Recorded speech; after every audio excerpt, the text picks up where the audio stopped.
All right, everyone. They're going to be getting started anytime soon. Hopefully, Nick is not here yet, so you guys are stuck with Chuck Cook. Yours truly. Yours truly. So stream looks good. I'm not going to have Chuck do the scoreboard while they're going. Nick can set that up when he gets here. So it'll be a little bit scoreboard-less, so just talk to the score. Actually, I can turn it off and you might be able to see it. Nick just has to remember to turn it back on. Yeah, we can see that pretty good. Yeah, and I'm going to head over. Hit start recording. I'm going to head over to my spot. Chat is here. I really wanted to talk to Nick before he got here. All right, I'm going to head over to my spot, and they're probably going to be starting any time now. Actually, I'm going to get drinks first.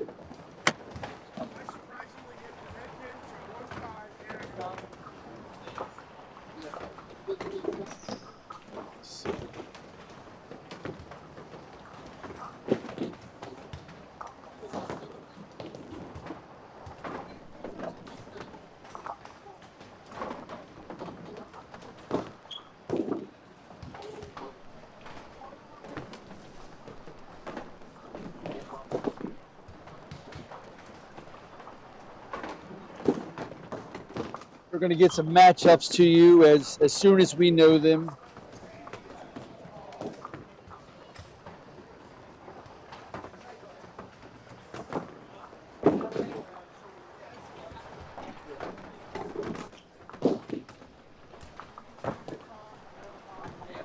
Sometimes they put the divisions together all on the same pair. They travel together. I don't know if that's the case in this one. How you doing, buddy? Good seeing you.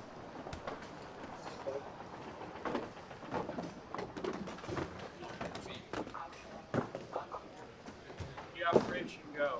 All good? Went well. Yep. All good. Gradually getting better. Yes. You'll grind it out. So. Yes, I will. Be back before you know it. All right, a little late getting started here. We're final practice balls. Couple quick announcements. We'll get started. Good luck. For your names on your lanes, Good. each pair has 3 divisions. Put them in alphabetical order from top We're to getting bottom. So I think all the way to the end, I think it's buddy. D, E, H.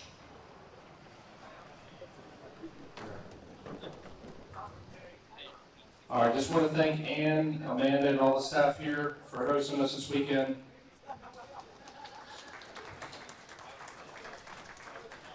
High qualifier for the weekend, Bernie Hipkins, 960, and high qualifier, pins over average, Nick Green with plus 138.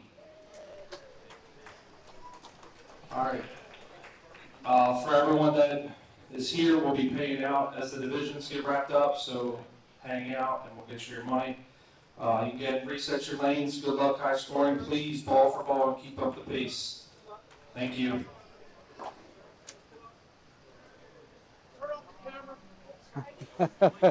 Don said, turn off the camera. Don does not like bowling in front of the camera.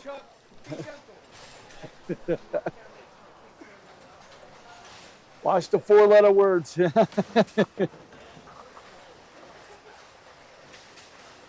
So, yeah, we have, what, 6 on the lane. Looks like we have Steve Rowley, Jill Mans here to kick it off. Steve Light on the pocket. Leave the 7 pin. Jill fires. Heavy through the middle.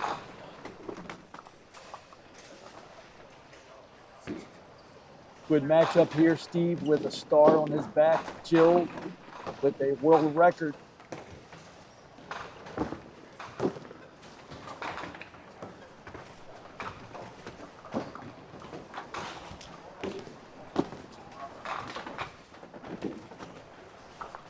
Jill with several world records. A couple of them, I believe, at this place. Steve picks up the 10.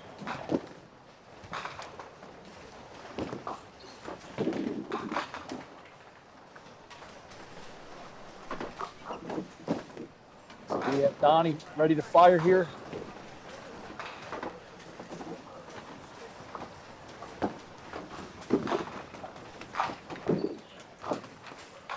Dandy of a matchup here.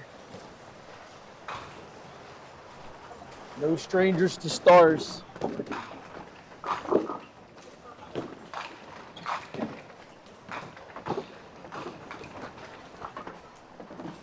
Mark leaves the 6-10 on the good ball. Donnie outside does not carry.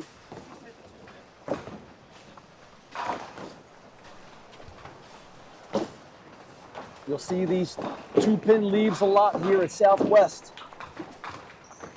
Mark runs it down with no problem, takes an early lead. Hopefully you can see the scores. Nick will be in shortly and get your regular scoreboard up.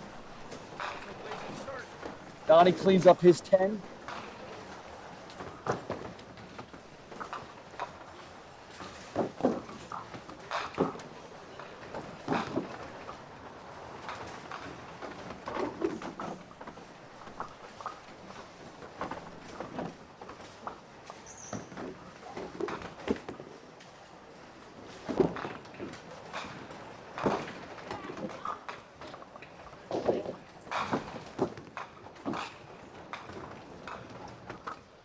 Amanda with some work to do here.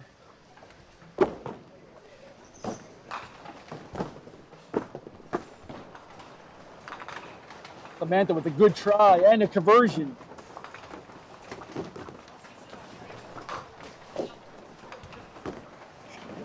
Take a beer.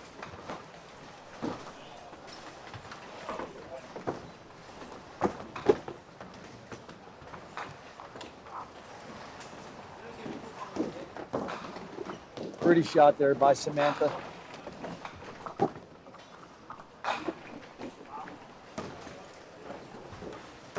Here's Steve looking for a rule book here.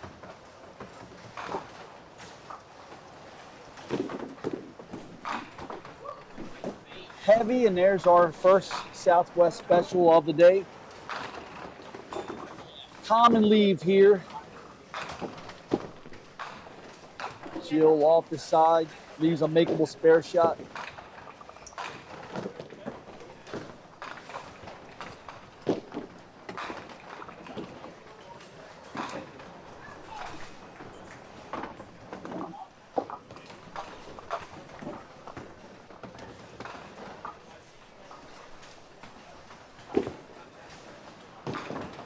And outside stands her up, similar to Don Dove last frame. You never know when you go on the outside. Sometimes you never know when you go on the inside. Jill will clean that up. Tough break there for Jill. One unlucky break deserves another, I guess.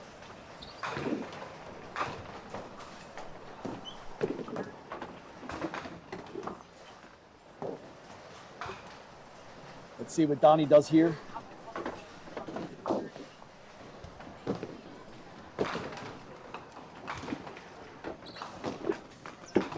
Donnie laying it down a little bit there, probably intentionally. Takes out the right side, leaves a makeable spare. Mark with the 7-10.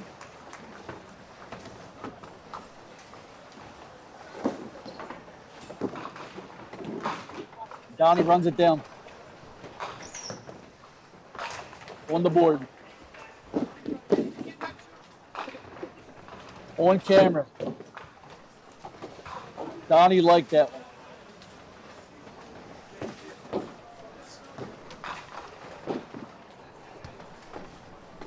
All right. Mark with a 9 out.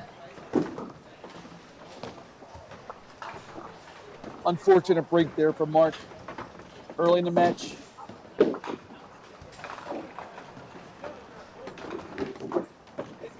Samantha looks like a good ball. Doesn't carry.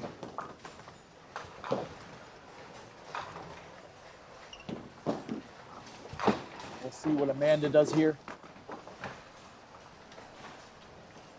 I actually like the scores right there, honestly. Yeah, it's tricky to read. You know, Sure.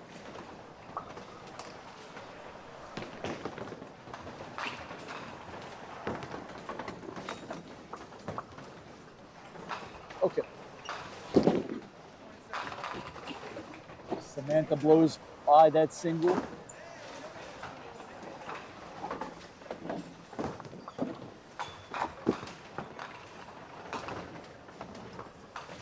She was trying to coax. As bowlers, we try to use the body language to get the ball to go where we want it to go sometimes. Samantha with a 9 out. Hopefully everyone can see the scores. Nick is going to put them in the regular way when he gets here.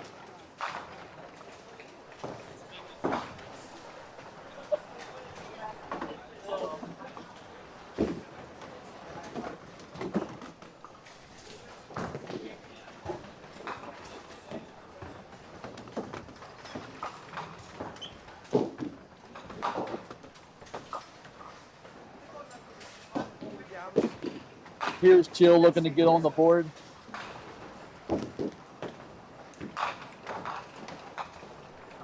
Good ball crossover, leaves the 10 pin. The hardest pin for most right-handed bowlers.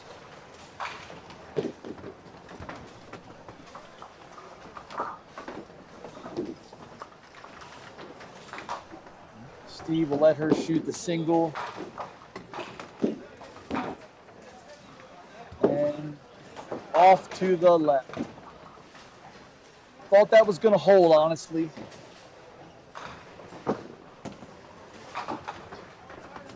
Steve cuts a deuce.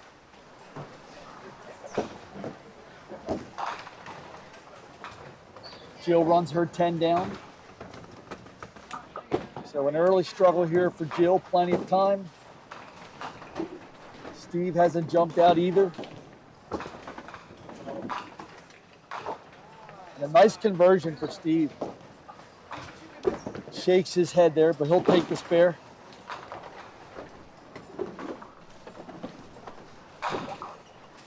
Mark coming off that 7-10. We'll see if the lanes give him a little better fortune here. Heavy through the middle. Mark getting his ball way out there.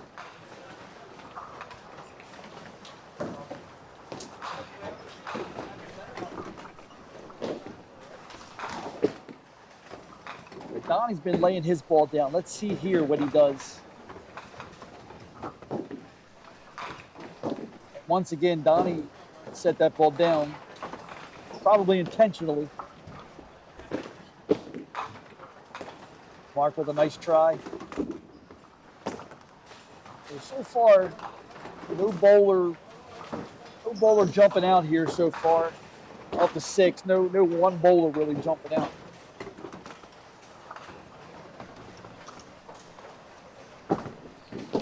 Mark for the cleanup. Only an 8 there. So Mark will look to regroup. Donnie came around that ball a little bit. You can see his elbow. You can see him look at his elbow there because Donnie knew it. Came around the ball just a little bit.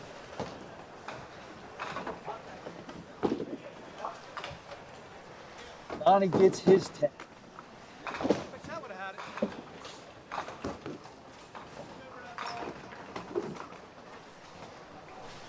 Amanda, oh, we had Slim and none and Slim left town. Now it's a 7-10.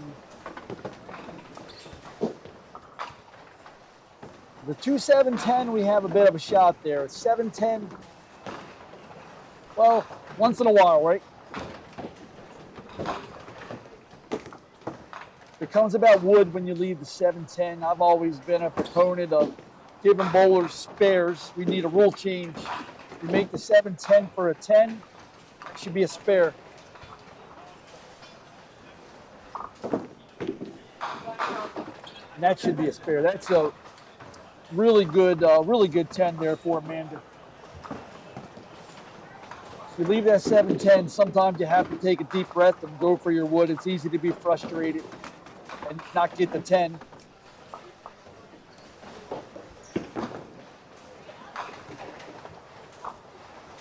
So we've seen some bad breaks here early. We've seen some errant shots here early too.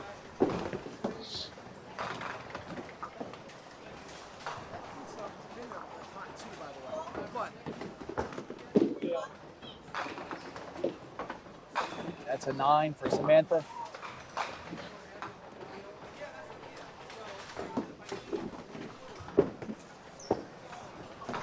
$11-pin lead over Amanda. Here comes Steve on his fill.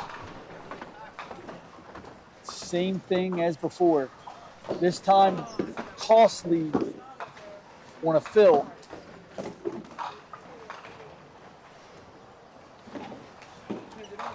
Jill trying to get something going here. Crosses over again. Leaves the head pin by itself. Let's see if Steve can convert again. Same shot as last time. This time leaves the 4-7. Jill trying to get on the board here. Head pin only. And the ball is taken off left, and she knew it when she released it. Ball's taken off to the left on her a little bit. Steve cashes in on his 10.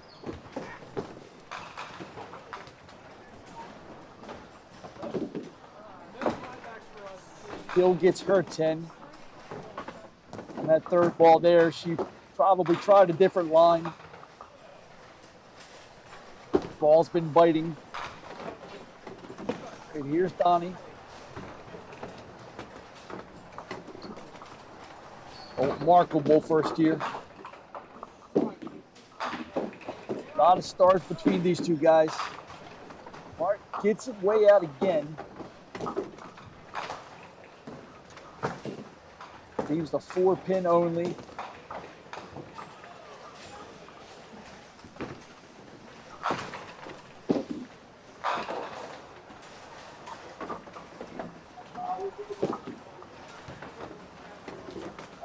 Five-pin drop for Donnie. Mark is off to the left. We've seen a lot of these balls off to the left from all of these bowlers. Donnie makes his single.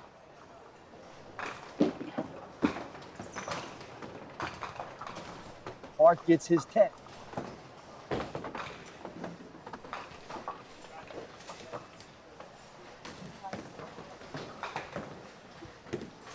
$47 plus here for Don, 45 for Mark.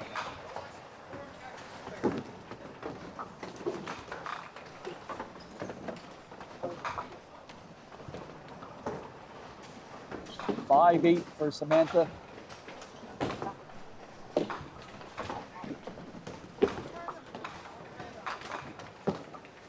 Amanda looking to get going. Looks like the 2-7-8.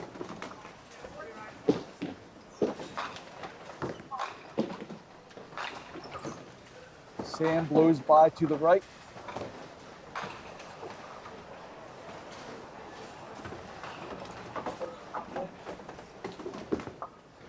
There's really no way to play this shot, but that's about as good as you can play it. If you go for the drive, you don't get enough deflection. You go for the deflection, you don't get the drive. Nice 10 there by Sam. Even for a good bowler, that particular shot, that 278, you might make that one out of every 10 or 12 times.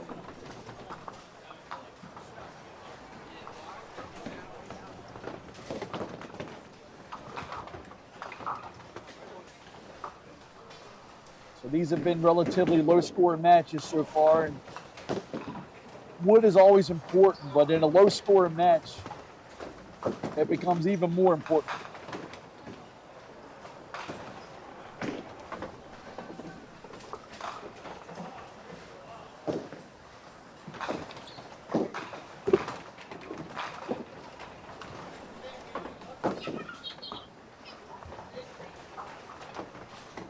Here comes Jill.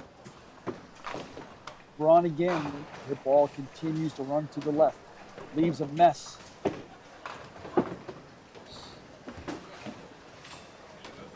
Steve looking to get going also.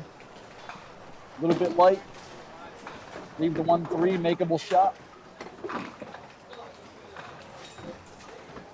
Jill really needs some damage control here. Good try there by Jill.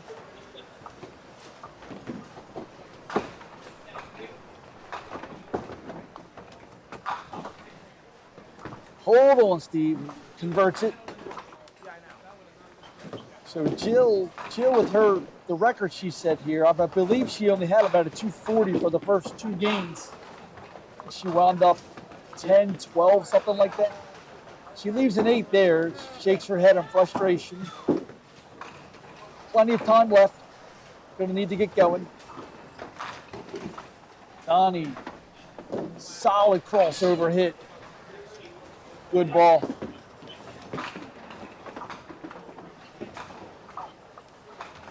'67 plus there for Donnie, and Mark's gonna need to get started here.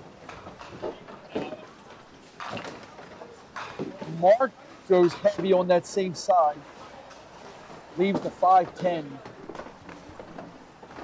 Feel like here he's got to give this a whirl. Went for it.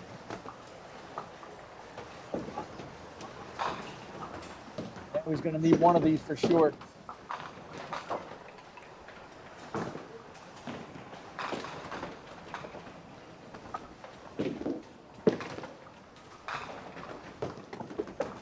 Richie, totally agree with you. The 7-8, 9-10 is more frustrating than the 7-10. Totally agree.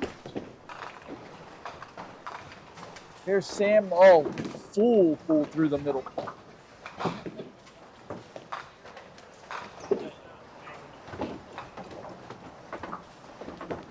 Here's Amanda looking to get started. Good ball, 4-7.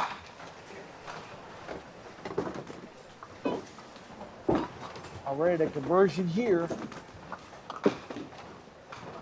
Puts Amanda in a much better way. Here she goes. And it will hold. I thought she picked it. Needed mark there from Amanda.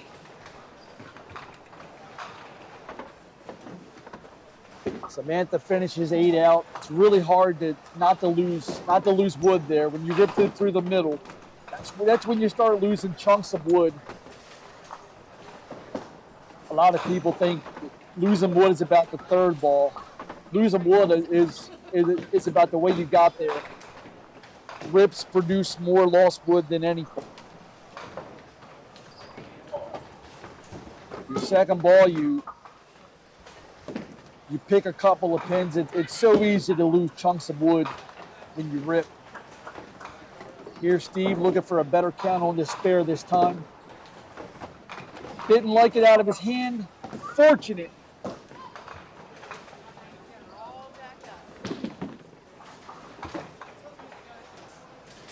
The Andy leaves they can be tricky though.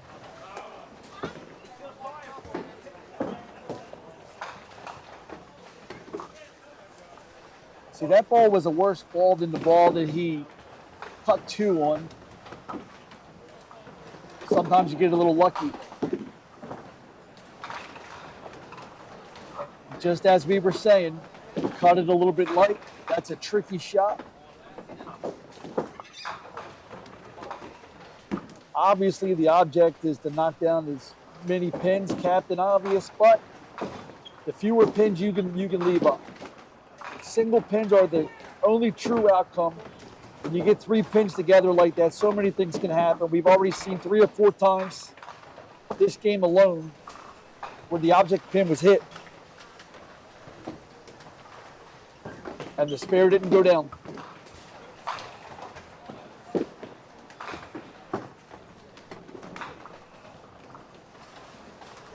Here's Jill needing something here.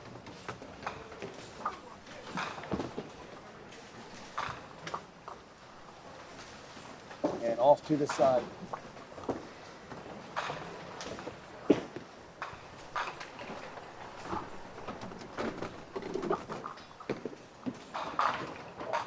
Donnie, oh, averted disaster there. 6 pin only. Jill with a good try.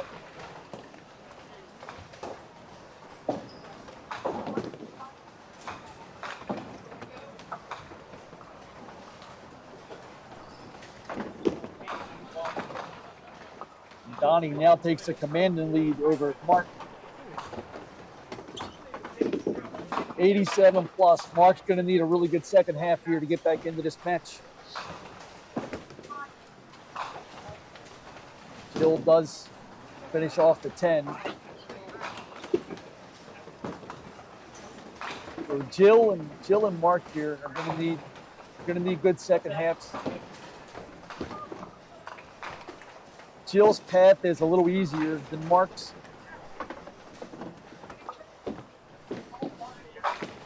Mark getting it way out again. Even a single.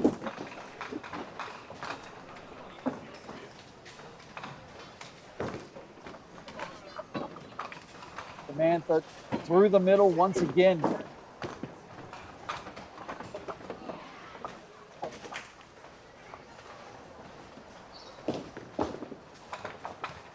Mark had to have it. That's a starter there for Mark. Samantha with damage control here. 2 unfortunate breaks for Samantha. Consecutive frames.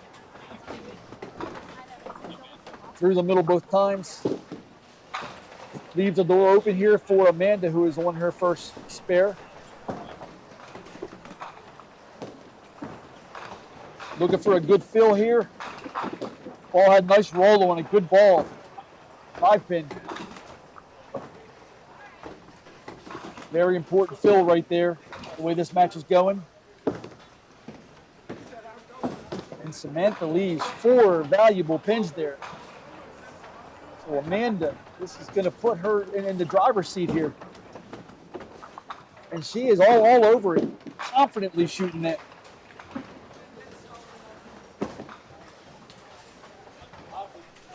So just like that, match is flip-flop.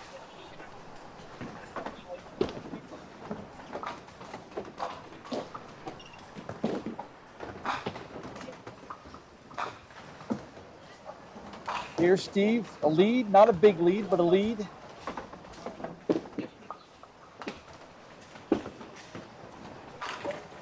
Solid hit, too solid.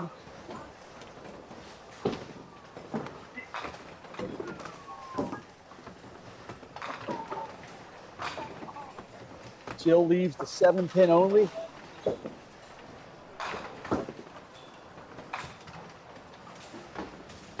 Jill not out of this match by any means. Nick.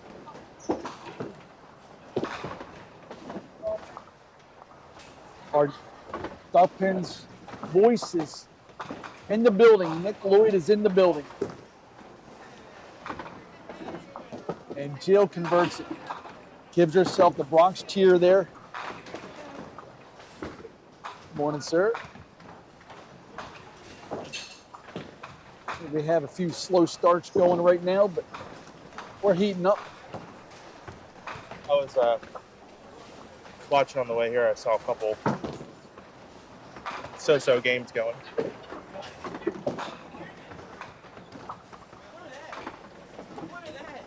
Mark on that fill. Really good ball that time. Leaves the 7-pin only.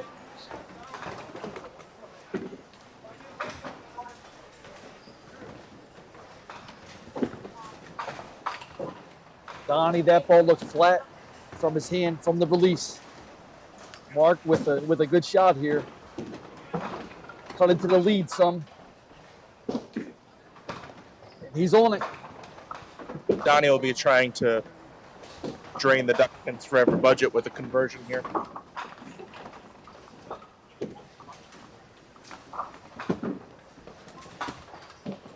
Budget safe. He had the right idea. Yeah.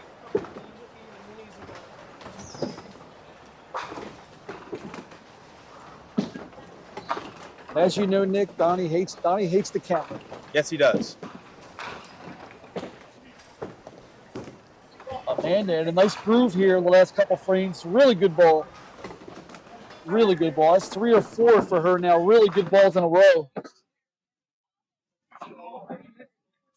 Looking confident.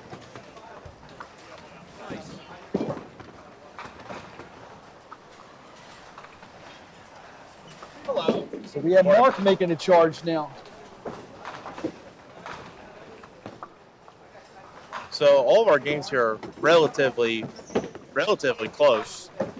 The only one that's really not right now is the match on the bottom between Amanda and Sam, right? I'm seeing 10-pin match Jill's in it, up but a hit, and then I see 15 pins up a hit, 15 down up a hit, 10 down up a hit, so a couple close ones. I also noticed Mark sporting a New Jersey. I saw that. And as long as the stars go on it. Right. I believe that is Comic Sans on the shirt, by the way. I have Comic Sans on my first 2 Pro Tour shirts I bought. To limited success, me wearing Comic Sans. Mark's done a little better job with it.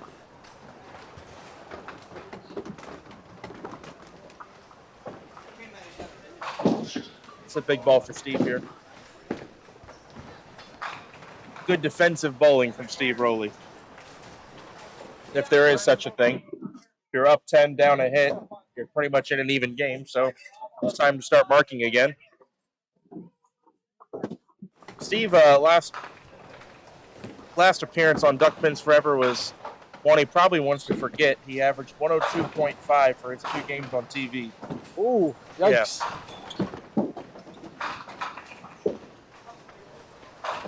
Jill might get a couple extra.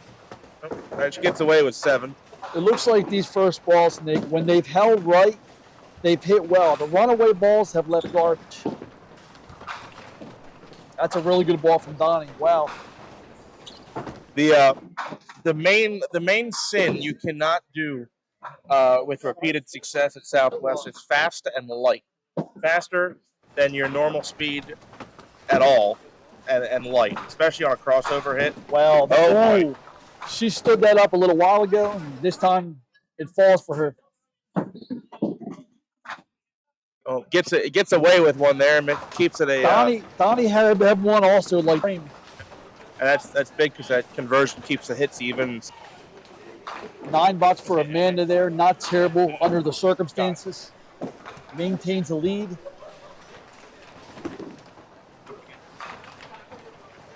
Jill that time, tighter crossover. Leave the 10-pin only. Jill's left a number of corner pins so far. Last time she missed this just to the left. Let's see the adjustment she makes this time. Yes, that was worst case for Steve there, but he's got a strike count. Thankfully, it's another ball to work with. Now that hole just got a little bit bigger. Yes. Jill's just put up a spare in the foundation frame, and Steve's looking at an 8-pinner just to keep pace. Third time Look out. Steve's going 2-8 there also. Yeah, I told you. The second that single pin falls on 25, that hole got a little bigger. It's almost a it's gravitational pull. Yeah.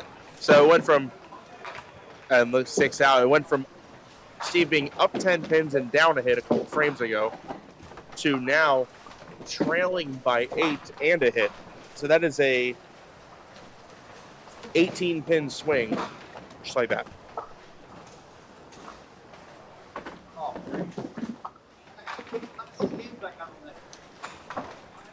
Fortunate break there for Donnie. Yep. Although in line with talking about people missing the head pin, Donnie will say he's too good to leave an easy 2-pinner there. He's got to leave a 1-9 or something. So with Donnie's ball roll, we'll be playing the push. Yeah, just didn't catch it heavy enough.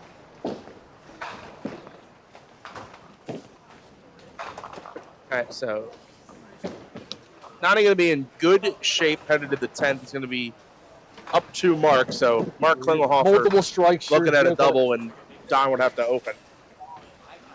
Yeah, Donnie's up 127 to 111. I know you all can't see that too well at home. I'll have the scoreboard up next game. Yes, man. Really good ball. Pound for pound, Amanda has probably thrown the best first ball of the 6. Yep. Well, she has a ball that is tailor-made for this bowling center. You've heard before that medium-ish ball speeds tend to do well here. So another way of saying that is it's been a good ladies' house over the years. I also found an nice shot there. Was a nice shot. I read an article about Pinland in the 1960s or 70s or something, that they had a streak of a lot of women throwing high sets, and that at the time they were considered a very good ladies' house. But I think this has always been a house that has been kind to the bowlers that are on the medium to medium fast range. I also feel like the place that you work at is the same kind of deal in my opinion. The ladies there, you look at Jenna, what she's done there. Yeah. Steve bouncing that one out. That's gonna wrap this game up, even with Jill only counting 2. The most Steve can shoot is 105. And if he makes that spare, it's an interesting game because Jill can max at 115 and Steve could have maxed at 115. So it's going to be 105 for Steve Rowley and 112 for Jill Vance. Take the win and run. Take it and run there. She had a no-hitter through 6, put 3 spares together, and that's all she needed to win the game. Well, that makes up for the one you shoot 160 and lose. Right.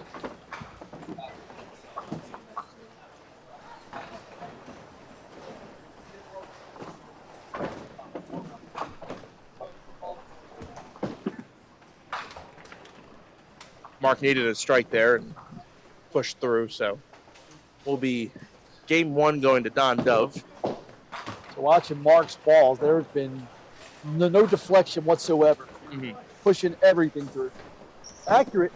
So I have a couple, I don't know how many we've touched on yet, but I have a couple notes I got from the producers of storyline type things that we have to keep an eye out for today. We'll start at the bottom of this list and work my way up, because Don Dove's on camera right now. If Don Dove wins today, he becomes the only professional duckpin bowler to reach 30 combined stars between both Pro Tours. He has the all-time lead between the two at 29. So there's that. Matt Buckingham, who's in the house today, bowled all 11 events in this Pop Whitten season and made all 11 cuts. He has a chance at Bowler of the Year today. His only real path to that is to win. Otherwise, it'll be Bernie Hipkins. Let's see what we got here. In the under 127 division, Devin Fogel won Bowler of the Year by over 200 points. And in the under 135, it's actually between two bowlers we just saw on TV against each other. Jill Mann, Steve Rowley, Sal Marinucci. Jay Davis was in first for that division going into today, but did not qualify.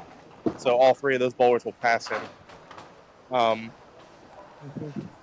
Yeah, it says Bernie and Matt Buckingham are the only two left in overall Bowler of the Year. Bernie is up 43 points, counting qualifying. Matt basically needs to win the star to get Bowler of the Year. Bernie getting high qualifier is big for his chances, and I've been told that Bernie has never won a star from the high qualifier position. Wow. Never.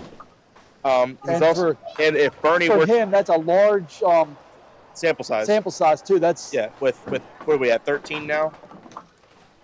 Trying to count. Yeah, 13. He's going for 14 today. If he wins today, he ties the Pop Whitten record for most stars in a season at 4. Wow. So a lot of things to go over today. Keep an eye on today for sure. And as we get ready to go into game 2 here, I got something to tell you about. Except that's kind of there we go. All right, Chuck, do you like movies? I do. You like movies? You like reading books? I do. You ever read before? Okay, well, there's some people that are hosting a fundraiser for us. And it's going to be the new film, It Ends With Us, private viewing, based on the same novel by Colleen Hoover. Viewing is going to be at Horizon Cinemas in Falston Road off Bel Air Road on Wednesday, September 4th at 6:30. Everybody knows where that is, right? If you don't, your phone knows where it is. It's $12.50 to get in the door, and a portion of all ticket sales will go to Duck Pins Forever. There is a link down in the description of our live stream. You can click that link and register. There we go. Good stuff. All right, back to the bowling. Before we forget, let's change this to game 2, because that's what we're in now. And let's get this scoreboard rocking. That looks pretty good.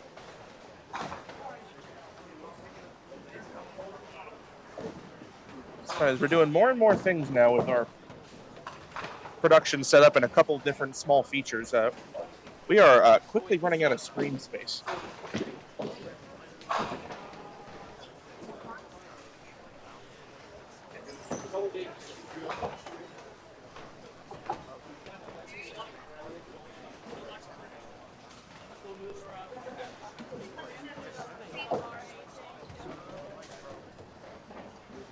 So pretty low scores for the first match on the camera pair, at least.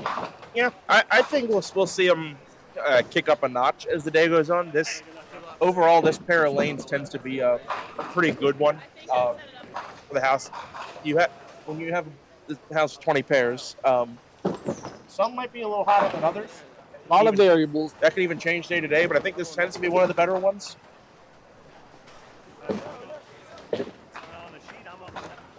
Talking to David this morning, we were discussing how here specifically, it seems like every pair you have to do something a little bit differently. You almost have to make a small adjustment with every pair that you go to. Well, you can't even have changes in your approach mechanics because it is known that the slide is a little on the tighter side versus the average in this house. But that can even vary across the house depending on how close you are to the door. And yes, the grill and everything probably factors in. Yeah, so the middle of the house tends to be the tightest of the approaches, from my experience. It looks like we have Billy versus Jason here. Jason Mulligan.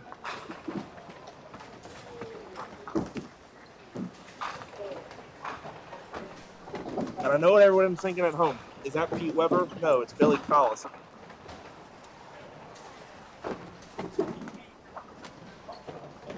You know, Billy told me before that he can't see the pins. He can see the spots. He cannot see the pins.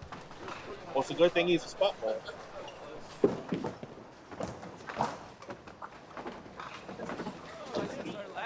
Once we hit game 3, we'll start entering in the records and totals. Because that becomes a little more important as the day progresses.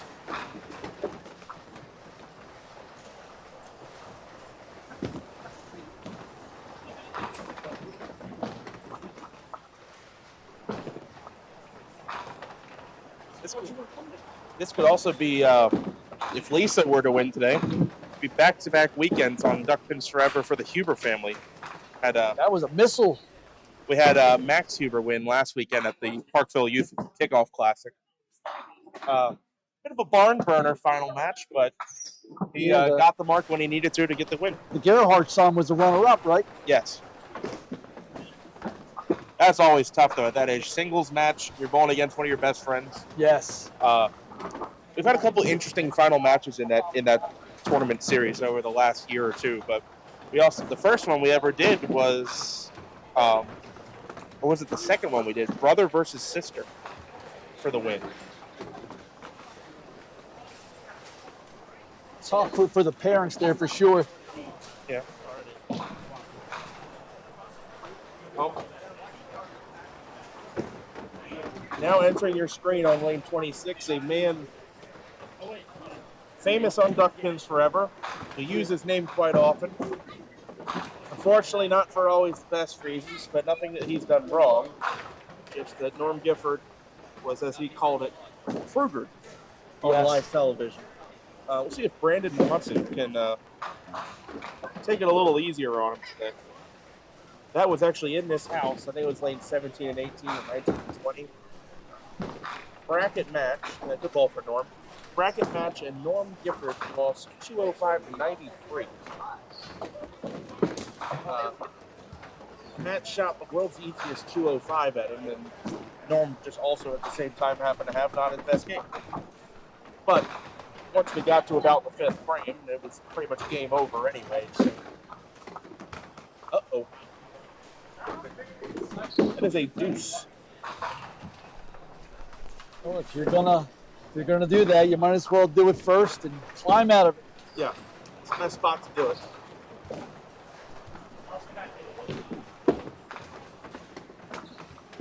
Well, Norm misses a single and is up a mark. I'll let you figure that out. Shave some points off of the Kruger factor there.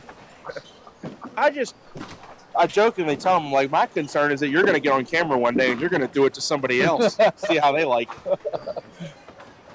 But I would suggest a rematch between the two, but we might have to coach Norm up a little bit first.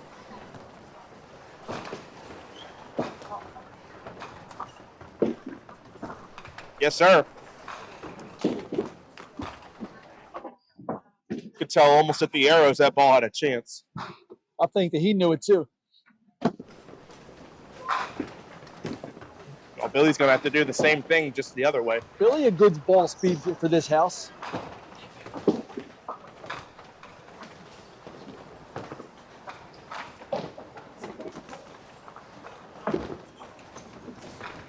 Now, almost had back-to-back. Now, Jamie, the strike that he had, that was a power ball, but that was right in the pocket also.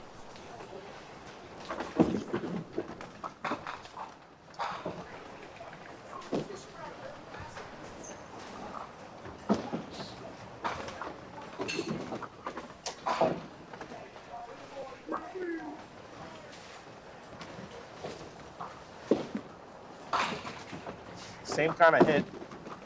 That one may be a little tighter than the last one.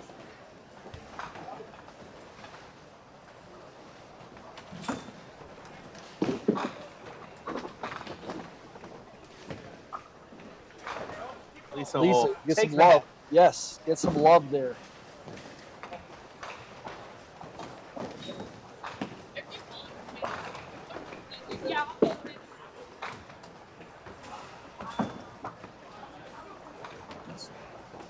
Wrong side.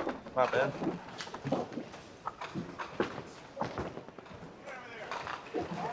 Oh, thank goodness I didn't jinx her.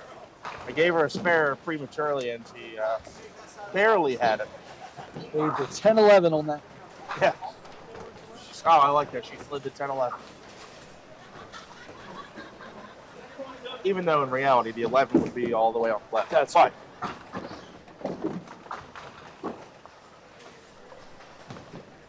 See if Brandon can course correct here. That's a little better. Solid 5 is always going to be better than a chop. That was a nice hit.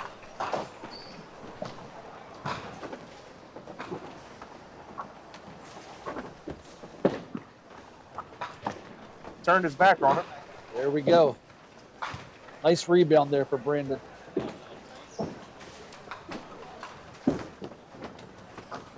Norm with the cover. Norm, don't call me Frank Gifford. Oh, we were one spare short of a star frame there. 5 stairs on the board. The only open was Billy's pocket 5-7. Jason pushing through. Shoot the baby split on this shot, or you go for the 3-6? This soon, probably the 3-6. Okay. Being this early.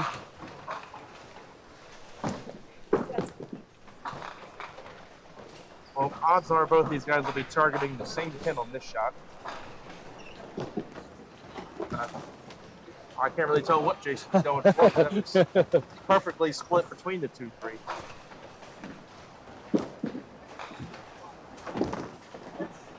Billy's on the board. Jason, a disappointing 7 count there. Gonna be leading by 4 down a hit. That first match, we saw lots of lost wood from the rips. Heavy middle hits.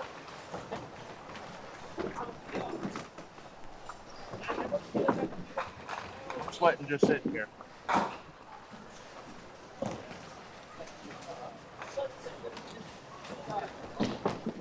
Oh.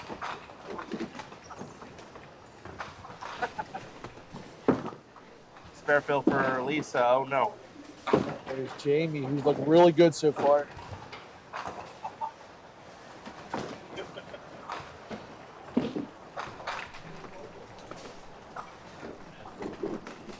Head pin only for Jamie. Jamie's got that simple approach. Steps close together. Tell Jamie bowls at Mount Airy for the league. We just missed the head pinning out at 9 count. Happens a little too often, maybe. Brings in.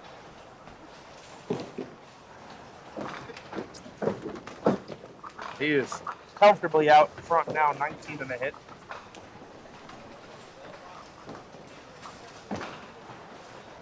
Brandon still looking to dig his way out after the 2 box he had to start the game.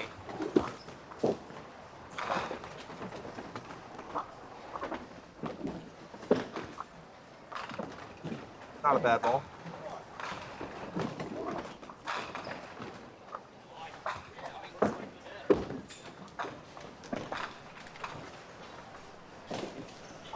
Seven count for Norm.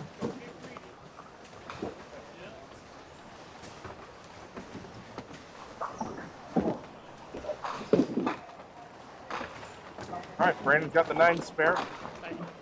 Gets him over his box. Norm has another 1-3-6 shoot. He just made this last frame. It's amazing too how many big games you see after a first frame, 2 box, a 4 box, a 5 box. You see a lot of big games. Somebody did that recently. It might have been Colts, and somebody started off with a 4 or 5 in the first frame and it marked out. A couple years ago, Tommy Osborne, who's bowling today down to our left, he had like a 228 game or something with a 4 box in the first. Oh, wow. Yeah.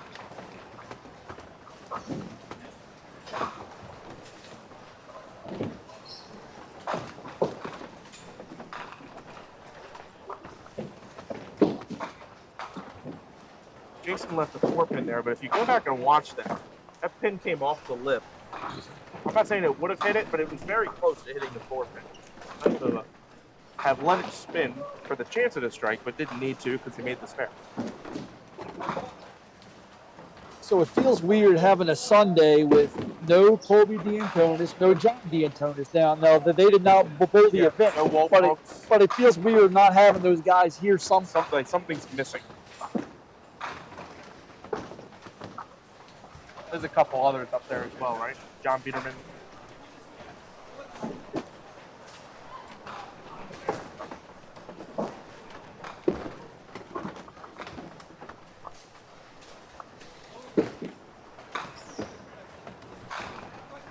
Jamie looking to stay in a groove here. Big pocket right now for Jamie.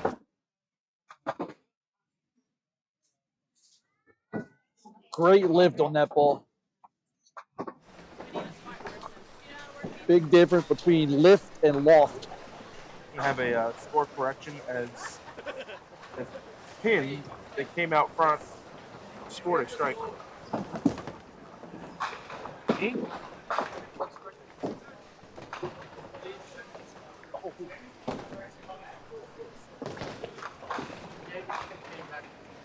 He got the AM1. That's fine. That's about the only way I get on camera on Sunday. Nick up to change the score. He took the 10-week training course in Southwest Computer Systems. Now you got clear the gutter. Because you need a master's degree to change the score here. Me? No. I was first page alternate after shift 2. I got a text from my boss that says, "I see you at the top of the sheet." Yes, they posted the second page through first. the middle. Thank you for reading. She did not look at the score. She just read the name.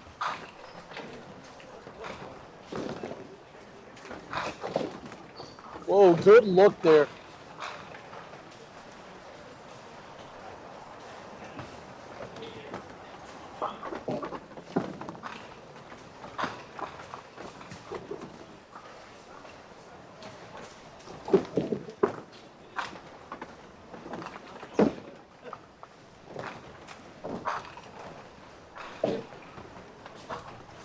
Great 10 there for Lisa.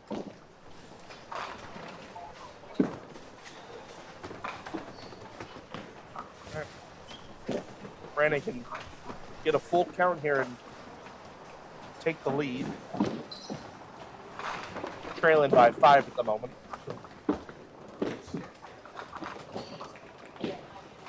Oh, that's 6. All 6 might still be on the deck.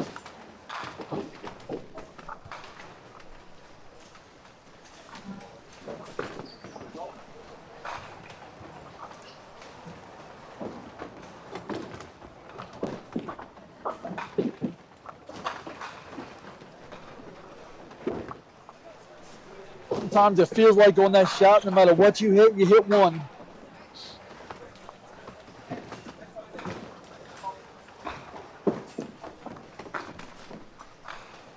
All right, Brandon. Traded 9 boxes there. Brandon will still take that with a 2-box start. Yeah.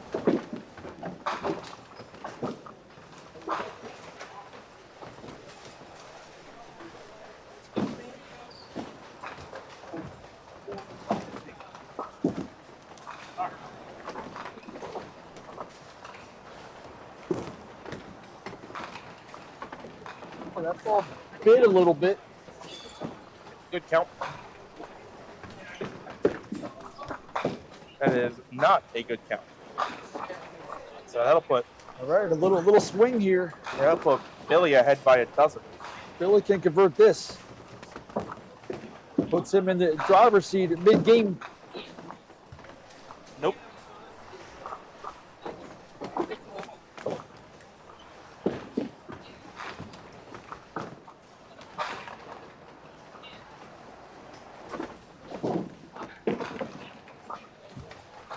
Well, he barely missed it twice.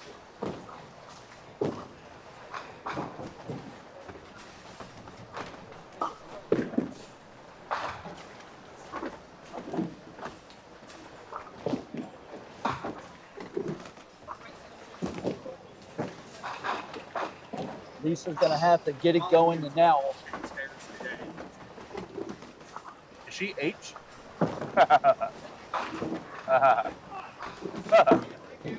Nice. And it touches it. What was Lisa her needed first that game? one. There was a 1 count, a 2 count, a 3 count. She had an 8 mark, She had 7 stairs. 7 mark, 100.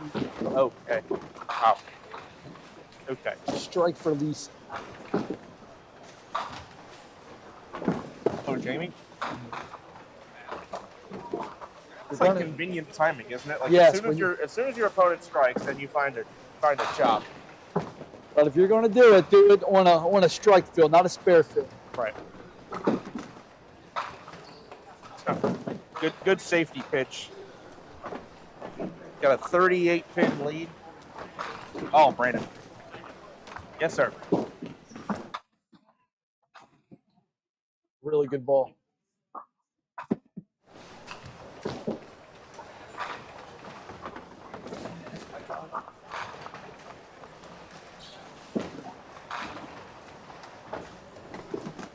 No hurt there for Jamie.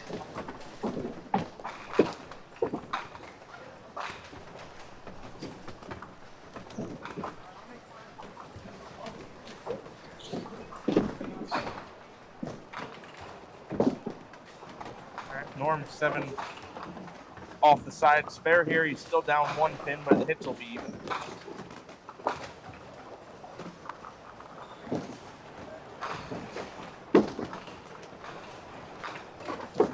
Outside, not quite.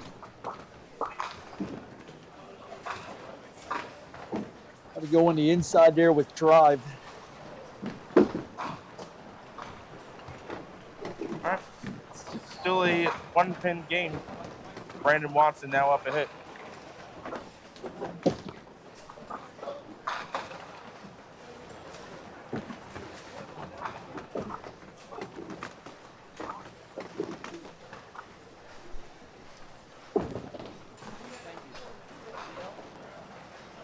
Have a score correction.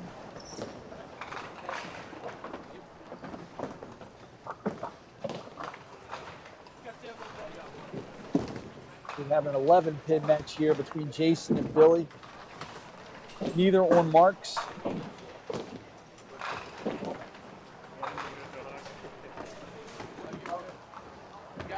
The mark totals even between the two of them. You just see the counts are much better for Billy Collins.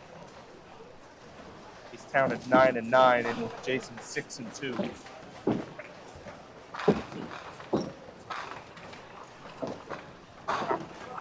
Well, that is another characteristic of this house. He can clobber the pocket and leave a 2-pin. 6'10", 4'7". Especially on the corners, yes. You'll see a 5'8", 5'9" here too. He knew. Knew he missed that. Oh, nice try.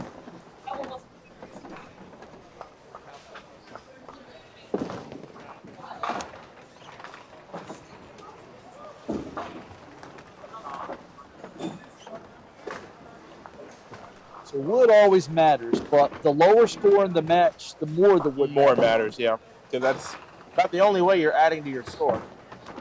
Because you're not making up for it with doubles and triples and stuff like that.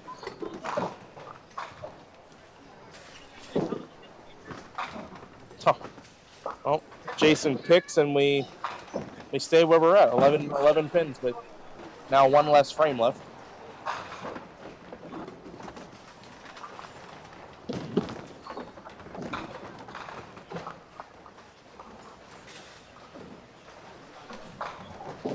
Here's Jamie coming up. He really is only throwing the one bad ball.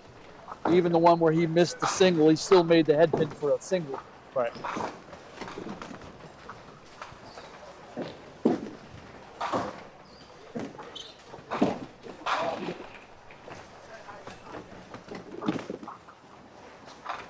Nice shot by Lisa. That's for a $20. chipping away a little bit. Yeah, that'll pull back some pins. Now down 28.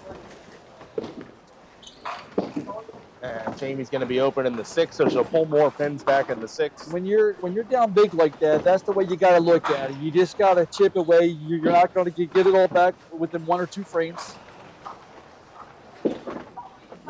All right, 10 for Jamie.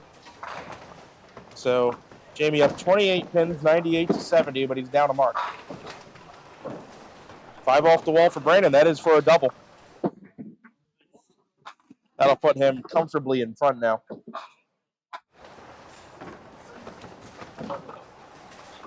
Again, goes from a 2 box to now 66 plus in the 5th. He looks comfortable too. He's gotten over that first frame.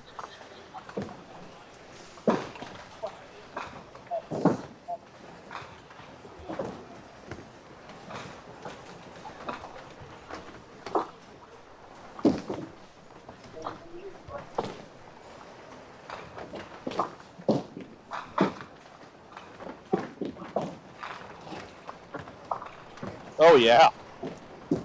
Some good action on that one. Right wall, right wall, down again.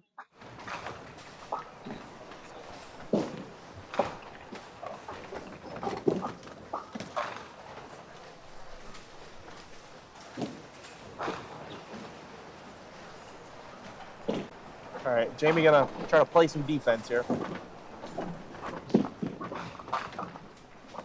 Would have liked that 10 to go.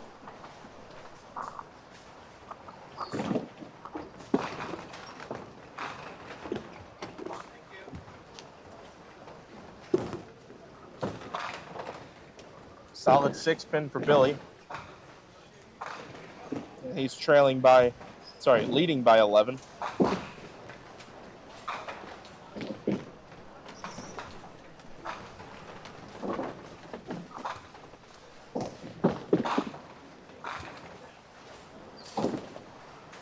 All right, Jamie leaving a little bit of light here for Lisa. All right. Collison covers, still up 11.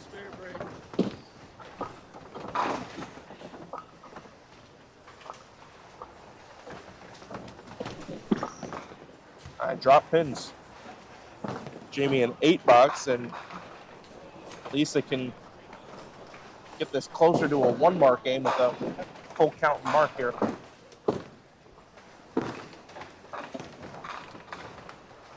Solid 4, good ball. She wanted that one, but she'll definitely take the single there. Yep. Spare here. She's down 17 up a hit for making a 1 mark game.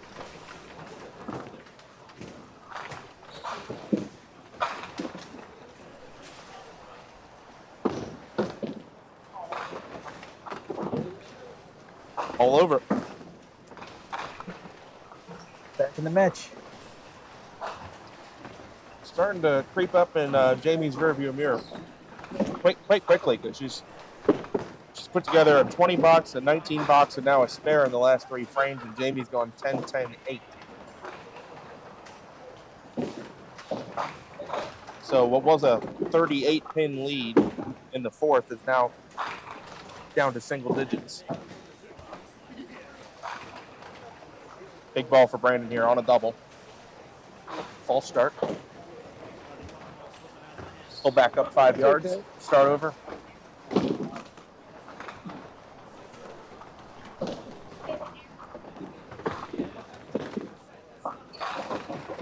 Hello. Not a kind break there. 7 off the deck to leave the 4-7-9. I actually like that he backed off there, though. Sometimes when you're up there, the ball doesn't feel right, something doesn't feel right. Back off, regroup.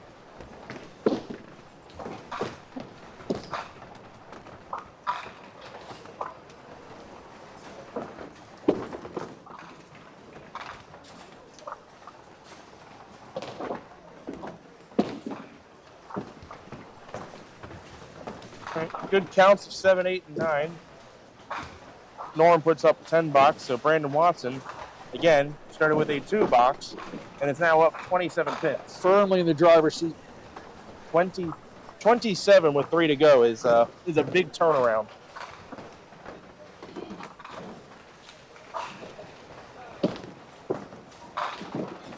Both of these guys on a mark here.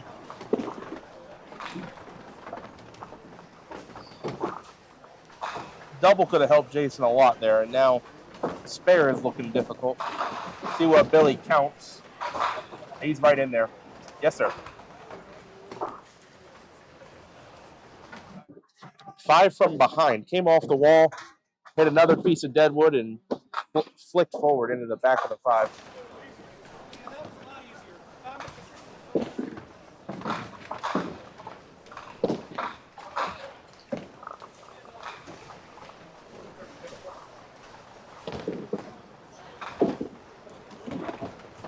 All right, so that score now, Billy Collison 105 to Jason's 93, 12 pins and a hit. He's winning. All right, Lisa. Right, Lisa adds 7 more. That's 7. Gonna want to convert this. Yes, now it's a 10-pin match. Colton Dew murdering pins off to our right. Jamie, light hit for Jamie, leaves a 2-pinner. This is a must make for Lisa, gotta go. Didn't want to give one of those gimmies away. Or at least be on the object pin. See if Jamie can capitalize. He does. This match has swung again. All right, spare to 10. Oh, not over there. All right. Now Lisa down 10 pins and a mark. So Brandon really with a 98 through 6, right? Yeah. Another really good ball from Solid Brandon. 5. That's a good way of looking at it. He's got 98 through 6.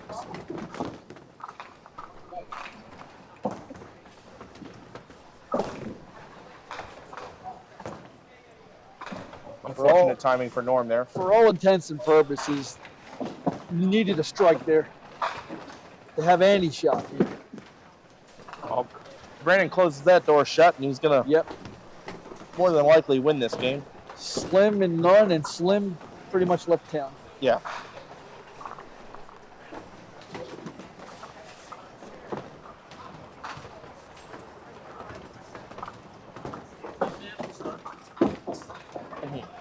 No kidding.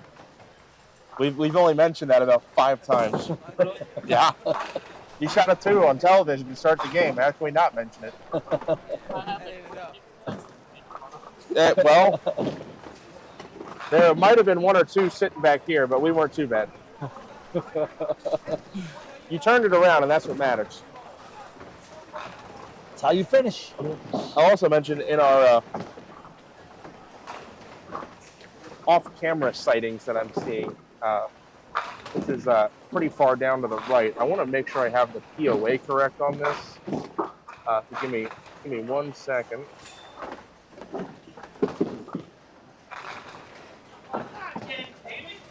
Okay.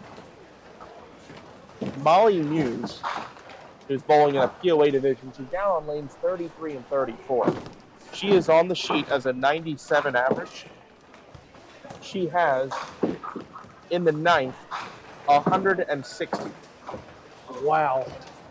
She is 63 POA and a frame to go. Do we know how she bowled her first game? 7 mark 140 something. She had a count of 1, 2, and 3. She's feeling it. Yeah. But a 7 mark 140, which is not great. Well, for that average. For that average, it is, but it could have been a lot more. But she is 7 for 9 to start this game on marks and caught a double. She actually started out 5 marks in a row. All right, Jamie trips the extra pin out. Makes the shot slightly easier. Lisa, really good ball. Yep, good ball there. All right, now Going to have to make this at the least. at the least, yeah.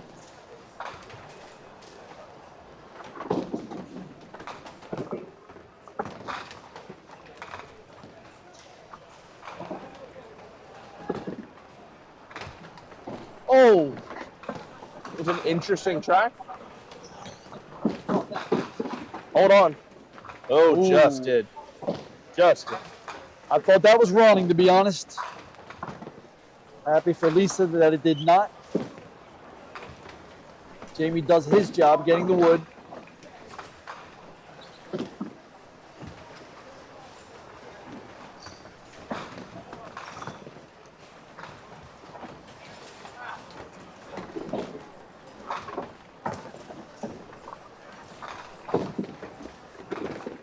Oh, that is just off camera to our right, and that's a score I would never expect to see.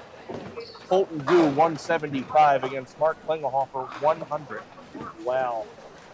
Mark was struggling here the first game. He was putting the ball there. He was pushing through badly.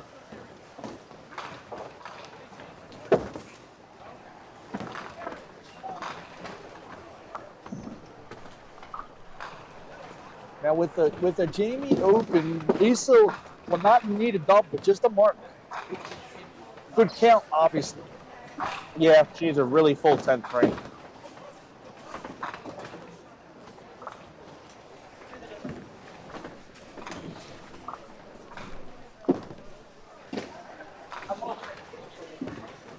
It's now mathematically locked up for Brandon Watson.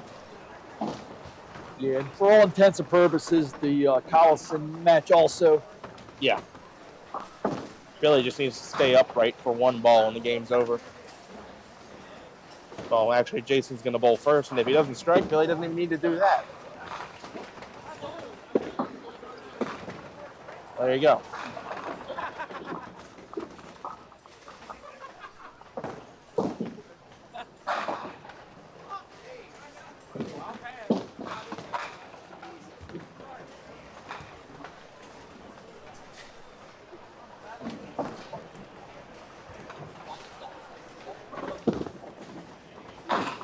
Oh, man. Crusher. Watch out for that bus. You almost want to save that, although pad your total. Mm-hmm. Well, hey, pinfall matters. It does. When you get to the three-way ties in Pop Whitten, pinfall definitely matters. Another one. Solid 5. I just looked over there at our Molly Muse game. She went spare chop in the 10th to shoot 172. That's 75 pins over in one game. That's over 300 for 2 for her. She's almost 320. Which, if was a 3-game set, she'd be on pace for possibly a gold award. But I mean, you figure if they don't count them that way. If she shoots a 200 for 2, 315 for 2. Jeez. 315 for 2, by the way, is 121 POA. Yeah, on a 97 average, you're expected to be at 194 for 2.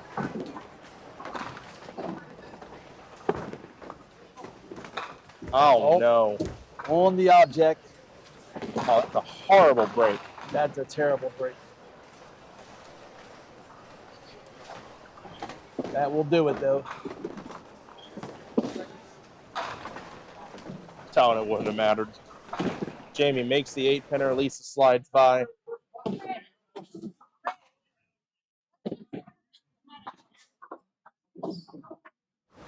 So Jamie kind of escapes there after a massive start.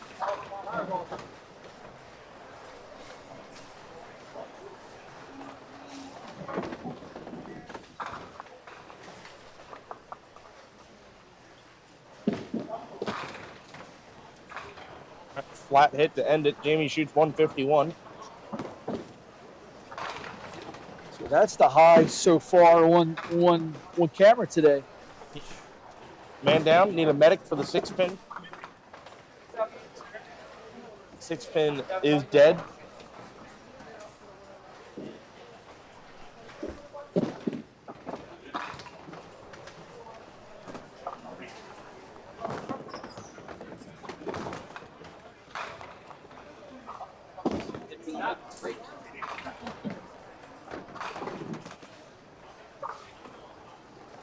See, to me, when I bowled my 10th frame and the match is kind of over, to me, that was always a good time to experiment. If you want to try a different line or something, a different ball. Right.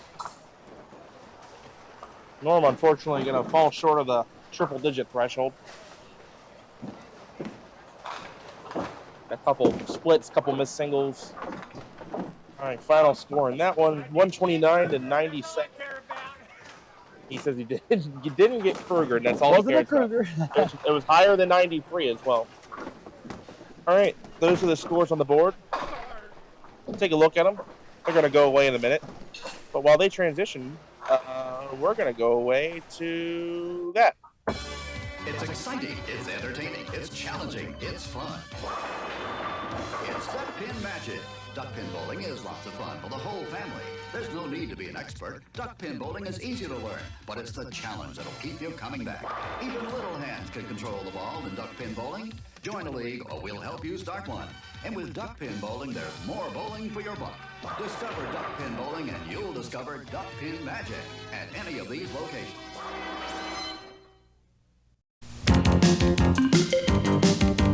Duck pin bowling, reach for the sky.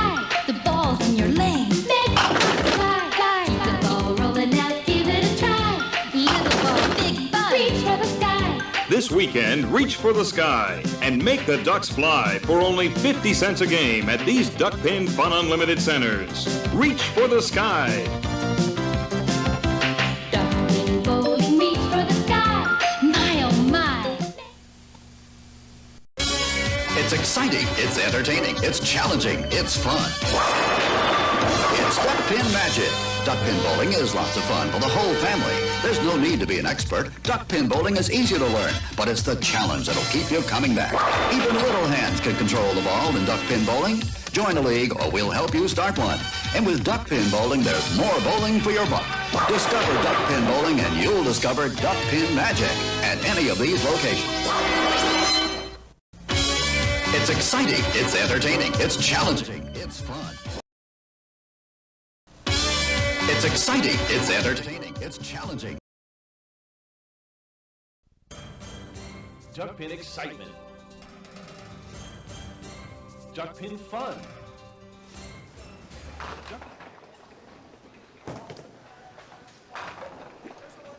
All right, we are back with game 3. John Green light.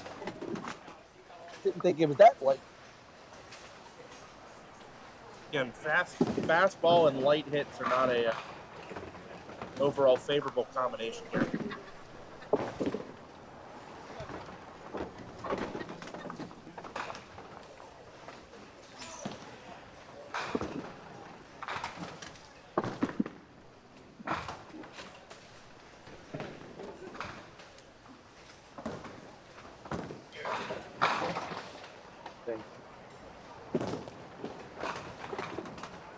So is there a reason they didn't keep the divisions on the same pairs together? I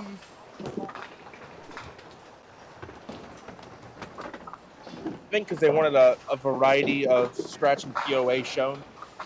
That's I fair. guess. That's fair. Just curious. All right, I'm going to queue up to replay real quick. I want you all to look at lane 28. Lisa Huber, letting it spin. You also should let it spin. And that's what you should do.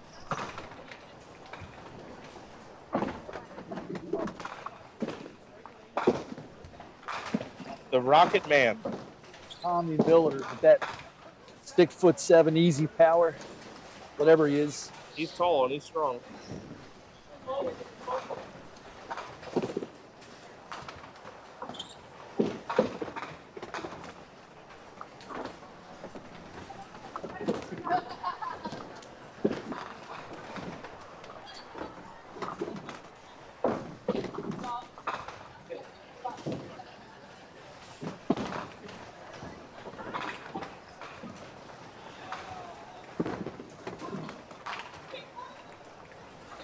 A unique leave to start your game on Duck Pins Forever. Joe, not a first timer. We've seen him a couple times.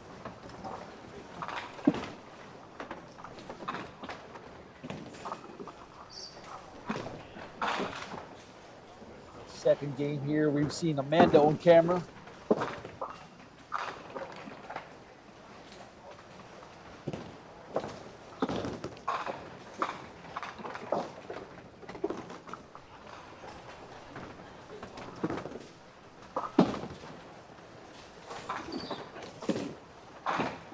I'll put in the records and pinball as soon as I see them posted. Get a good idea of where things stand after 2 games. Oh, nice try by Amanda.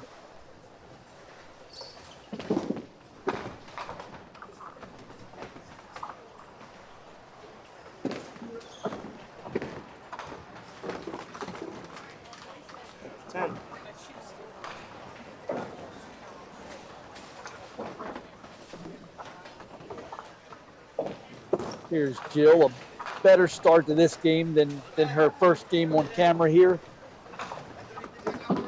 She won ugly, but she did win. And winning is kind of what matters.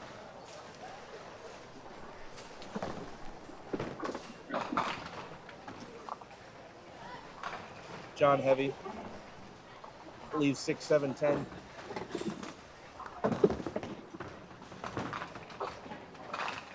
Ouch. Okay. Well, I take the 6, 7, 10 before the 7, 10.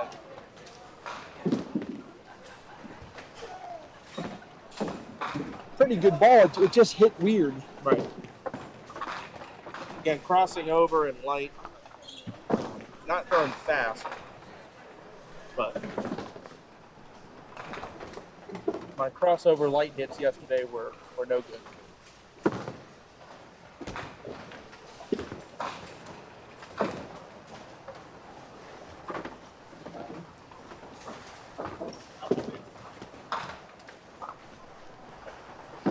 Good 10 for John.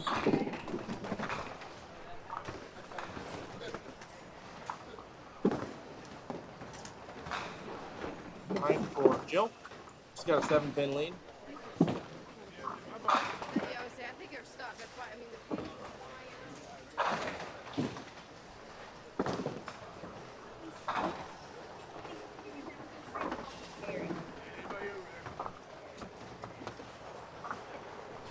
Looks like we have a bit of a ball jam on 26. Have a short delay. Here come the bowling balls. So what do you see from Tommy here with the power ball that he throws in this house that's not always a powerhouse? Don't be light. Don't be light. Better to be heavy than be light. You need to catch the 1-3 or 1-2 tight. And you hope you're going to get some side-to-side action here, but odds are you're going to have to try to just nail them back. And then, make your spares. Obviously for anybody. I don't care how you throw the ball. I don't care if you kick it down there. Got to make your spares. Got to make your spares. See if Tommy can get the opening double.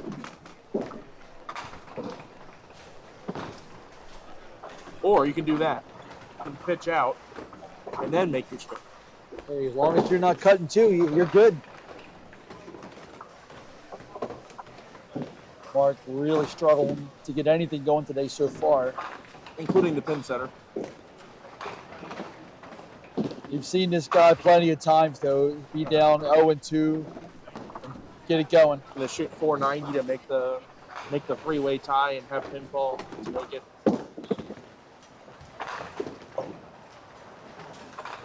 Oh, looks like we had a magazine chip. Anytime you see the pins raining in from the top, the lights off, that's the mechanic taking the pins out of the magazine and just throwing it in.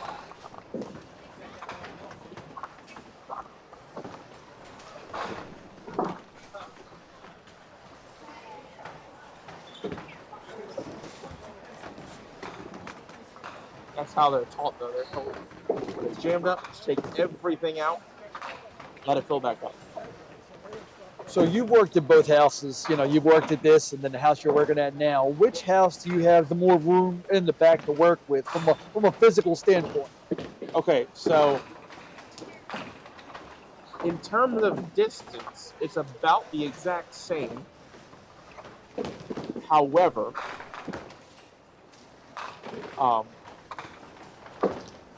there's a different configuration on the back of the machines here that can make them a little more cumbersome to work on. And that is not the fault of this house. It's just the space they have to work. No, it's the nature of being a corporately owned bowling center. Again, a different machine configuration. That's my politician answer. 4-letter agency that mandates certain things. Does that make sense? It makes enough sense. Yeah. You also hear what you don't have. A lot of the independent houses have is a catwalk in front of the machines. I don't have that here. Super nice to have.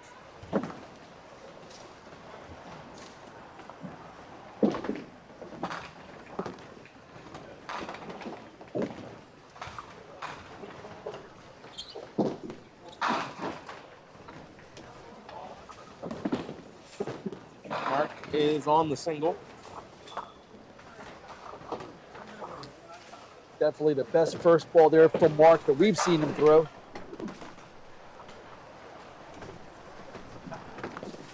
See if the divisions are posted.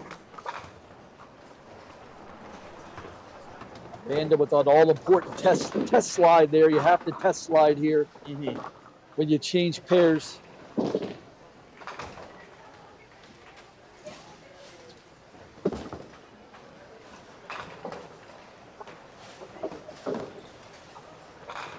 Looking for possibly some belt help. Didn't get it. More makeable than some shots.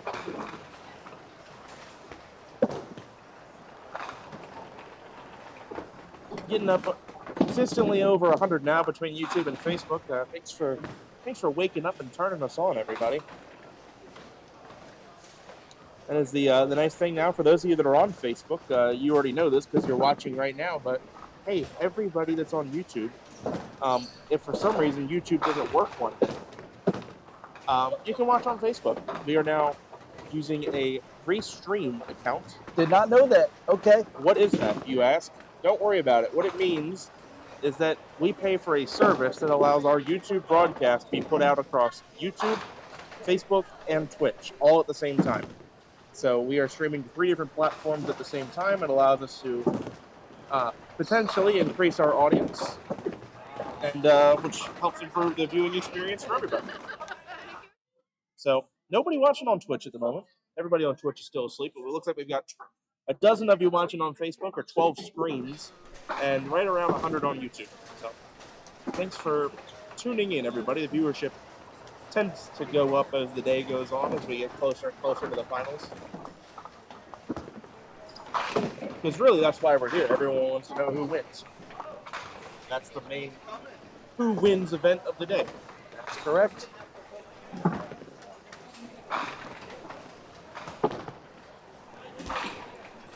There's a segment that watches this from start to finish. There's people that's their Sunday morning once a month, which is awesome.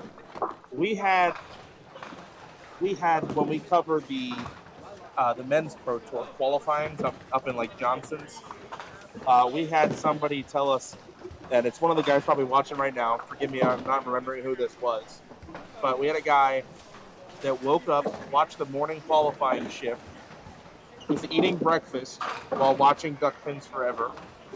In between shifts, ate lunch, and then at the end of the final qualifying shift was getting ready to have dinner.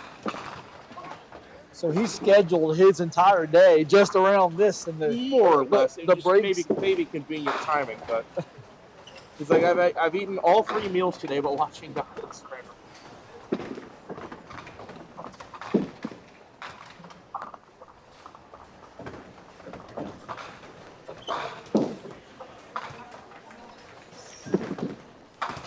Oh, tough frame. 3 on, 7 out to Tommy. It's like you didn't even mark. And just like that, he is. Twitch stream is showing offline. Good ball there for Amanda. Sorry, Jeremy. I don't know how to fix that. My bad.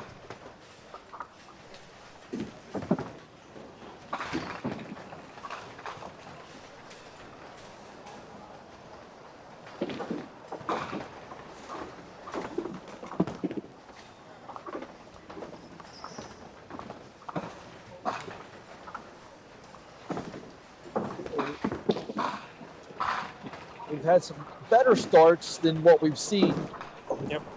Other than the Jamie game. What happened in the Jamie game? I mean the faster start in the Jamie game. Oh, yeah.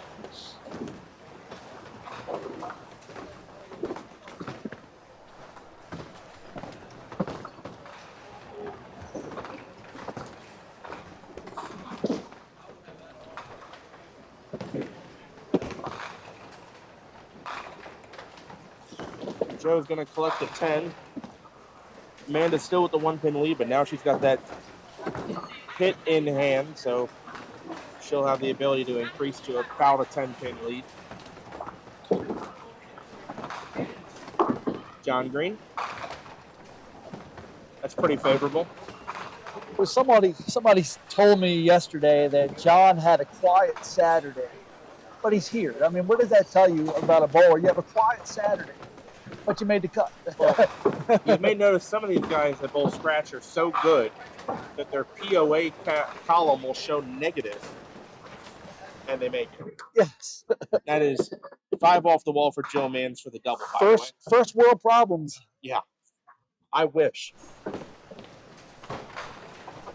You and I are both in that sweet spot where we got to be about 40-50 over to make it scratch. But then 40-50 over isn't normally enough to make it POA, so you're kind of in between.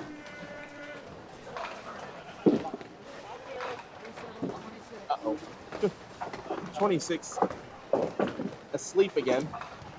25 missing a 3-pin, so we're going to have a official's timeout here, if you will. They changed the light bulb here. I didn't notice. Now it's the yellow. Oh no, that's just the red filament that normally goes over the hole is broken. Oh, missing. okay. So what we can do, Chuck, while we're waiting on the reset, we can show them this. And that's how we insert an ad. Every person that watches that ad gives us a penny, give or take. Isn't that nice?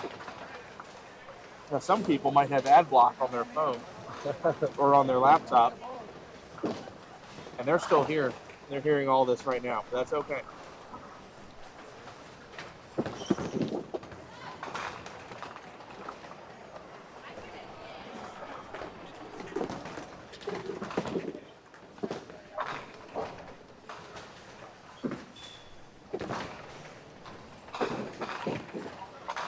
What about you, Nick? Do you pay for the premium? YouTube Premium? I probably should. You know how much YouTube I watch? I probably should, but I don't.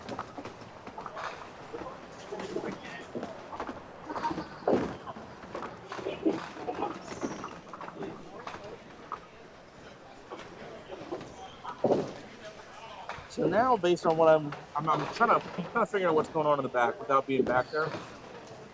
Based on the balls I just saw come back, it's Tommy's bowling balls, and he bowled on the right lane last time. I'm afraid we probably had a ball in the magazine that blocked all the pins from recycling. That's why the machine jammed up. So that's just a random thing, or is something that happens that makes it more prone to happening, or is it just totally random? No, it's not random. There's definitely things that can cause it. Without me being back there, I can't tell you what it is, or it's just bad luck that it happened twice in 5 minutes.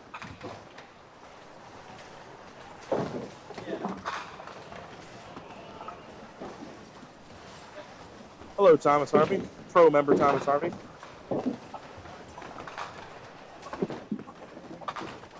Uh-oh. 3 out the middle for Mark, and got to hold wood just to maintain a lead here. Got a 2-pin lead in the third. Look out. That's unfortunate. You get a couple marks going there, and then that happens.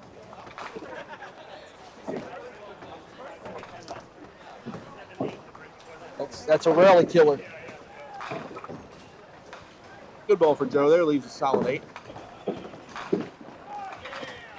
All right, Mark holds the 9 box. That is good enough to give him a lead.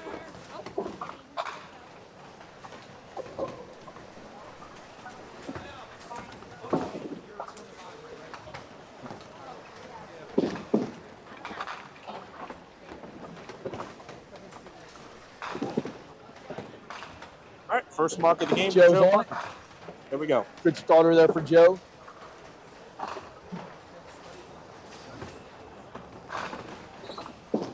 I don't think Amanda has thrown hers yet, correct? No, she is not.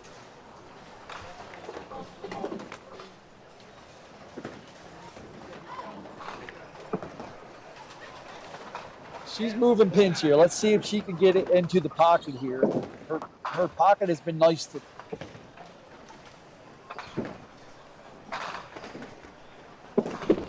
Nope. No, lost that one on the downswing. Definitely did. Better to happen on a strike than a spare for sure there.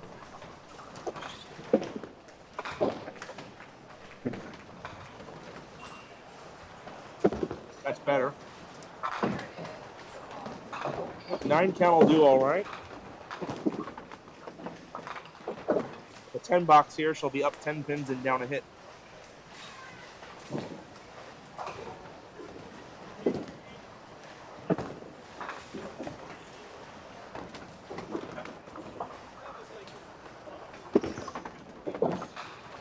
All right, she'll be up 9. See what Jill does here. Have a good match going here between Jill and John.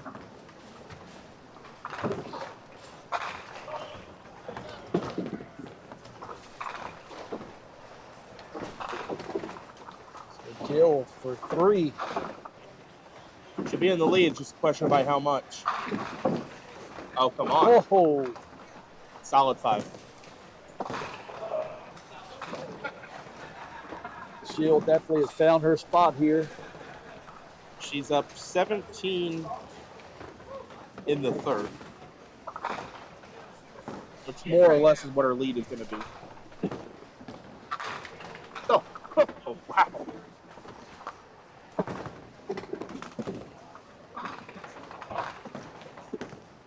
Welcome to why there will never be a 300. About as good of a 9 drop as you can have.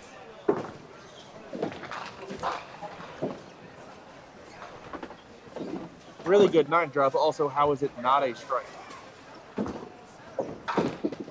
Now, my rule is that you can't complain about it not striking until you make the spare. So now that John is converted, he can complain. Now we can complain. Yes. If you don't make it, then I don't want to hear it. But if you make it, then you hit it in the face. Well, when you would miss it, the old timers used to say, could have been a strike, should have been a spare. Right. I've taught my youth bowlers, like coach, it should have been a strike. I don't care. It should have been a spare. It was a spare game. To quote Bruce Smith from the 300 Ducks documentary, strikes are a bonus. Yes, they are. Sometimes a big bonus. Yes. All right, Tommy's sparing in the 5th. Your Mark spares Apple was nowhere near. Your spares are the paycheck. Your strikes are the bonus. Do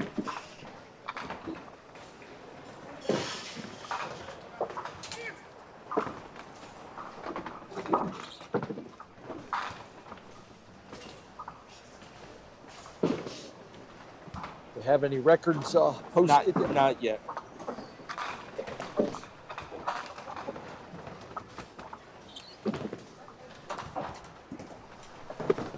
Oh, it looks like we're going to do it right now.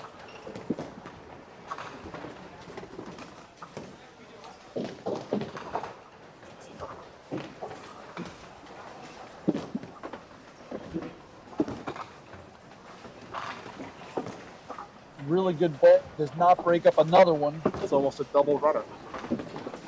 Might still be a single runner. No, not now.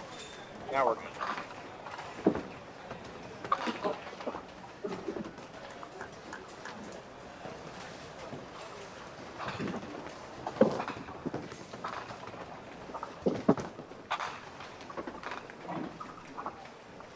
It will not be advantage Joe Martin with that 8 spare. It's a dance. Interesting play for 9. Opted for the 4-pin. Now a tie game with Joe Martin up ahead. Night day here for Jill from her other game on camera.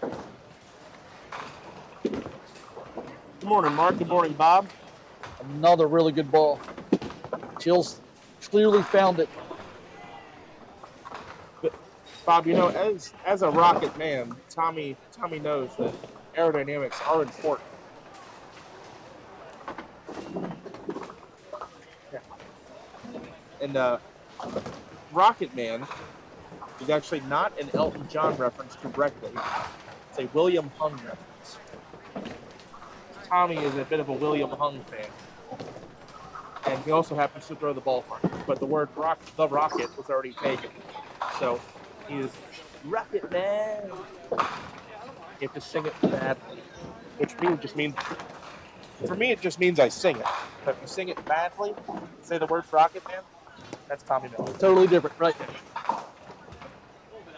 Although you can sing it, but it's not the same effect. Yeah.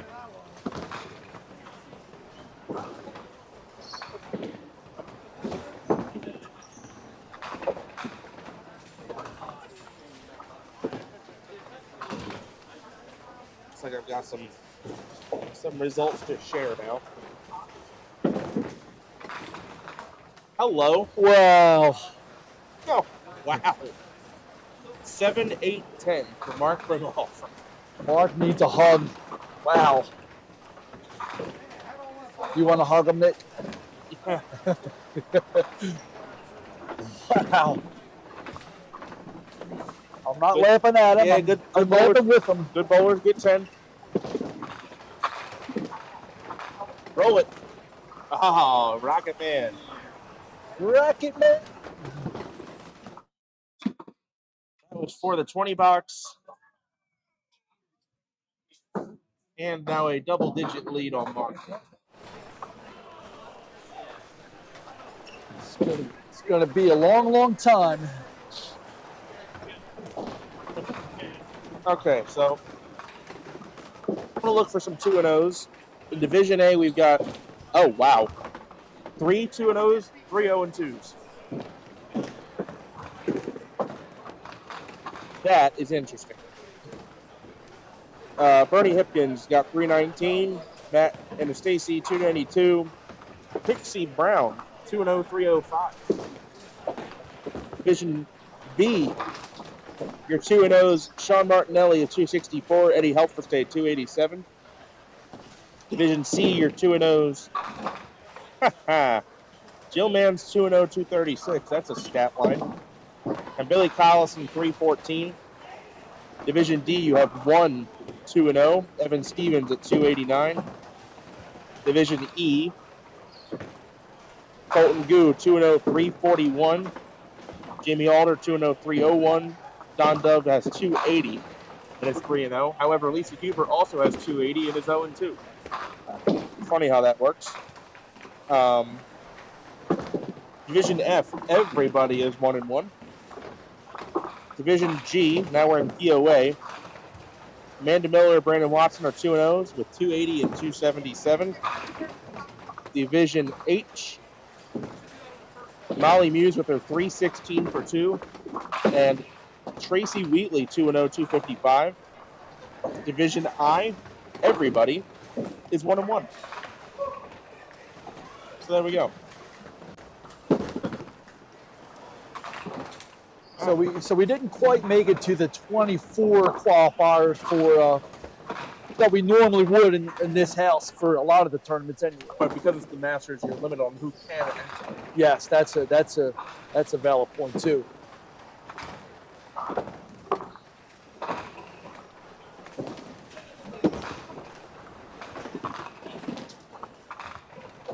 Dave Jones. One day we'll have another one.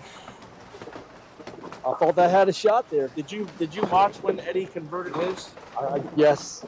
Yes. So I blew the speakers out at everybody's house. But Yeah. it took us we started that challenge sitting right here. It took us over 18 months And that's broadcast for somebody to make it. just about every month. Multiple tournaments a month.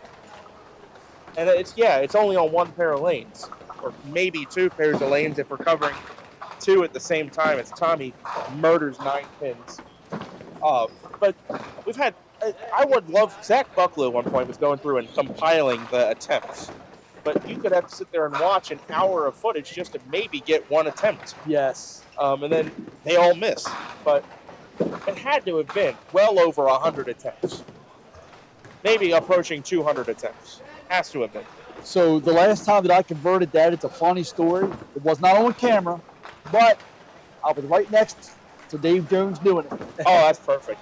Right there, ready to bowl too. Early in the summer, I left it against him in the singles league and made 5 out of the 6. And I slid it for 5 out of the 6 as he slid it. And I just missed the 2-pin. Like that would be the ultimate, the ultimate one would be to make it against him. Yes. Or if you're on his team and made it. And he told me he got 5 out of 6 the other night at Parkville. I'm like, well, if anyone has a chance to make it, it's you. Yep. Kind of it's your thing,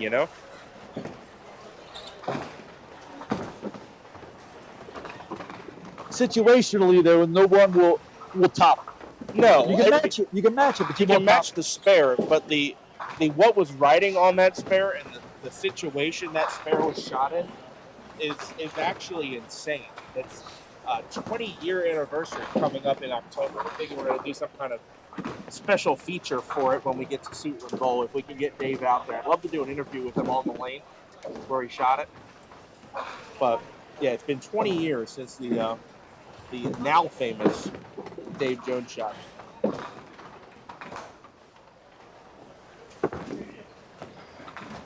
All right. So Joe Martin up 5 pins, down a hit. Tommy Miller Jr. now up 22. Hits are even.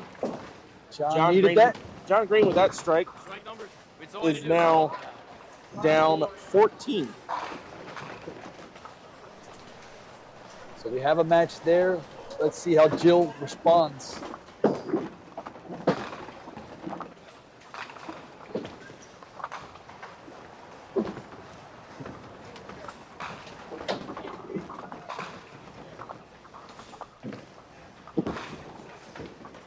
Great answer. Really good ball. Solid 5. Right behind the 5 pin, it looked like.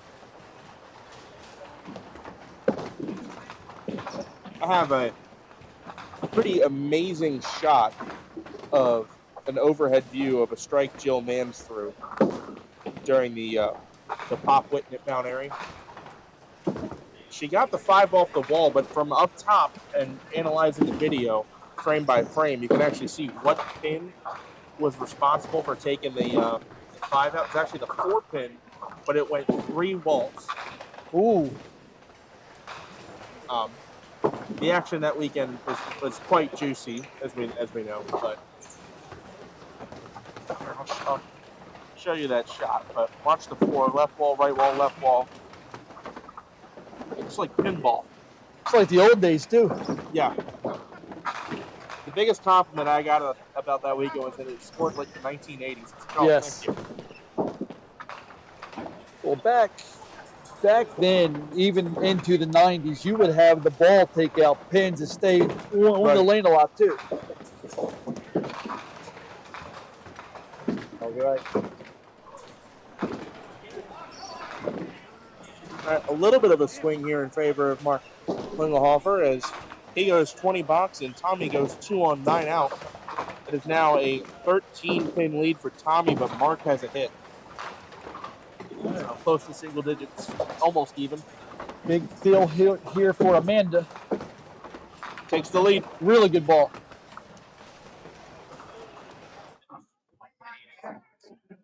Can't throw it much better than that. See if Joe can cover up. Oh no. Cuts a duck, and that is a big swing in Amanda's favor right there.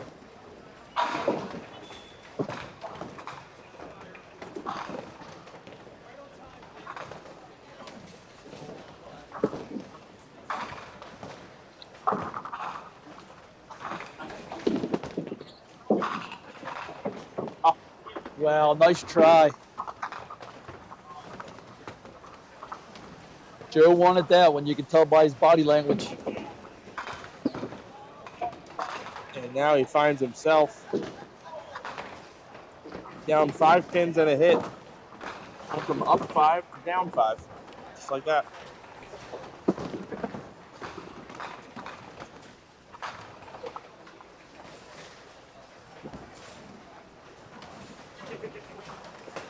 Here's John. A mark here would suit him well. A double. Yeah, Very double would be big. You're assuming Jill spares it. Or fills the frame somehow. 610. Why, I don't know. But Those pins jumped, though. That hopped over everything.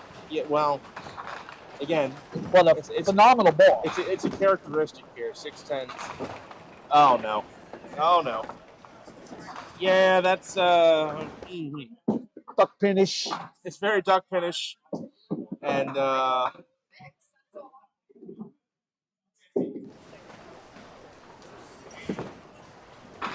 yeah, that's just tough. That's just tough. I'm glad John can laugh about it. Oh, John John bowling absolutely fine, actually. annihilated the pocket. Jill threw an okay ball, but got a very good break in. There's another 610.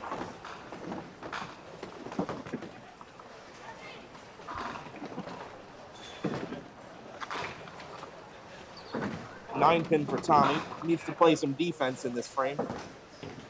He is now only leading by 5 pins. Big conversion here from Mark. 2. He's on And it. gets it. All right, Mark strings 3 in a row, and he's gave himself a fighting chance in this match. Oh, now he really has a chance. Big miss there by Tommy.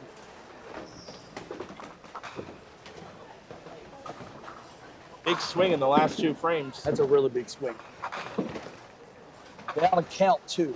Yep. Up 4 pins is Tommy, but now he's down a count. About the only way Mark doesn't get a 4 count, or more than a 4 count, is if he chops a bit. Amanda with some extra activity there.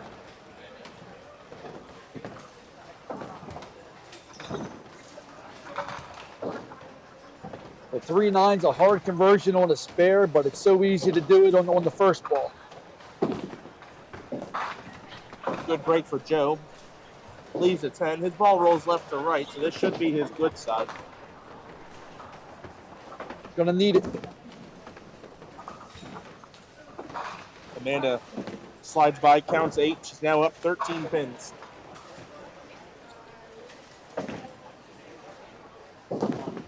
Got it. And on it. So that will make this a pretty close game headed to the 10th. Wood's important here. Was Hold clutch them shot. both. Clutch shot there from Joe. All right. So had Amanda dropped those 2 pins, you'd have been looking at an 11-pin game instead of 13, and 13 makes it a little more difficult when you're only on a spare. All right. John Green, this is almost must strike.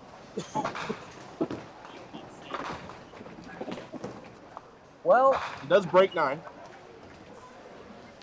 That's not worthless, but it almost felt like he had to double in this frame. Oh, Jesus. Jill by far is going to have the highest game of the morning on camera. Yep.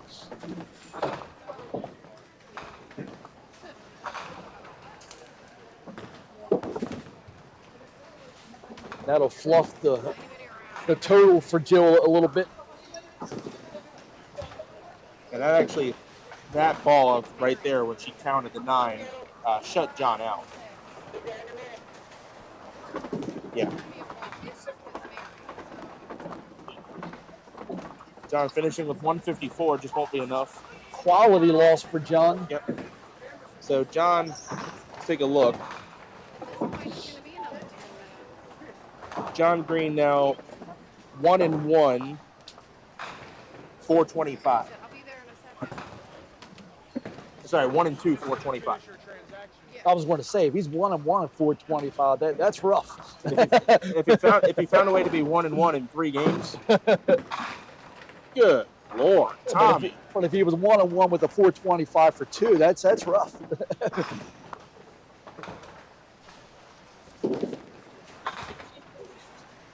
All right, Tommy spares there, and he needed it. I got you. Hall of Famer, wide right.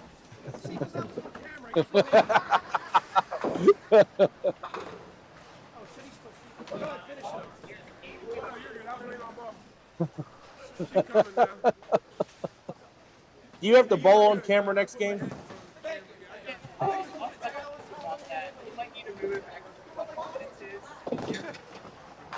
Yeah, Mr. Dub does not like the camera. But he was on camera quite a few times in the old videos, Duck Pin Magic. Yeah, he turned out all right.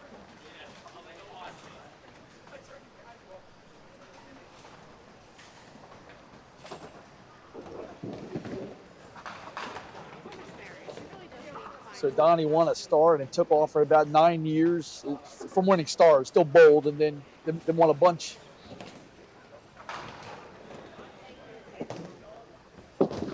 Tommy, an important ball.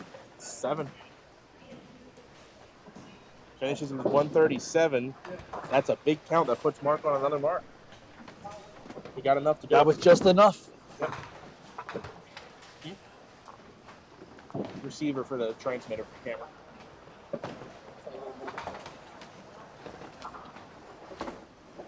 Jill can max at 179 if Sherman will allow her to do so. Jill, oh, that's funny. Jill is now 450 or 405 and a ball to go. She was 2-0 going into this game with a total of 236. And is now going to, with a big game, be barely over 400 and undefeated.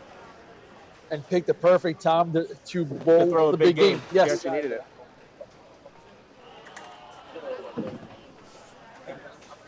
I mean, defense does help.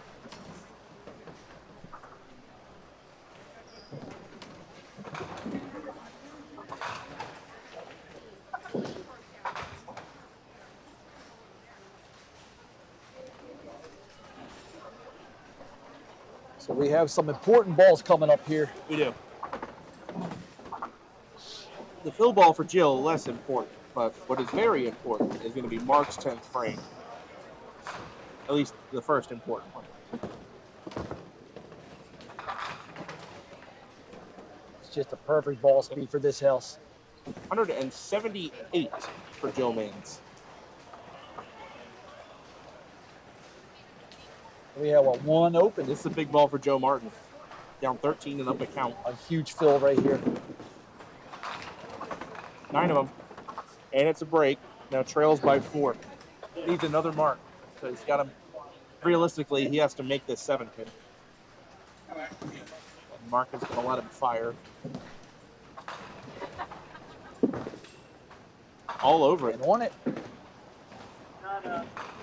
Two straight corner pins, clutch shots. Mark here. Klingelhofer, everybody. That will give him the win. Needs just 2 pins and 2 balls. That's what Now, this guy does. 5 on this next ball from Joe Martin will force Amanda Miller mark. Less than 4 and she won't need a mark. Tommy. All right, Joe does what he has to do. Finishes with 127. Amanda will need to fill 15 to win. Real nice last 2 there. Mark playing it safe. Rally there for Mark. Nice rally. Saving the day for the moment. All right, he gets it done at the end. 145 to 137. He gets on the board, his first win of the day. That was a grind for him. Well, his total, I didn't read it out earlier, but where is it at? His total for 3 is 363. He had 218 for 2. All right. All right, Amanda has to make it. Makeable, but she has to.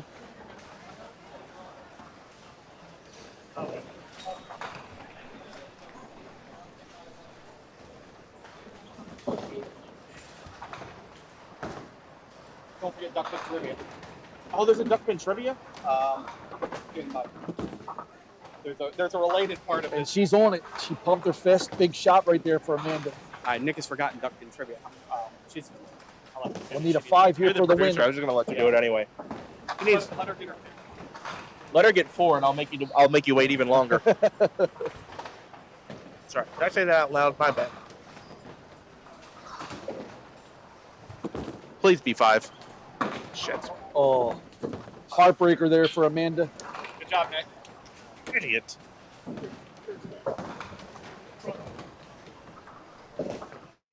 All right. David's here with duck pin trivia. So, last time we were at Southwest, Billy Thomas was high qualifier and won the stop. Who was the last bowler to be high qualifier in a stop they won at Southwest? That wasn't Billy. It wasn't Billy. Before Billy. Before Billy. Wow. Go to the tank. Really way back in the well. Did we broadcast it? No. I'll give you a hint. It was 2014. Oh, so it was way before us. That's your hint. Okay. I was graduating middle school in 2014, so it definitely wasn't duck pins forever. I could have given you the one I did on the car ride that nobody would have figured out. All right. So, to recap, let me get up here so you can see me. Who was the previous bowler before Billy Thomas to win a Southwest stop in which they were high qualifier? You have all of next game to put your guesses in the comments. We will reveal the answer at the end of game 4. That's duck pin trivia.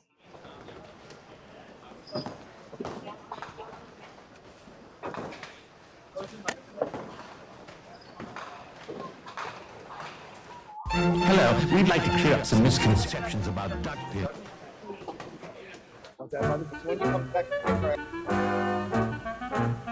Bowl with Barney at Barnum Recreation and Duck Pin Bowling. A place for the entire family.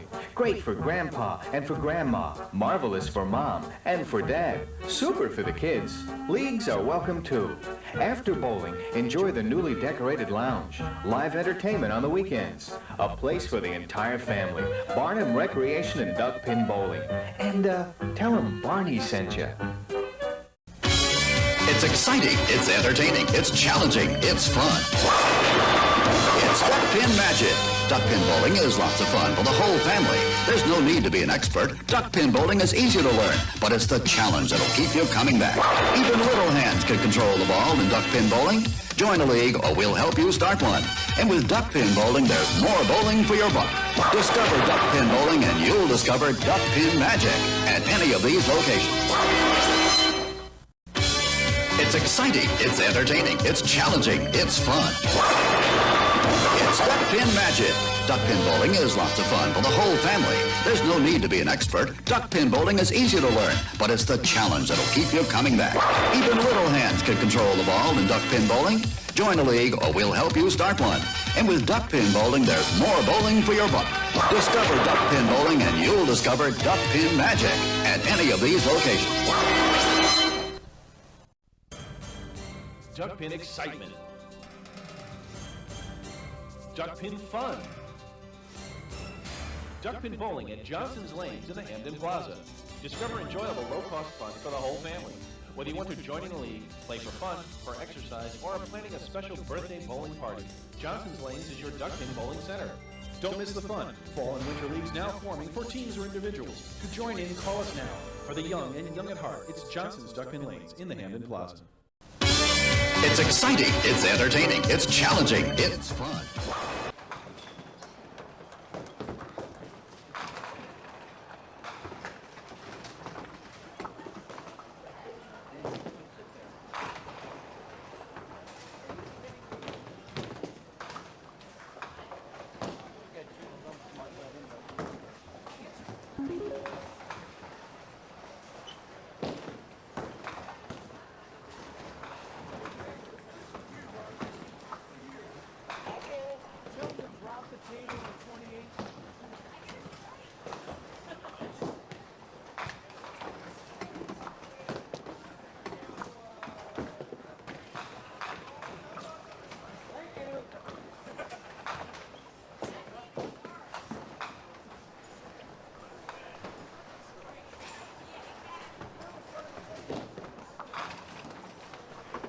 All right, everybody, we're back with a slightly disjointed start of Game 4.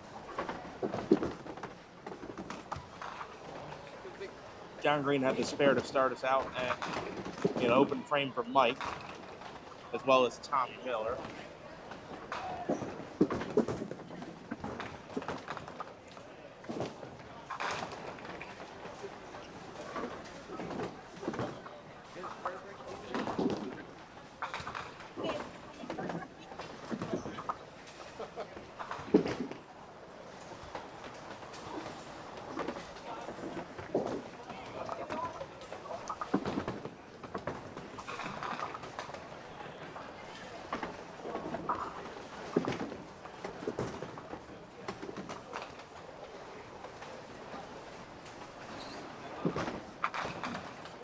Pocket 5-7 to start the game for Colton.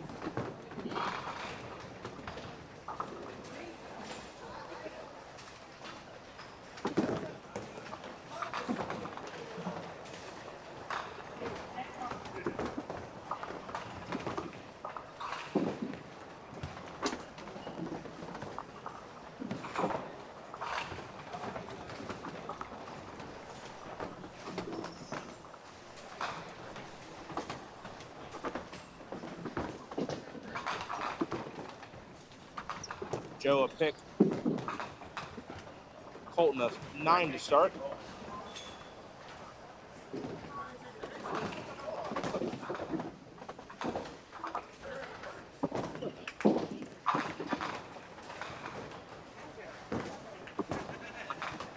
Joe Martin opening 8 box. His opponent, the other Green, Nick Green.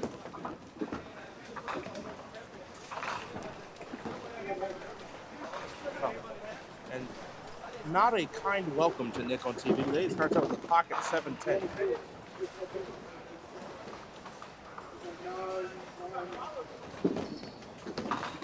That's a topic goal. I'd like to congratulate Leo Montero with a nice 208 game. I'm sure most of you heard that over the loudspeakers just then. 208 for Leo Montero. That was down to our left.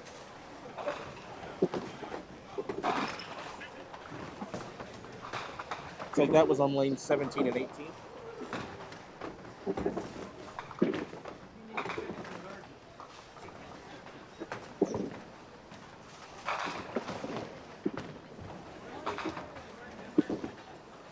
right, Nick with 10. That's a quality 10. Of what? From 27. You don't get nothing. Sorry.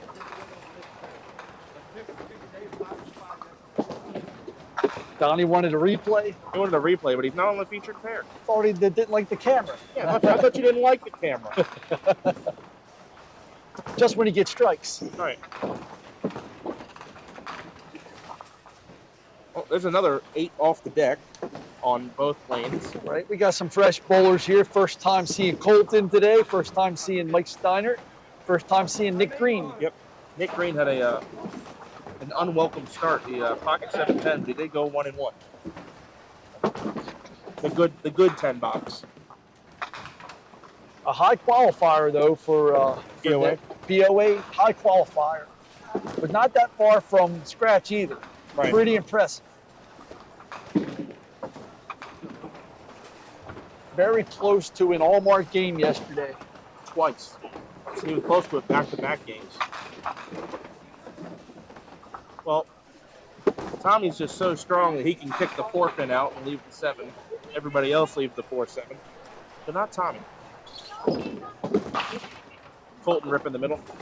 So we have some guesses here. Mark Callahan. So keep the guesses coming. Again, that question is, what bowler before Billy Thomas won a star at Southwest from the high qualifier position?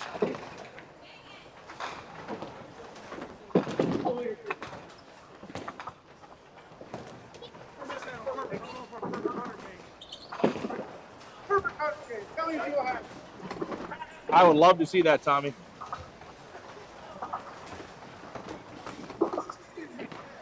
Hey.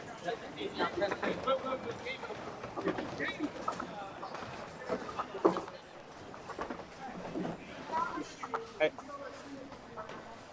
Hey. Hey, you both keep this up, we win by 10. Joe with a really good ball there.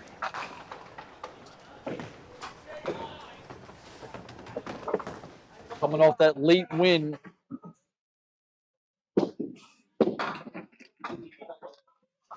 I didn't even realize I hit replay. My bad, guys. Oh, come on. I'll give him a little love. There's another 7-10 for Nick.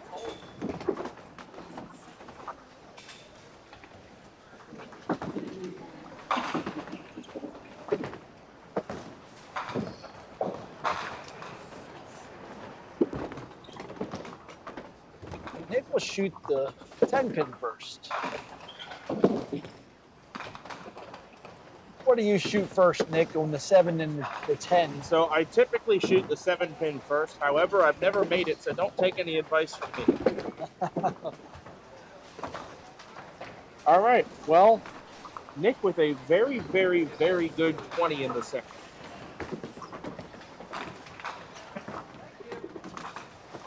Nine count for Steinmetz Sr. He gets to 29 in the second.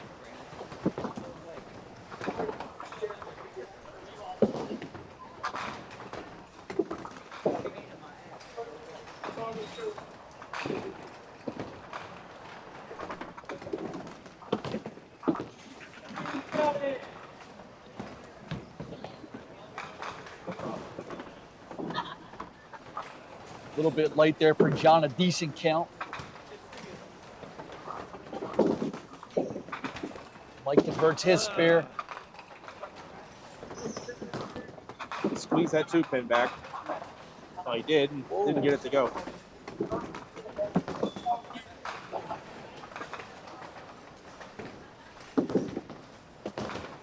There it is.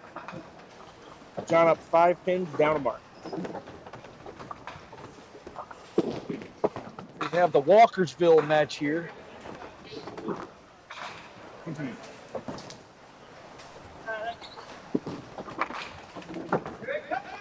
Colton high and tight. Carries a 2-1. Heavy with love.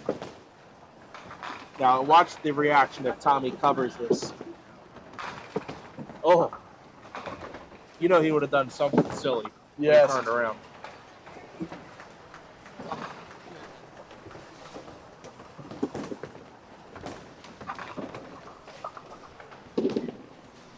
There it is.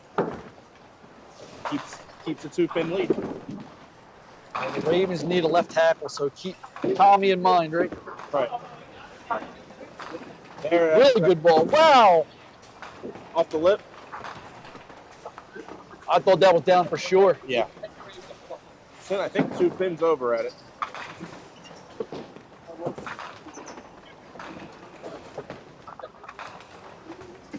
Joe Martin trailing by 2, but he's on a strike.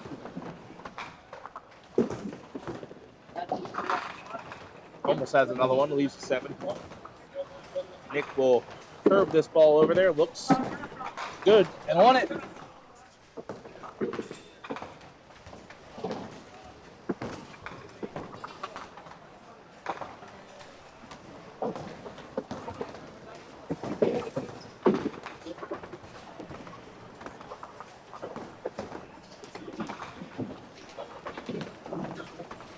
Good fill, but that opens things up for Nick here.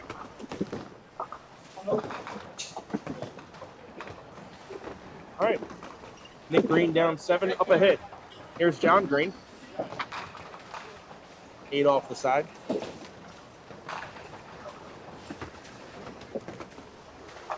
John has definitely stayed on the 1-3 side of things.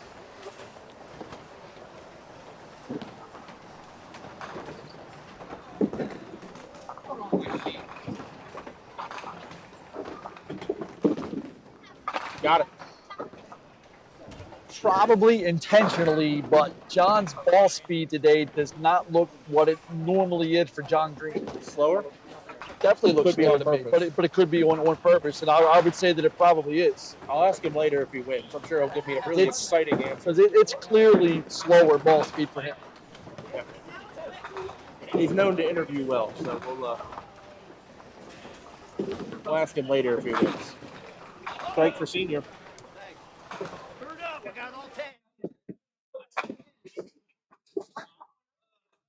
Turn on that ball right there, a lot of turn. Oh, and while we're away on replay, $20 for Tommy Miller. See if Bolton can cover. Bolton got a chance to catch a double, could actually take the lead. Yes, sir. Another tight hit that really carries well for him. Watch that 9-10 disappear. See ya. I mean, to be that tight and to still get the side to side there, it's impressive.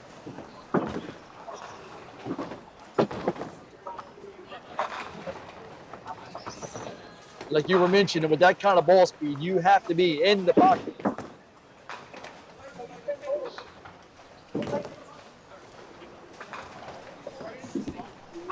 Nick Green, that's in there as well. Oh, come on. Oh. What the heck? Not getting the love there. Good ball. He's demolishing the front three rows. He can't get anything to get out of the back row. Takes a 1-pin lead, but now he's got a 7-9.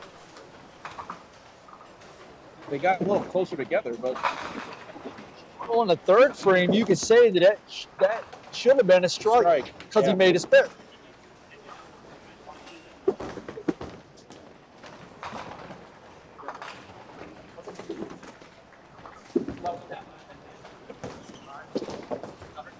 even with the missed 7-pin there, you can't understate how good of a 47 in the fourth that is. That was his first, that wood ball there was his first missed object.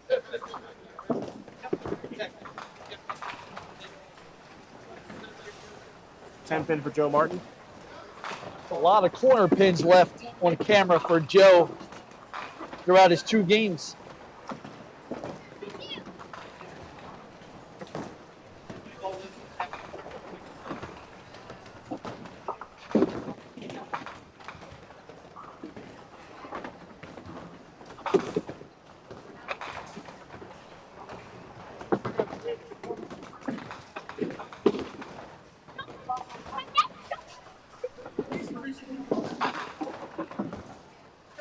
So we're even Steven.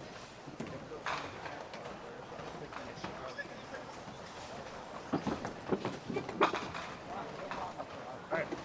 Tie game there. Holton's got the lead over Tommy, although it doesn't show on the scoreboard. He practically does. Oh, 9 off the deck for John Green.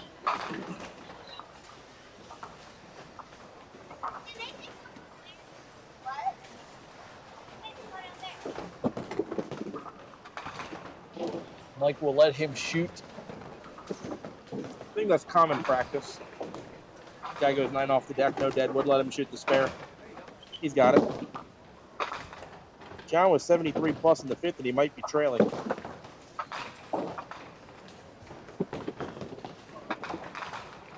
He will be trailing. A mixer there. That's a mixer. That's a mixer for 2. That's how you throw a shit ball. Tommy Miller for the double. Oh, there's all right.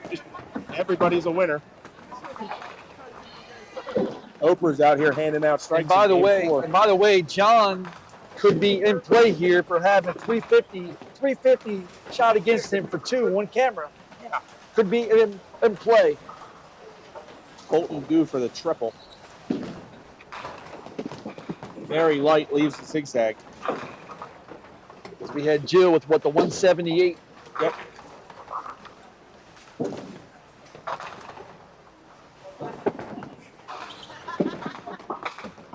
And a pick. That swings the momentum right back to Tommy. So there's got to be a bet here between Holton and Tommy, right? Some kind of bet. You think so? There's got to be something going on.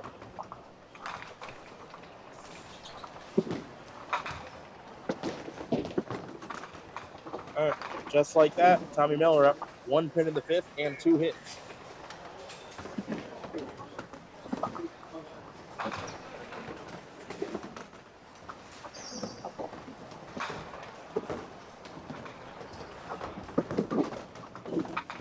Oh. Kick on the inverted two-pinner there for Joe. It's a tie game. We'll see what Nick can do when he steps up. He's taking a re-rack. All right, Joe Martin, 9 out.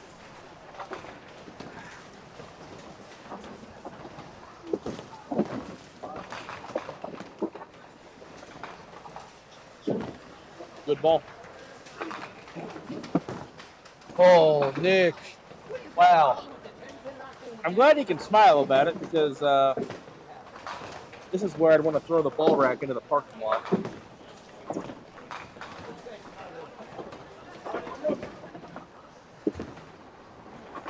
All right, takes one. Holds 10 here. He has a 1-pin lead. But to recap, that is back-to-back 7-10s, a 4-pin that should have struck, a 7-9, and now a 5-10. But he has a 1-pin. But he has a hard-fought 1-pin. A rough 57 there. Wow. He has earned every bit of that 57. Not that it was deserved.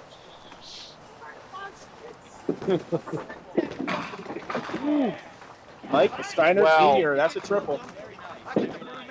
John will need to fire his defensive coordinator.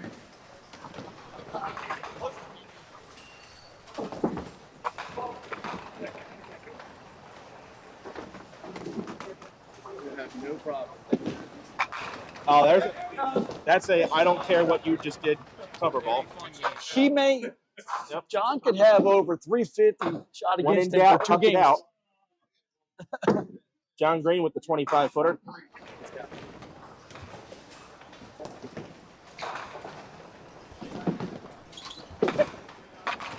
So we've been told John's already had 464 shot against him for 3 before we have this another game. Triple. Before this game. We have another triple.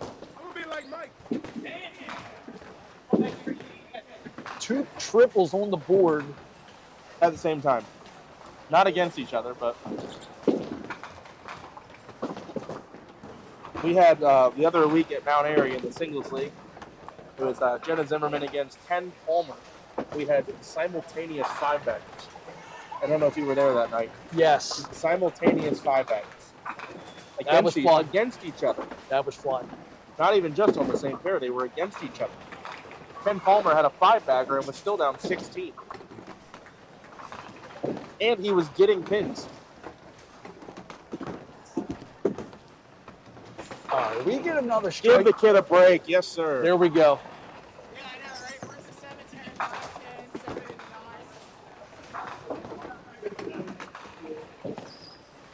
All right, well, there are a lot of strikes on the board at the moment. Yes. They've all come out of nowhere.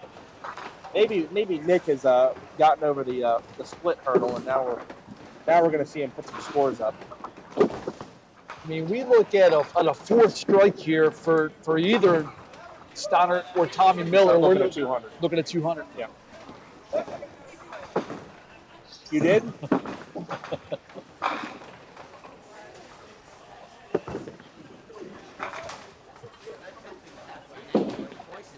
All right, 7 box for Joe Martin. Nick Green now up 4 pins and a hit. John Green for the double. Oh, why not? Leaves the 1-3.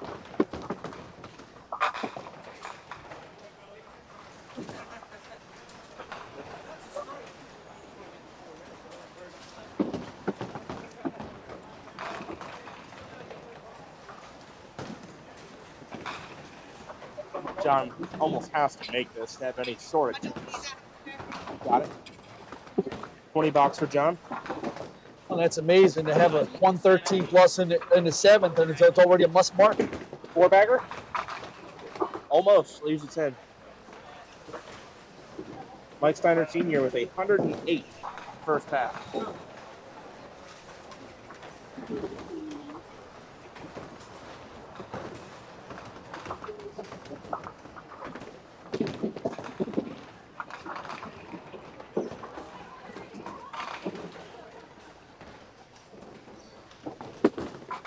And Mike slides by.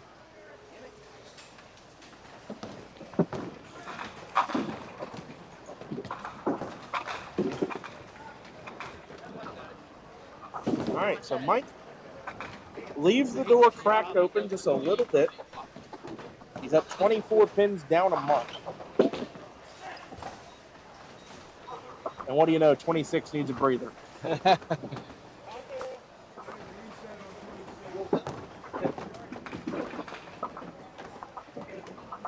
knew it was cold coming from my ball. He come back yet.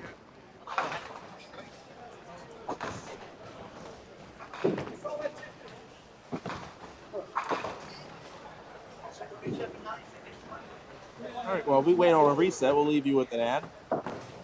Take a look at this. Man.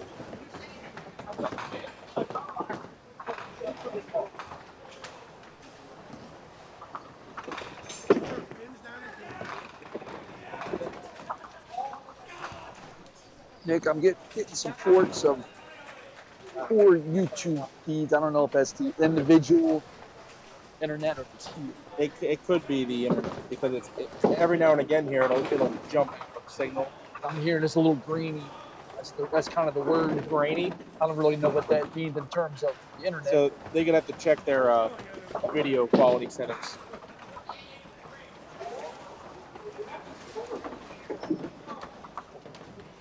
Colton needs some strikes and he needs them now. Really to even make it any sort of match. Oh. Has that ball not strike? Absolutely nailed 9 in the pin.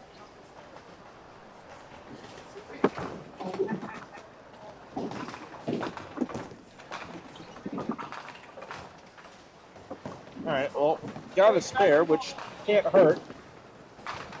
Tommy for the 4-bagger goes off the side for the triangle because why not?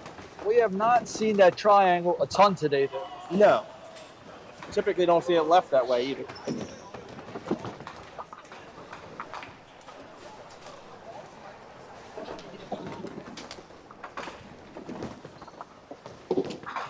And he's got the mark.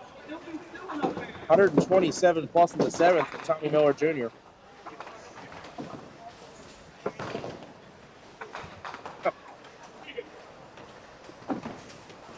Tommy up 38. Hits even.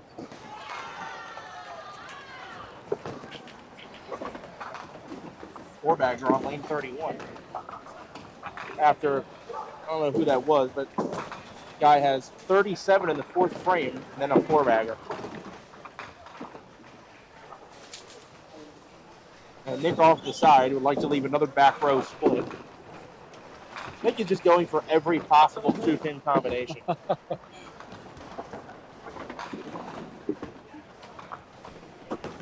He only has a few left. He's left the 7-10.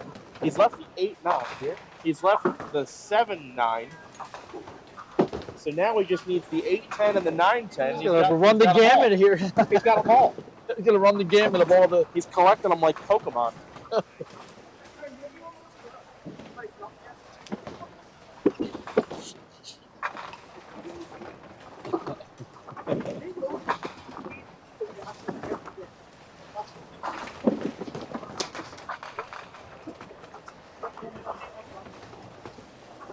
Mike's going to fire here first.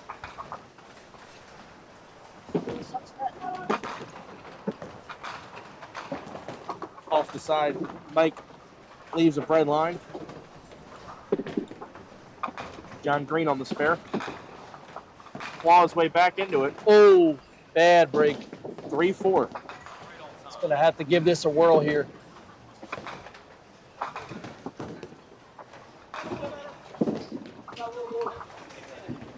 Mike leaves him a path still. Oh, tries to get it to bounce around.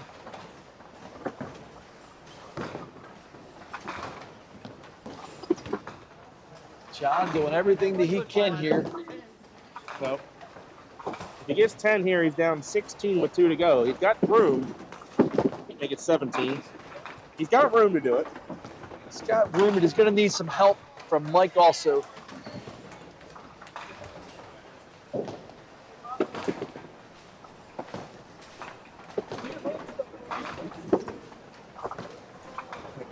Tommy on 127 plus in the 7th. Ouch. Didn't look like it was that bad of a ball, but leaves the 5-6-10.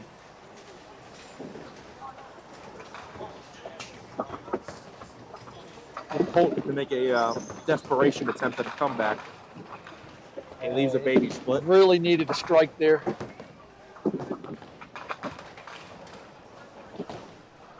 Yeah, Colton's down 37.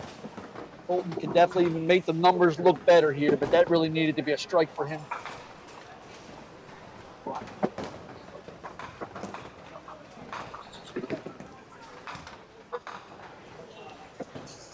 Tough deflection shot there. So that will just about seal it in that match. Snyder Sr. up at 17, but not safe yet. Meanwhile, this is a big count ball for Joe Martin. He's down 12, but he's up a hit.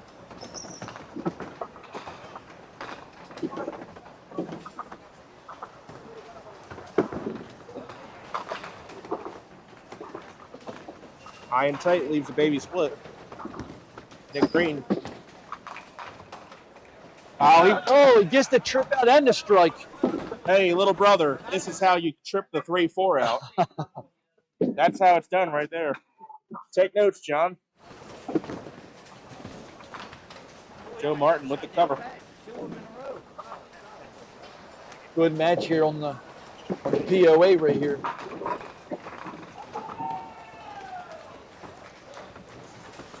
So now Nick up 4 pins with hits even.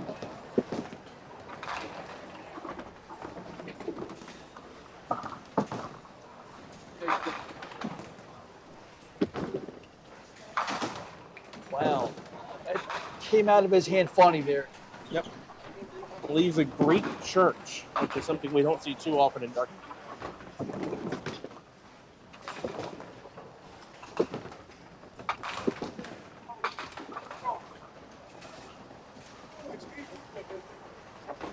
See if John can give this a whirl here. He's going to need it. Oh! Mike got it almost made the Greek church. Got 4 of the 5. John had to have a mark there. Now he's going to need a double in the 10th, and he's going to need Mike to open.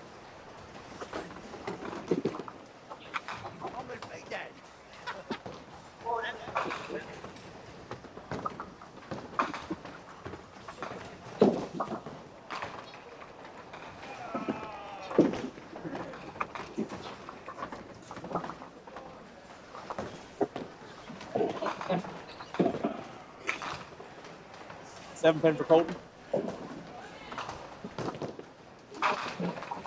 Wow. And 10 pin for Tommy. So Tommy with no longer has a chance at 200, but can get 2 spares and get into the 180s.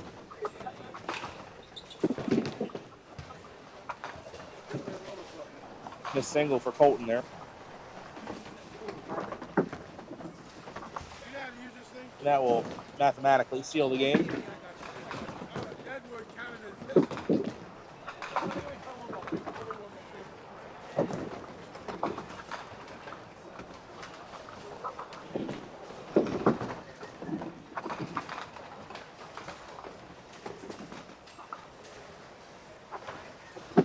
So John Green's total shot against him are well into the 600s, approaching the mid 600s.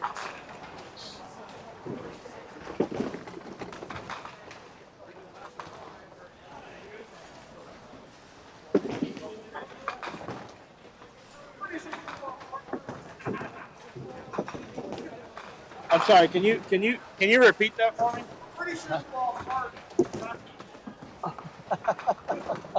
The fart ball for Tommy Miller Jr. Adding that to his bag of tricks. Tommy was the winner of a pot game Thursday night at Mount Airy. It's a $50 game, 3 bowlers. They started on lane 1. They bowled 1 frame on each lane. If they marked in the 10th, their fill shot was on lane 11. If they doubled in the 10th, that fill shot was on lane 12. Tommy won by about 50 pins. It was not a contest.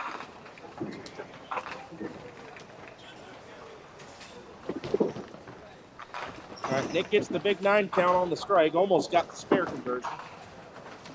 Joe Martin, a 7 count. Now a 6-pin lead for Nick Green. Joe had to go for it there.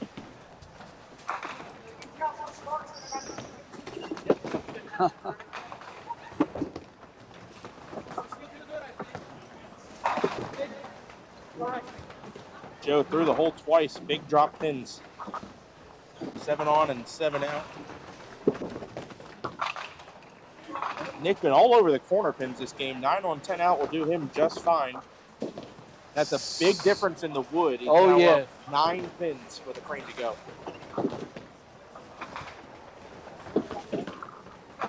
Everything but put Joe on a mark. Right. All right, Steiner Sr. Mark to shut out John Green. That'll be in the mark.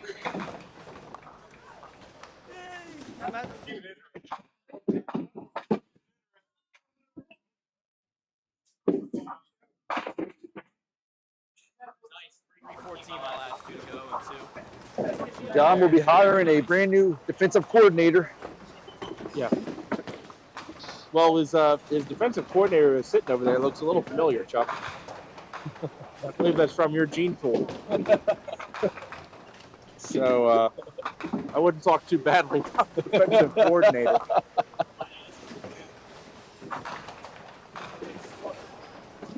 Oh, hold on.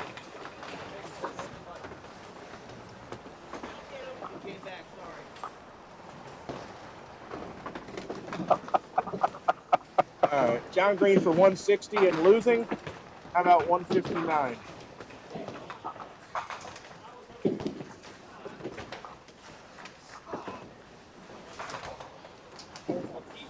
Steiner Sr. at the worst is going to be in the 170s. Can throw another strike to get into the 180s.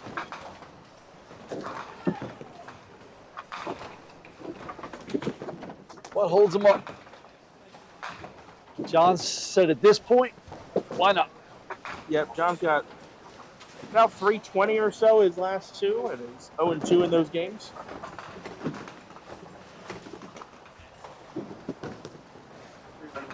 We have a 178 shot against him, followed by a 177. Yeah, so that's 355 is 2 games against him on TV.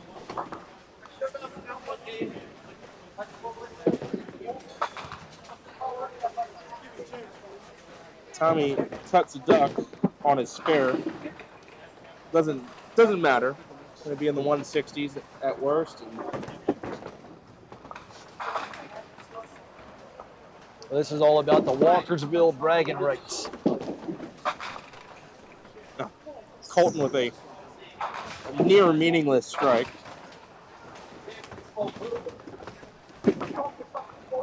Colton getting ready to be a newlywed. Yep. Congratulations to him. Tommy with 163.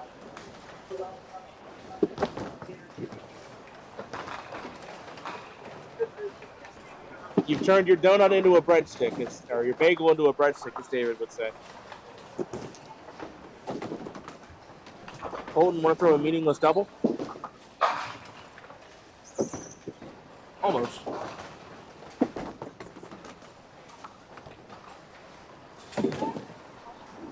So the scores have gone up here the last 2 games from the first 2 games. Oh, yeah. At least on the scratch side, they have. I mean, our 4 bowlers scratched there just average near 160.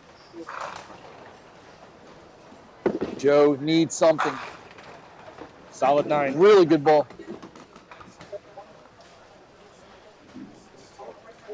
Yeah, 159 average by the scratch bowlers in that game.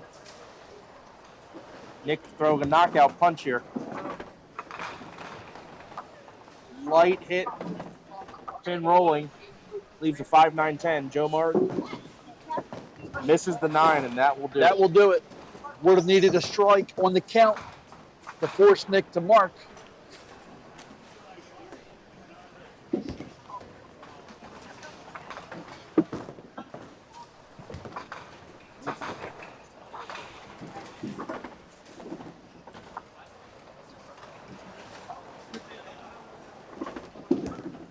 record. If you've watched this game by Nick, the score did not do it justice. Yeah, he has thrown the ball a lot better than the score suggests, but I would say deserving of a win either way.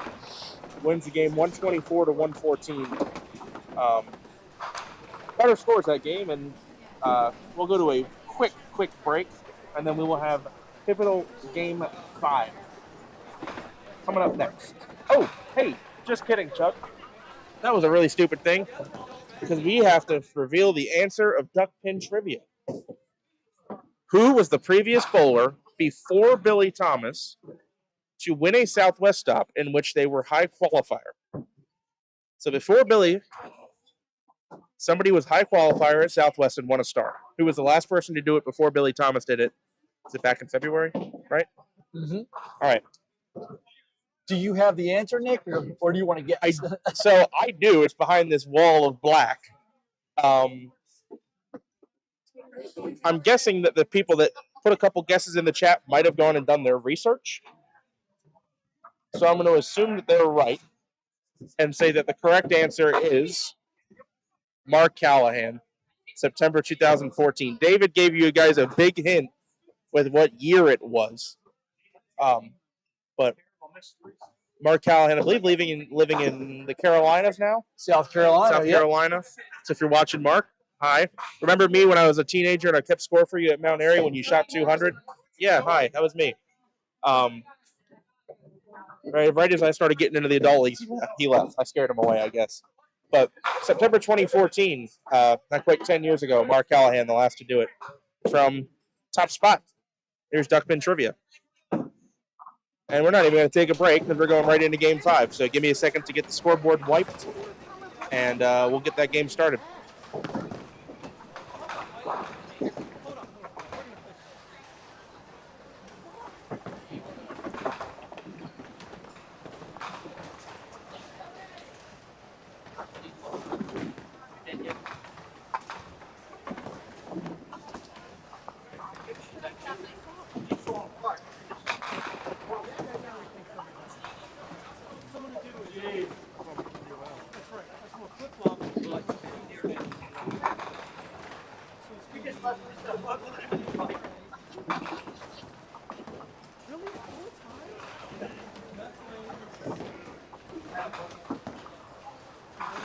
Switch over here to Game 5 out of 5. There we go.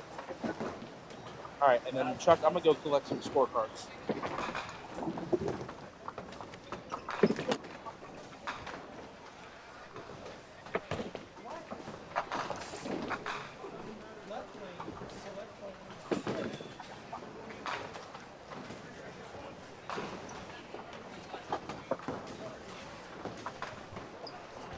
Everyone getting situated here, so let's see who's going to bowl who.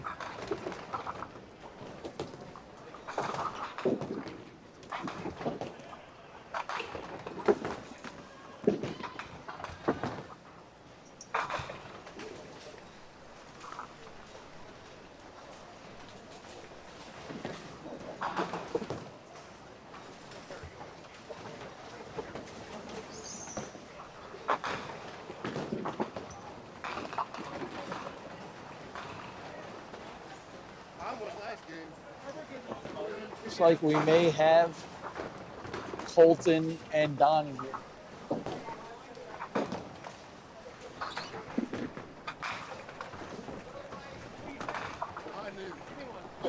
What a pitch there by Colton.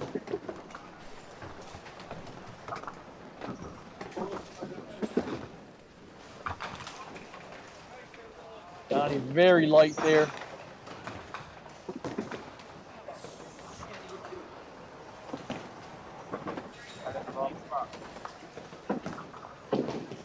I'm sure Donnie will take 2, 3, and 1s though.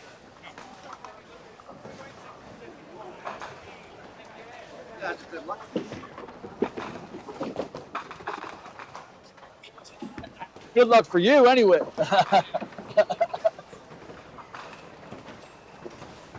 Nick with a very good ball there.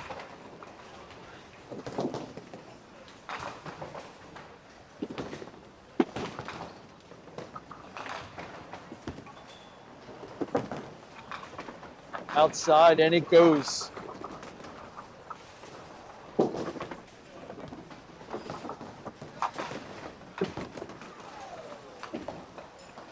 We have Samantha for the second time here.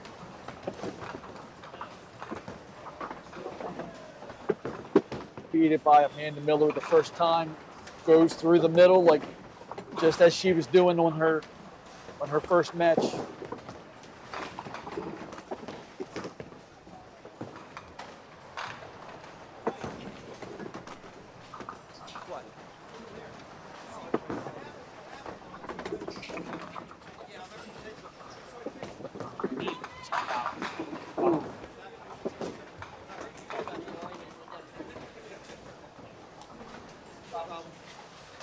Bolton struck.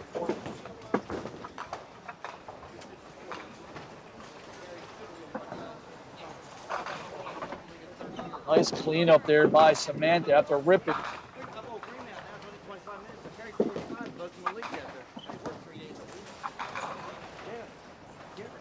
She died 3 months ago. That money's gone. That was a lot of money we were getting. She was on disability. I gave her, I went to bed at 2 o'clock, gave her some ice water, fell out of bed at 3, I gave her CPR, and the paramedics had her for a half hour. We couldn't revive her. She had severe COPD. Get another look at Steve. She wouldn't take the Brio. I had 9 canisters at home. She wouldn't take one of them. Partial Southwest special.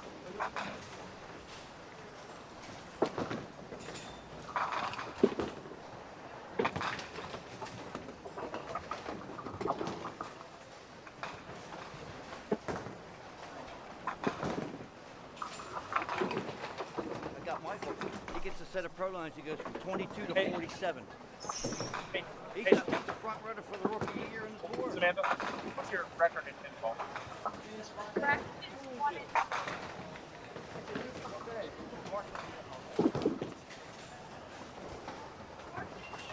Got it. Thank you.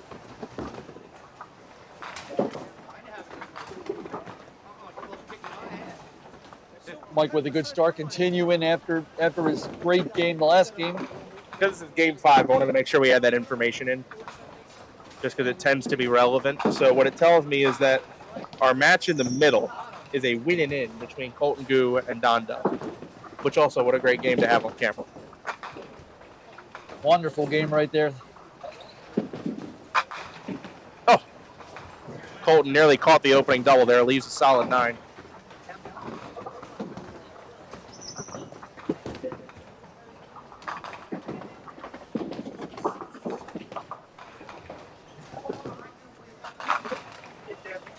Solid 5 for Don.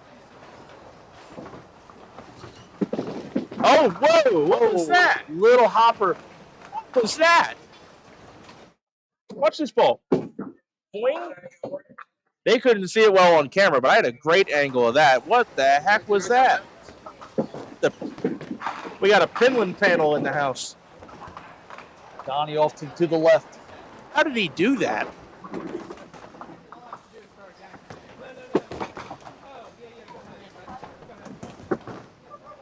Nonetheless, it is a spare for Colton.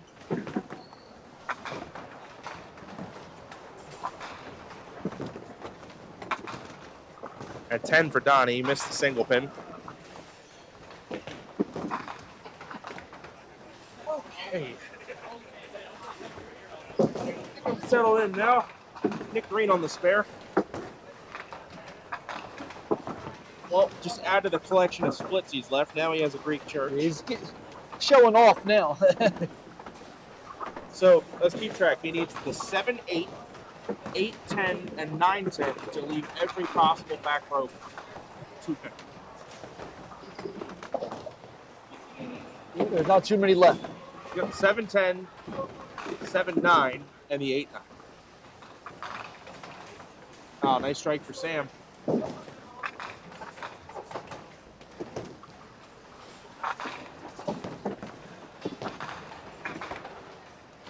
Sam with 20 plus in the second, and Nick did not convert the Greek church, but has a good 10 out of it. That's a great conversion there. They're great Big 10 there. Brian, I didn't know we had a Southwest seam like that. That was interesting.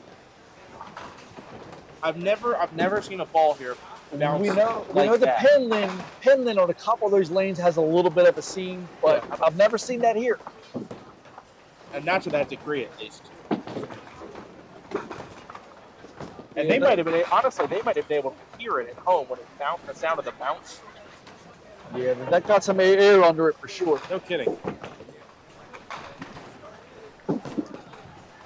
But it bounced true for Colton at least. It's gonna bounce, bounce true at least. Right.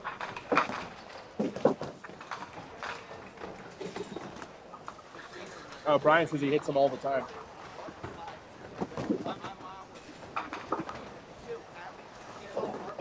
Mascot's watching. Heck yeah. Where's he at? Oh, good. Which is hilarious because it's going on right behind him. Well, on YouTube, that's bowling is just like the speed. The whole thing? It's just bowling, all the videos. Good. You're raising him right. That's awesome.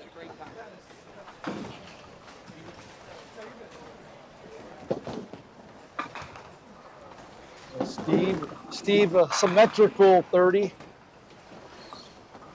Walking over there for Steiner Sr., but it doesn't quite get there. Leaves the 4-7. Don Dove in a bit of a hole early, down 10 and a hit. He's off the side for 6. He pulled that one left also.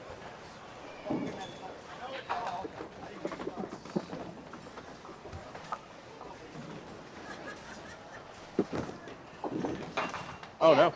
Kick for Mike. He goes open.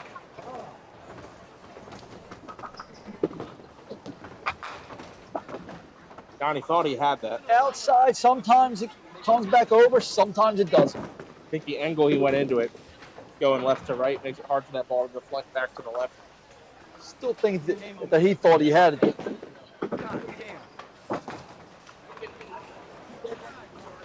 All right, so we have two perfect 30s. 2 perfect 30s. Colton will look to pounce here. I have a funny feeling this is a strike.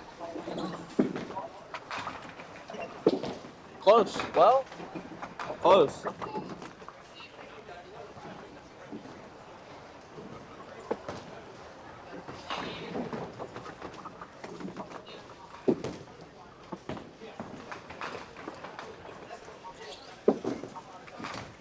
when you get a guy like Donnie down like that, you have to pounce, and that's what Colton did. 19 and a hit now.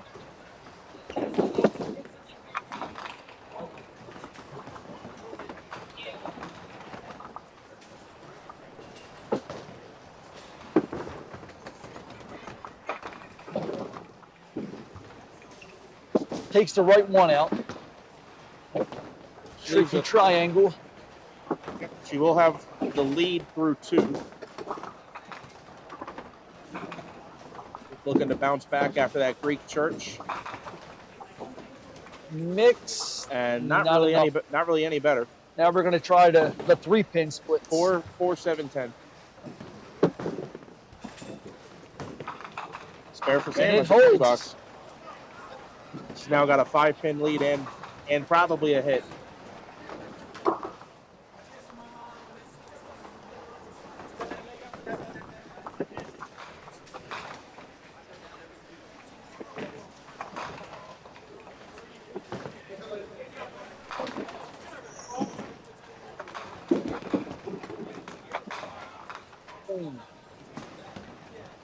Nick kind of jerked left as if he knew that one was close.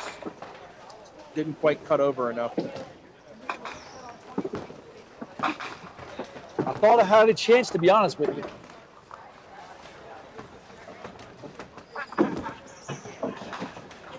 Really good wood from Nick here. These 2 games. Yeah, he's on the object pin just about every ball. Yeah, third ball has been lights out.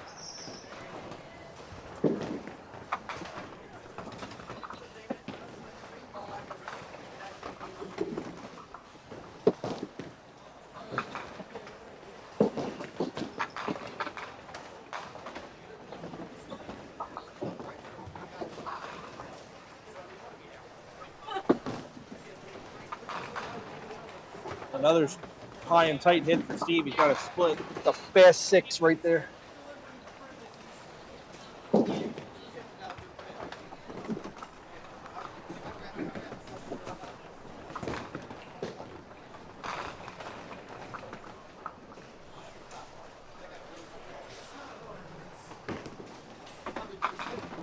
Nice spare. Steve breaks Gets up the the takeout.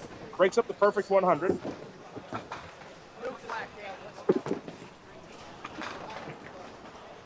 I luck out there. Come wintertime. Mike with a really strong 13 frames here. Even the open, the last frame was a pick 2 pinner. Tonight don't start till 7. I watched the film of Santander hitting that home run. That crowd went crazy when he hit that thing. Wasn't it? Lucky you. Boy, that crowd went Steve, crazy. I listened to Steve answer. Let's see if Steiner can get back on the board. You just got to keep a pitcher off the IL.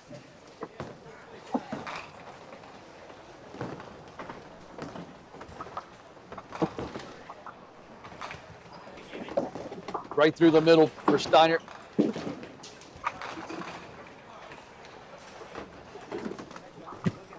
Donnie Dove looking for get something going here. Another washout.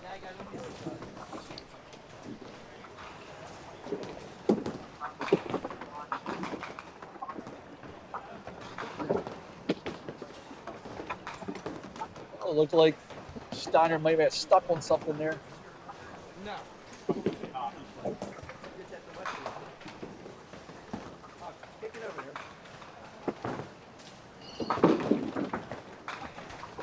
1-2-4-10 for Donnie. Nice shot. Needed that one. And that's the difference. This one is the one where he wants to go left to right, where the other time he missed, he wanted to go right to left. But he threw a left to right ball. Bad box there for Steiner. Obviously was not comfortable with the footing there. He's going for the easy slide, so that's definitely what it was.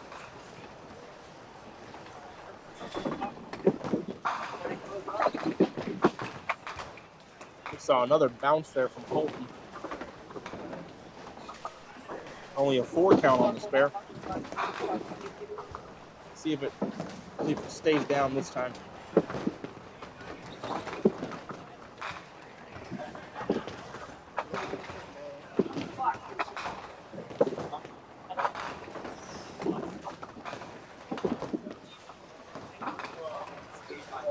All right, so Nick stepping up. Now he's only trailing by 7 as Samantha cuts a duck. Nick Green. Good ball. Solid 5. No, I said Nick Green, you know, like your brother. Yeah.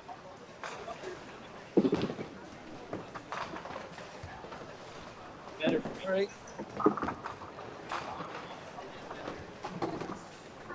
Never mind. The better green pulls the 5 pin.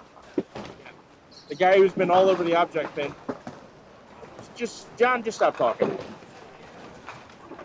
Sam's gonna have a small lead here. Yep. Sam takes 9 out.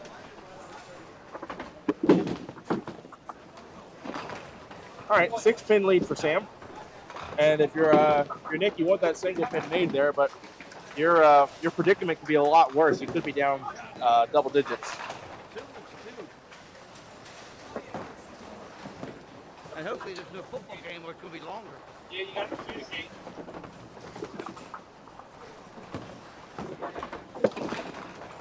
See if Broly can keep the marks flowing. Leaves a 6. Now within 5 pins of Steiner Sr. This game doesn't matter much for either of them except a couple dollars in the divisional payout. Neither of them will be advancing into the final bracket. Senior off the side for 6.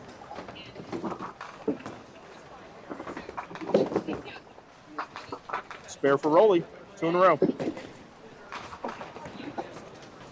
Steve Roley, of course, the gracious host of Season 2 of Summer of Parkville, which was a 5-part series on Duck Pins Forever. I'm sure we'll be back doing it again next year.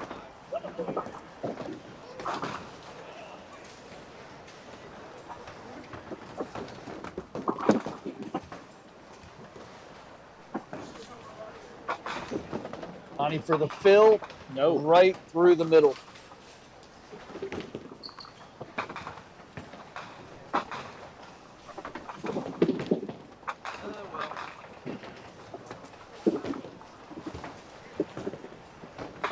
That's worst case scenario. So do we know where Donnie stands in the division? Let me see if I can find it.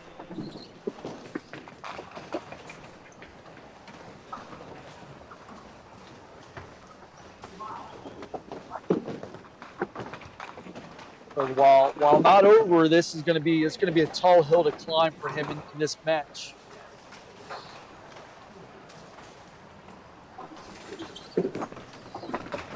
Colton all over his. Okay, so they have both Colton and Donnie as locks to make it. Let me explain why. They're both 3-1. They're the only two 3-1s. There are two 2-2s. However, I believe they are against each other. Mark Klingelhoff or Jamie Alder. They are. I'm looking at that now. So the only way that Don does not make it, as he is losing at the moment, is if Mark or Jamie outscore him by about 60 pins in this game. So they would need a monster game, and he needs to lose. Which, I mean, Donnie only has 51 right now. Let me update that score. He only has 51. So not impossible, but not likely. Not impossible, but very unlikely. Colton definitely in at this point. So they've circled his name on the board, hopefully not premature. Yeah, so they didn't do a who was the guy with the beauty pageant? Steve Harvey. Steve Harvey. It's not his fault.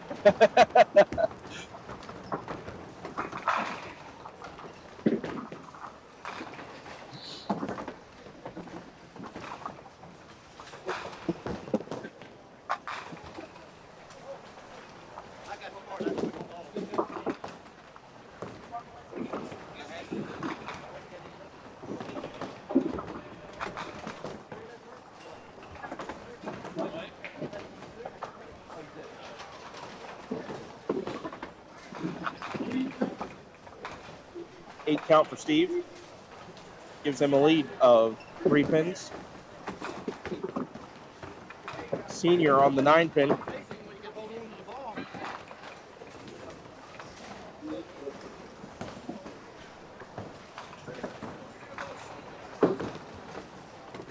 And it How you held. doing, Scott?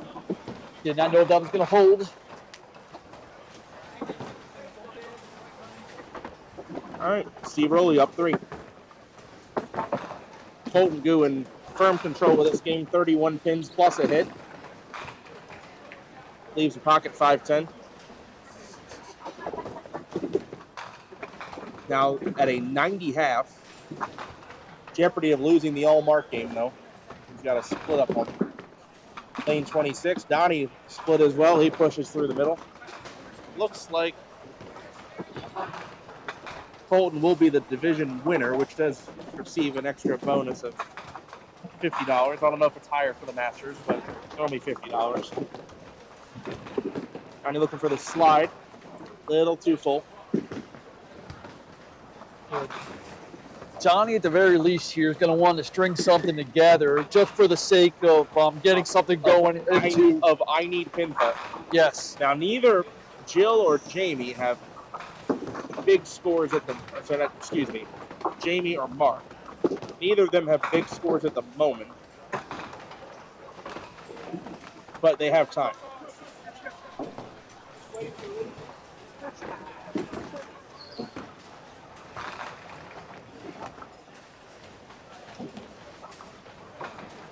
Solid 10 pin for Nick. You take a look at Nick's division, see how that stacks up.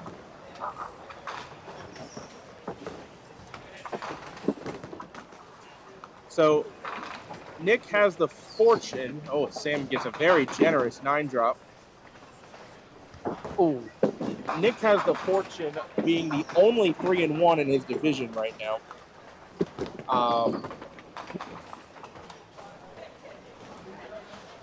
There are 4 2-2s, so you're pretty much guaranteed if Nick loses, there will be some kind of tie at 3-2. So it'll come down to pinfall, and currently the pinfall advantage by a couple pins is to Nick Green.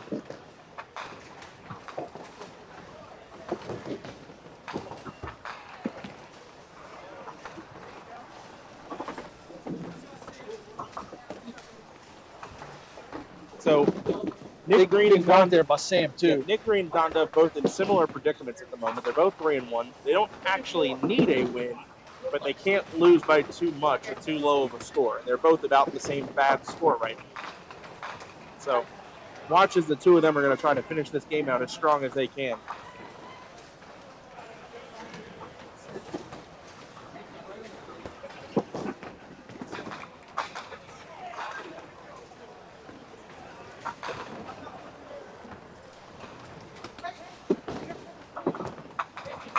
Nine spare for Steve.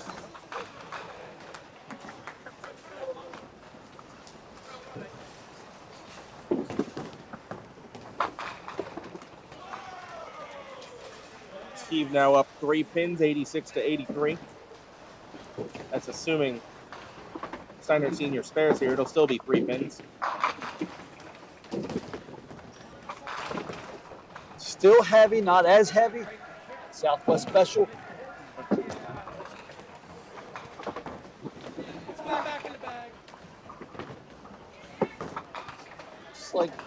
Looks like Donnie's just struggling to find the correct line.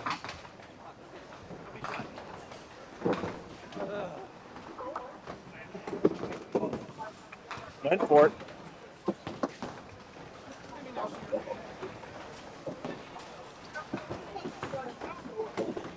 We'll keep an eye here and see if Don Dove gets in any kind of danger here. He might. Somebody over there just threw a double in the 6th and 7th, and their opponent struck in the 7th. So it's going to be Mark Klingelhofer coming up on a single strike with a slight lead. Actually, no, he's slightly trailing. Jamie Alder stepping up with a 2-pin lead and on a double. Don Dove an even 70 in the 7th.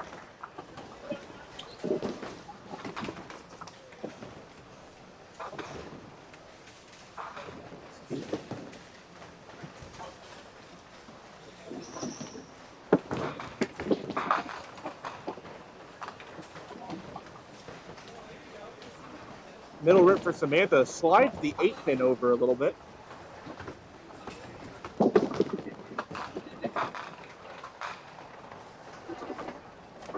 That makes it a 2-mark game, though, for Nick and Sam.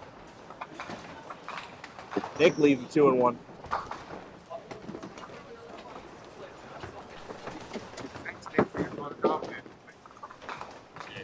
Well, 95.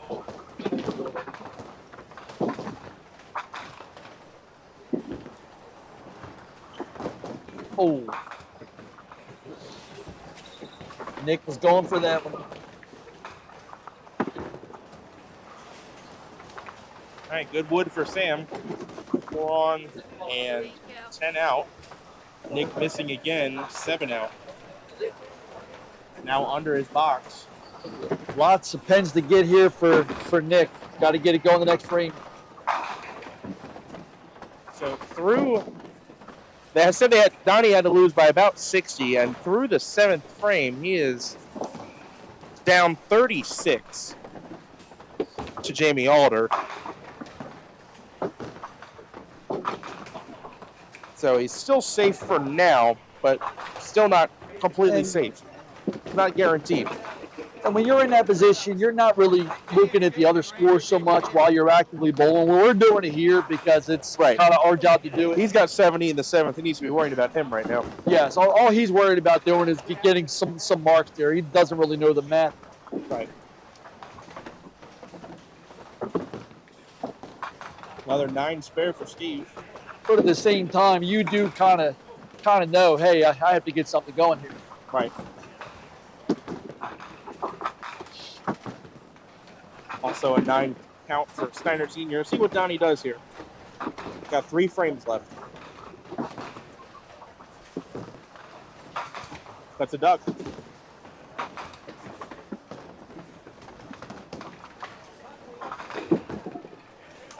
Mike with the spare. Got 3 in a row. Steve working on 5 in a row.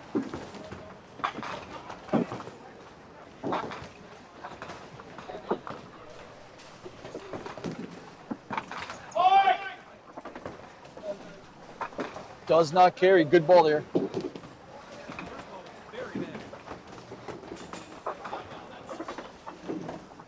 Mark Klingelhofer off to our left is down 5 up a mark headed to the 9th frame.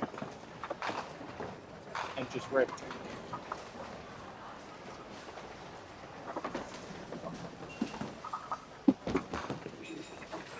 $10 for Don Dove at 80 in the 8th. 78 in the 8th. What a shot. Sam slides to 10.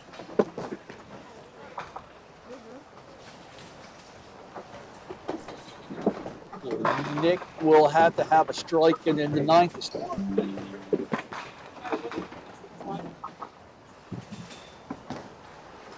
Richard, there should be 3 more Pro Tour events. Is that correct, Nick? So Pop Whitten, there will be September, October, November, and no December. No, but he was talking about the men's I Pro think you were Tour. talking about the Pro Tour. 2, September and October.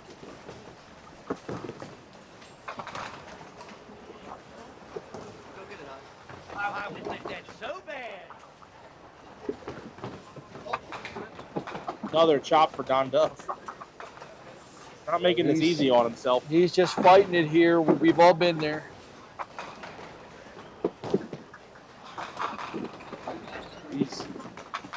Oh yeah.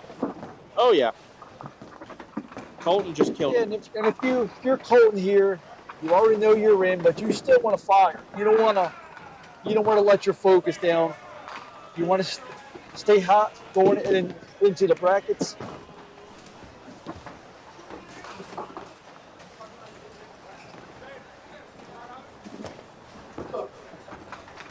$10 for Donnie.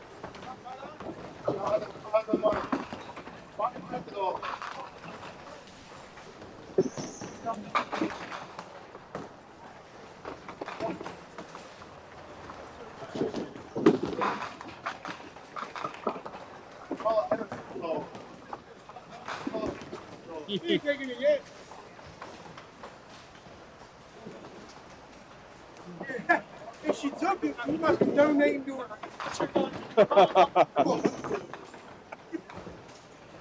What has gotten into you, Colton? Oh, donating to her, bowling South Side. Let me beat him on TV. Oh God. I'll tell people. Post about you. That's fine. So that will all but seal it for Sam. We don't know Nick's exact fate. Makes it even better. We'll find out if Nick still has a path here, but for the game, it's not looking good.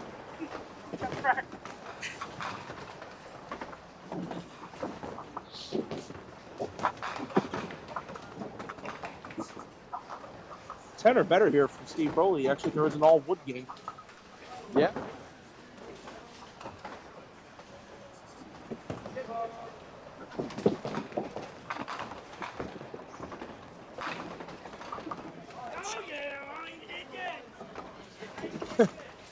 Strike for Steiner Senior. Technically not out of the game yet.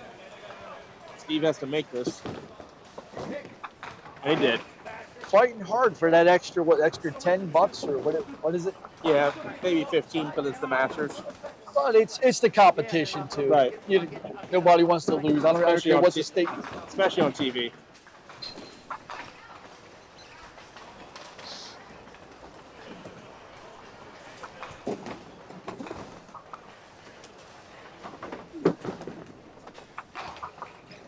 Well, had to have another strike there to have any chance.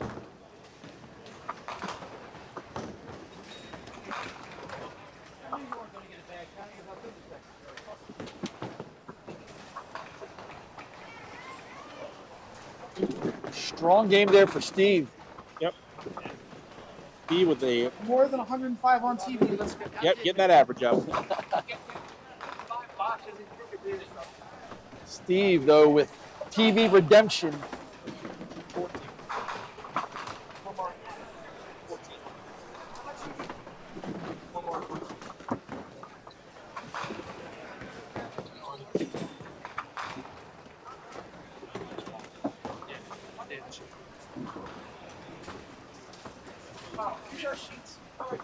Yes, go ahead. Take them all. Blame the mic. Nick, will the camera be safe here? We'll be fine.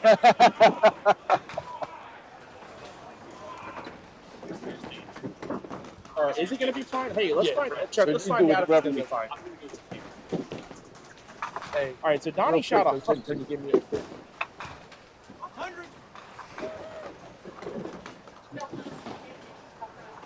Donnie said you can take that camera and shove it. Oh, you know why he was already safe? There were two 3 and 2s, or sorry, 2 and 2s, and if Donnie lost or Colton lost, I think they both had the heads up on either bowler that won. Okay. That has to be what it was.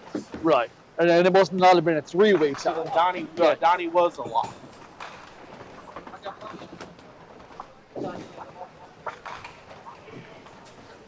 So a very benign 100 game there. That's correct. Okay.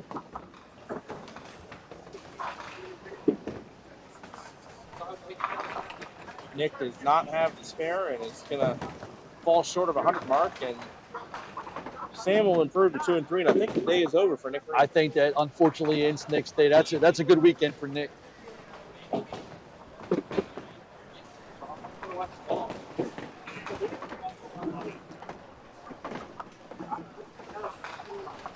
$133 to 98.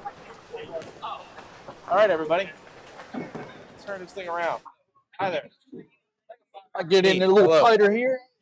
See my beautiful face. Yes. That nice haircut you got going on too, Chuck. All right. Everybody go hit the fridge, go hit the can. And about 15, 20 minutes, we'll start the bracket. You know how it works. It's a bracket. You win, you go on. If you lose, you go get paid, you go to lunch. You can go to lunch. We're going to go get a snack, and we'll be right back.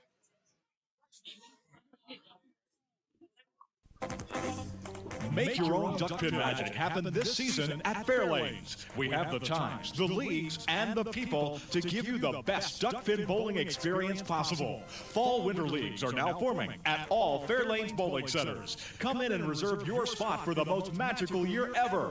Get in on the fun, the excitement, and the action of duck pin bowling. There's no trick to it. Just visit any Fairlane center and pick the league that's best for you. You'll enjoy the experience. We guarantee it.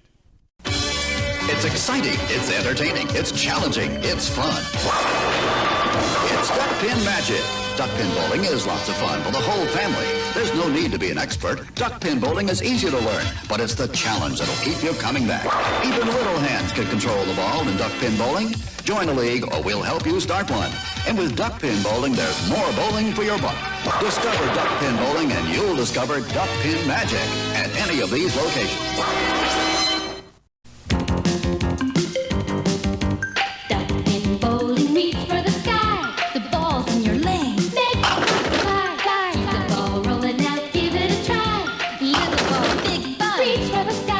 This weekend, reach for the sky and make the ducks fly for only 50 cents a game at these Duck Pin Fun Unlimited centers. Reach for the sky.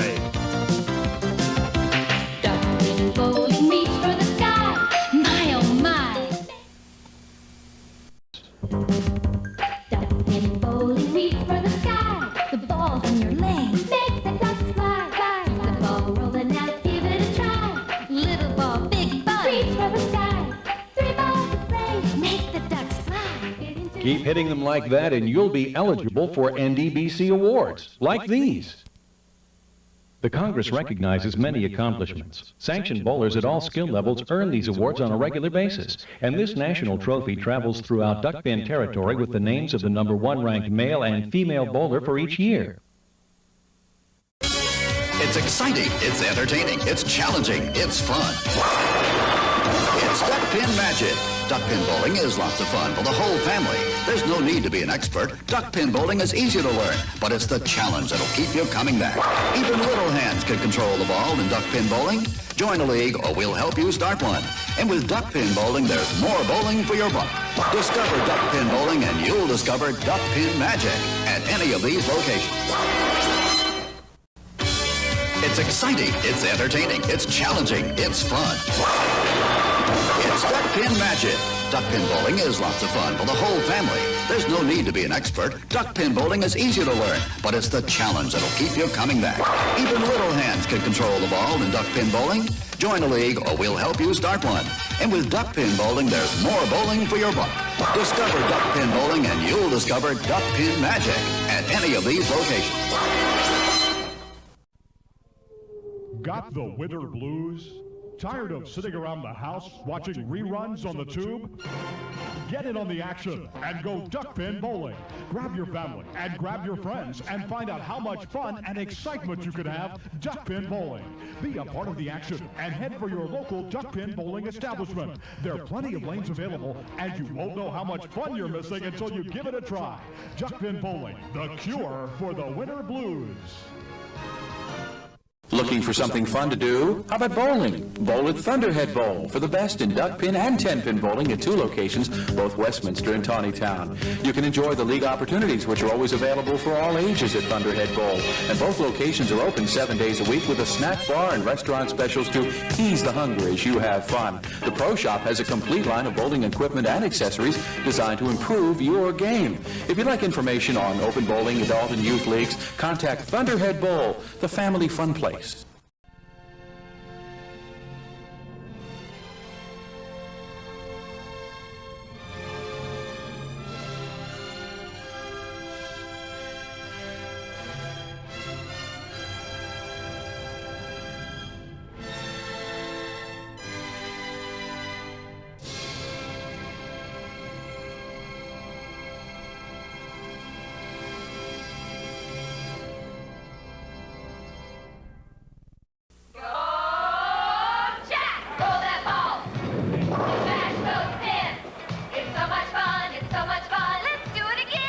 Fairlanes has 516 duckpin lanes for you, your family, and friends. Look us up. Come on into Fairlanes, the fun lanes.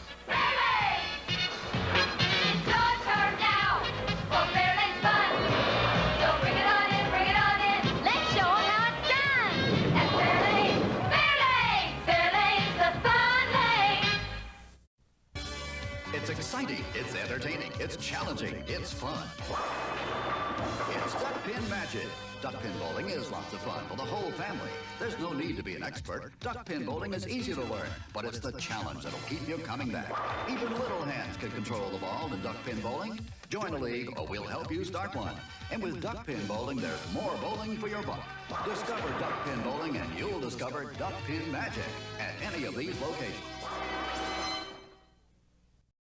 Break the cycle of boredom at Highland Bowl. Duckpin bowling at its best. Highland Bowl features disco ducklo bowling, bumper bowling, leagues, and more. Plus, Highland Bowl can host your next birthday party or corporate event for even more fun. While you're there, enjoy delicious food and drinks from our snack bar, or have fun with your friends at the arcade. Highland Bowl in Hartford offers unlimited games up to 2 hours, just $7.99 per person, including shoe rental. For family fun, it's Highland Bowl on the Hartford West Hartford line. Updated hours and more info at cthighlandbowl.com. It's exciting, it's entertaining, it's challenging, it's fun. It's Duckpin Magic.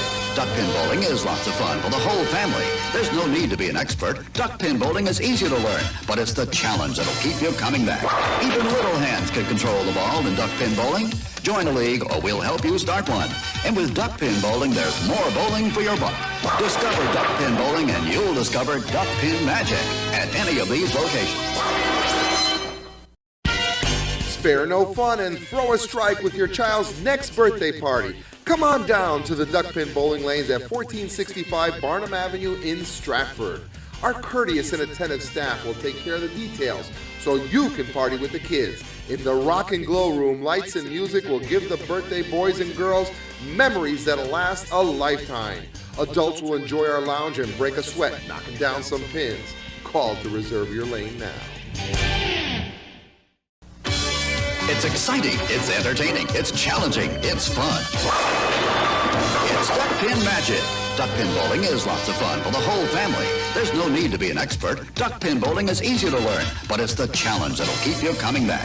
Even little hands can control the ball in duck pin bowling. Join a league or we'll help you start one. And with duck pin bowling, there's more bowling for your buck. Discover duck pin bowling and you'll discover duck pin magic at any of these locations. It's exciting, it's entertaining, it's challenging, it's fun. It's Duck Pin Magic. Duck pin bowling is lots of fun for the whole family. There's no need to be an expert. Duck pin bowling is easy to learn, but it's the challenge that'll keep you coming back.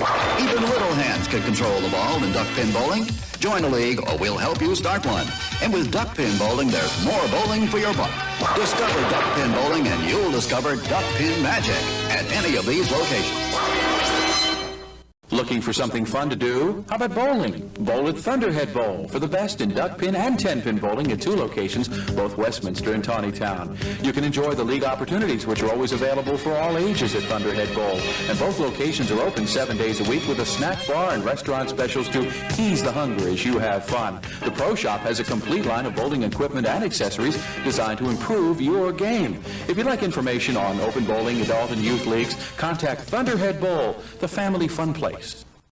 Break the cycle of boredom at Highland Bowl. Duck pin bowling at its best. Highland Bowl features disco ducklo bowling, bumper bowling, leagues, and more. Plus, Highland Bowl can host your next birthday party or corporate event for even more fun. While you're there, enjoy delicious food and drinks from our snack bar or have fun with your friends at the arcade. Highland Bowl in Hartford offers unlimited games up to 2 hours, just $7.99 per person, including shoe rental. For family fun, it's Highland Bowl on the Hartford West Hartford line. Updated hours and more info at cthighlandbowl.com.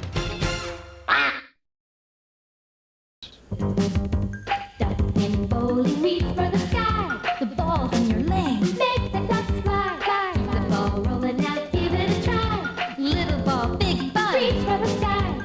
3 balls to play, make the ducks fly. Keep hitting them like that and you'll be eligible for NDBC awards, like these.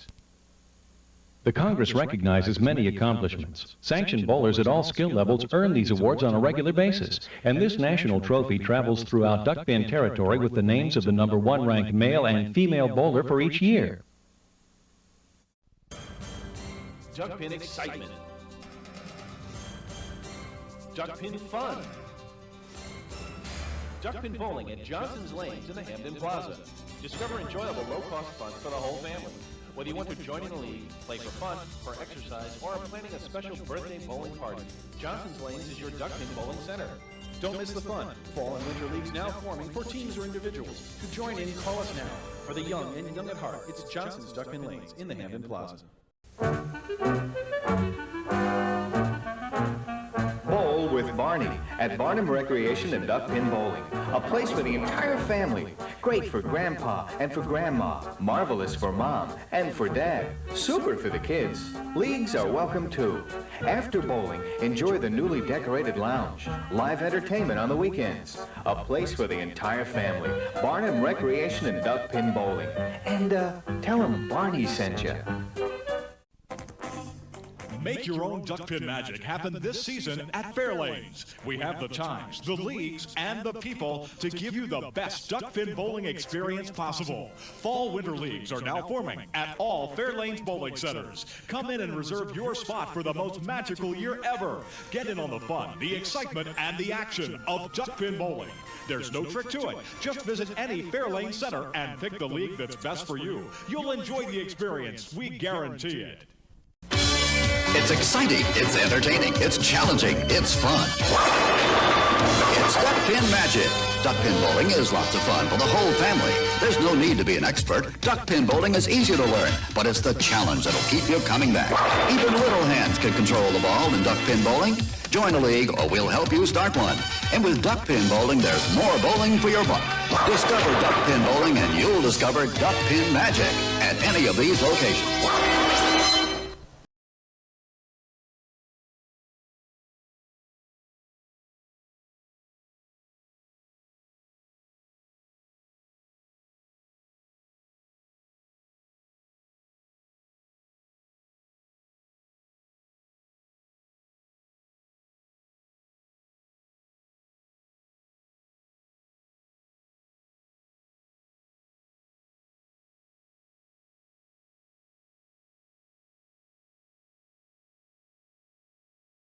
It's challenging. It's fun. It's Duck Pin Magic. Duck pin bowling is lots of fun for the whole family. There's no need to be an expert. Duck pin bowling is easy to learn, but it's the challenge that'll keep you coming back. Even little hands can control the ball in duck pin bowling. Join a league or we'll help you start one. And with duck pin bowling, there's more bowling for your buck. Discover duck pin bowling and you'll discover duck pin magic at any of these locations. It's exciting, it's entertaining, it's challenging, it's fun. It's Duck Pin Magic. Duck pin bowling is lots of fun for the whole family. There's no need to be an expert. Duck pin bowling is easy to learn, but it's the challenge that'll keep you coming back. Even little hands can control the ball in duck pin bowling. Join a league or we'll help you start one. And with duck pin bowling, there's more bowling for your buck. Discover duck pin bowling and you'll discover duck pin magic at any of these locations.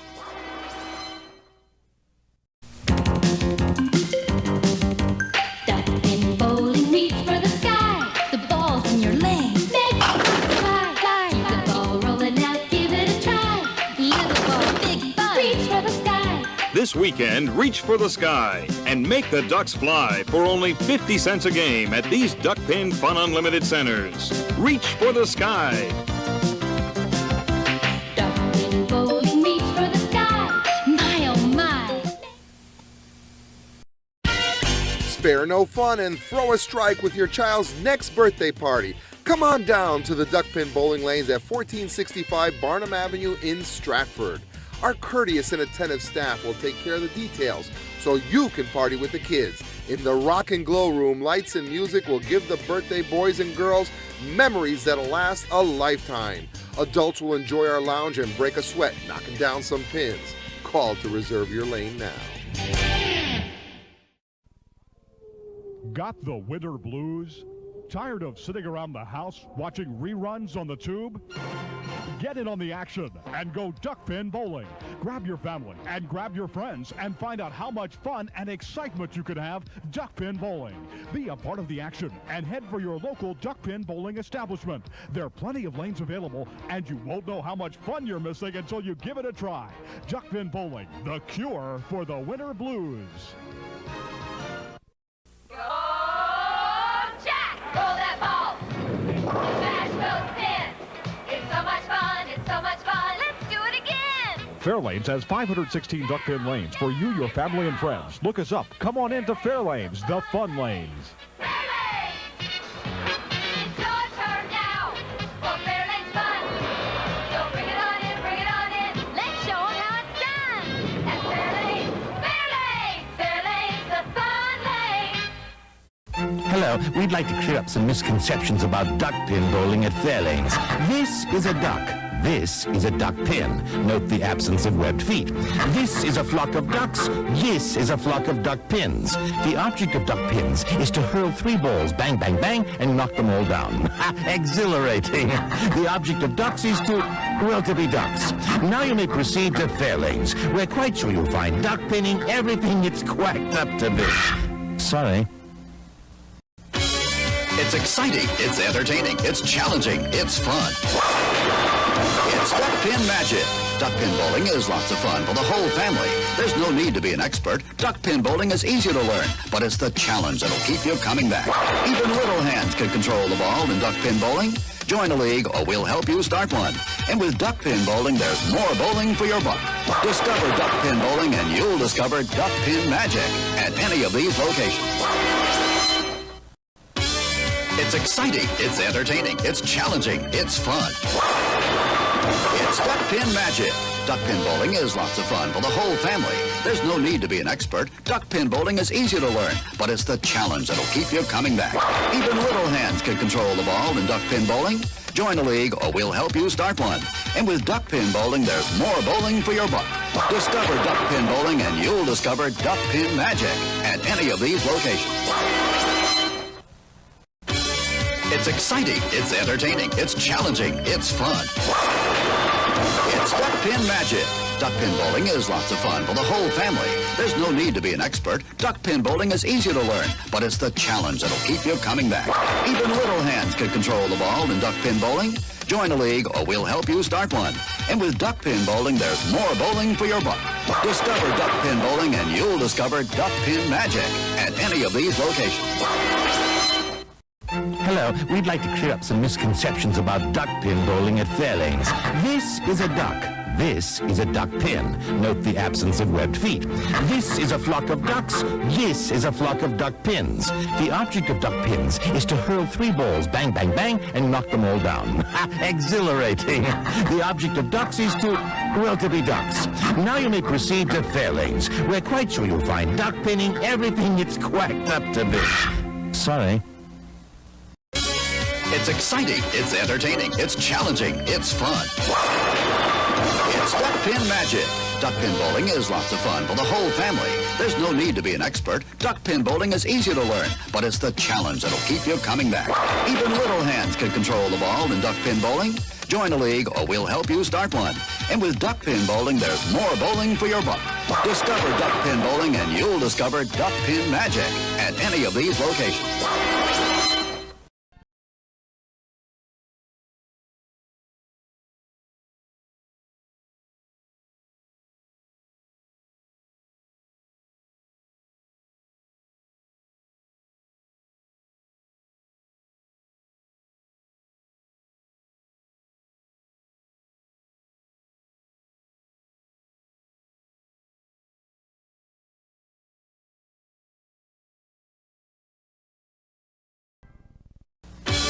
It's exciting, it's entertaining, it's challenging, it's fun. It's duck pin magic. Duck pin bowling is lots of fun for the whole family. There's no need to be an expert. Duck pin bowling is easy to learn, but it's the challenge that'll keep you coming back. Even little hands can control the ball in duck pin bowling. Join a league or we'll help you start one. And with duck pin bowling, there's more bowling for your buck. Discover duck pin bowling and you'll discover duck pin magic at any of these locations. Break the cycle of boredom at Highland Bowl. Duck pin bowling at its best. Highland Bowl features disco ducklo bowling, bumper bowling, leagues, and more. Plus, Highland Bowl can host your next birthday party or corporate event for even more fun. While you're there, enjoy delicious food and drinks from our snack bar, or have fun with your friends at the arcade. Highland Bowl in Hartford offers unlimited games up to 2 hours, just $7.99 per person, including shoe rental. For family fun, it's Highland Bowl on the Hartford-West Hartford line. Updated hours and more info at cthighlandbowl.com. Duck pin excitement. Duck pin fun. Duck pin bowling at Johnson's Lanes in the Hamden Plaza. Discover enjoyable low-cost fun for the whole family. Whether you want to join in a league, play for fun, for exercise, or are planning a special birthday bowling party, Johnson's Lanes is your duck pin bowling center. Don't miss the fun. Fall and winter leagues now forming for teams or individuals. To join in, call us now. For the young and young at heart, it's Johnson's Duck Pin Lanes in the Hamden Plaza. Got the winter blues? Tired of sitting around the house watching reruns on the tube? Get in on the action and go duck pin bowling. Grab your family and grab your friends and find out how much fun and excitement you can have duck pin bowling. Be a part of the action and head for your local duck pin bowling establishment. There are plenty of lanes available and you won't know how much fun you're missing until you give it a try. Duck pin bowling, the cure for the winter blues.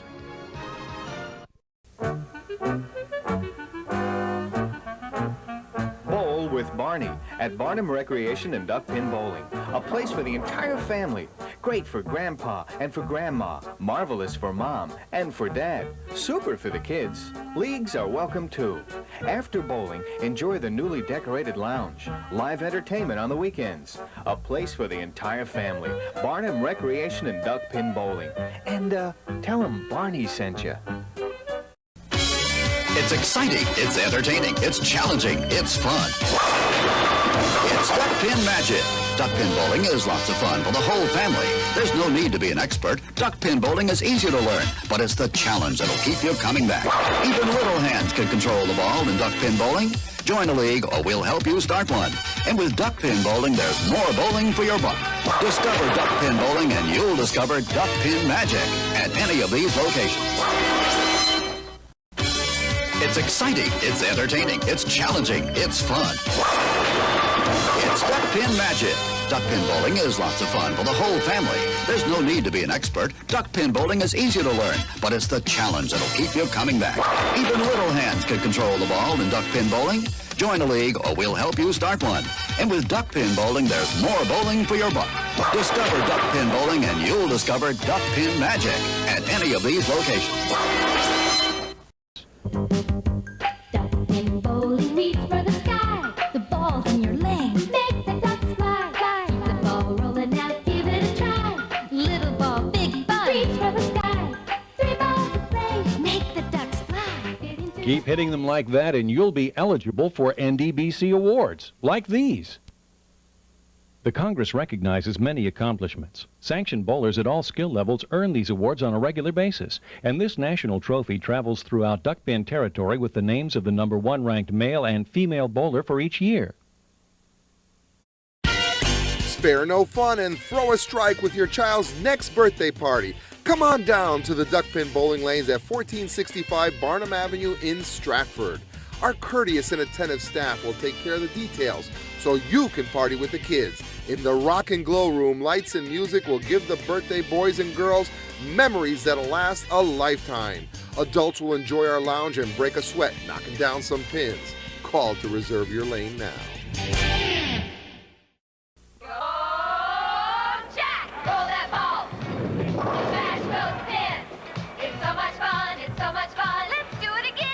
Fairlanes has 516 duck pin lanes for you, your family, and friends. Look us up. Come on into Fairlanes, the fun lanes.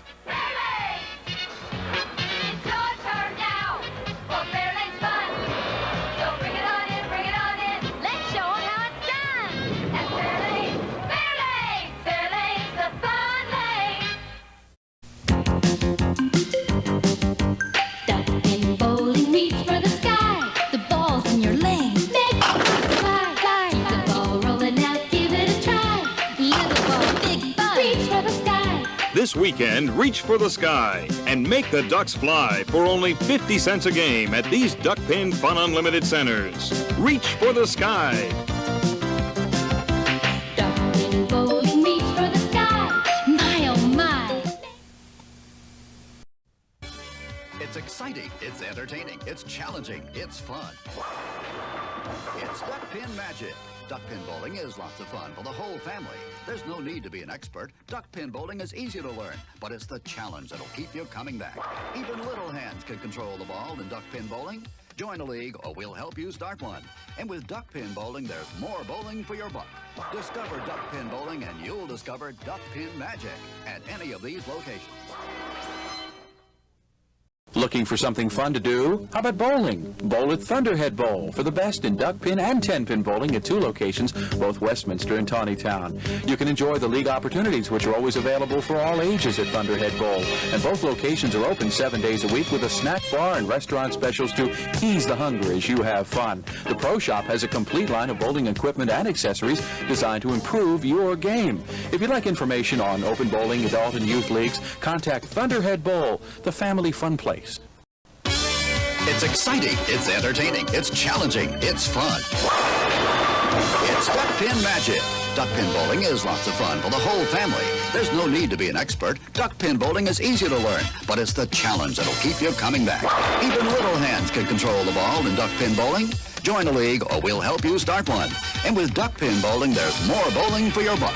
Discover duck pin bowling and you'll discover duck pin magic at any of these locations. It's exciting, it's entertaining, it's challenging, it's fun. It's Duck Pin Magic. Duck pin bowling is lots of fun for the whole family. There's no need to be an expert. Duck pin bowling is easy to learn, but it's the challenge that'll keep you coming back. Even little hands can control the ball in duck pin bowling. Join a league or we'll help you start one. And with duck pin bowling, there's more bowling for your buck. Discover duck pin bowling and you'll discover duck pin magic at any of these locations.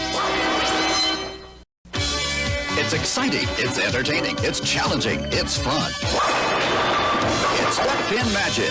Duck pin bowling is lots of fun for the whole family. There's no need to be an expert. Duck pin bowling is easy to learn, but it's the challenge that'll keep you coming back. Even little hands can control the ball in duck pin bowling. Join a league or we'll help you start one. And with duck pin bowling, there's more bowling for your buck. Discover duck pin bowling and you'll discover duck pin magic at any of these locations.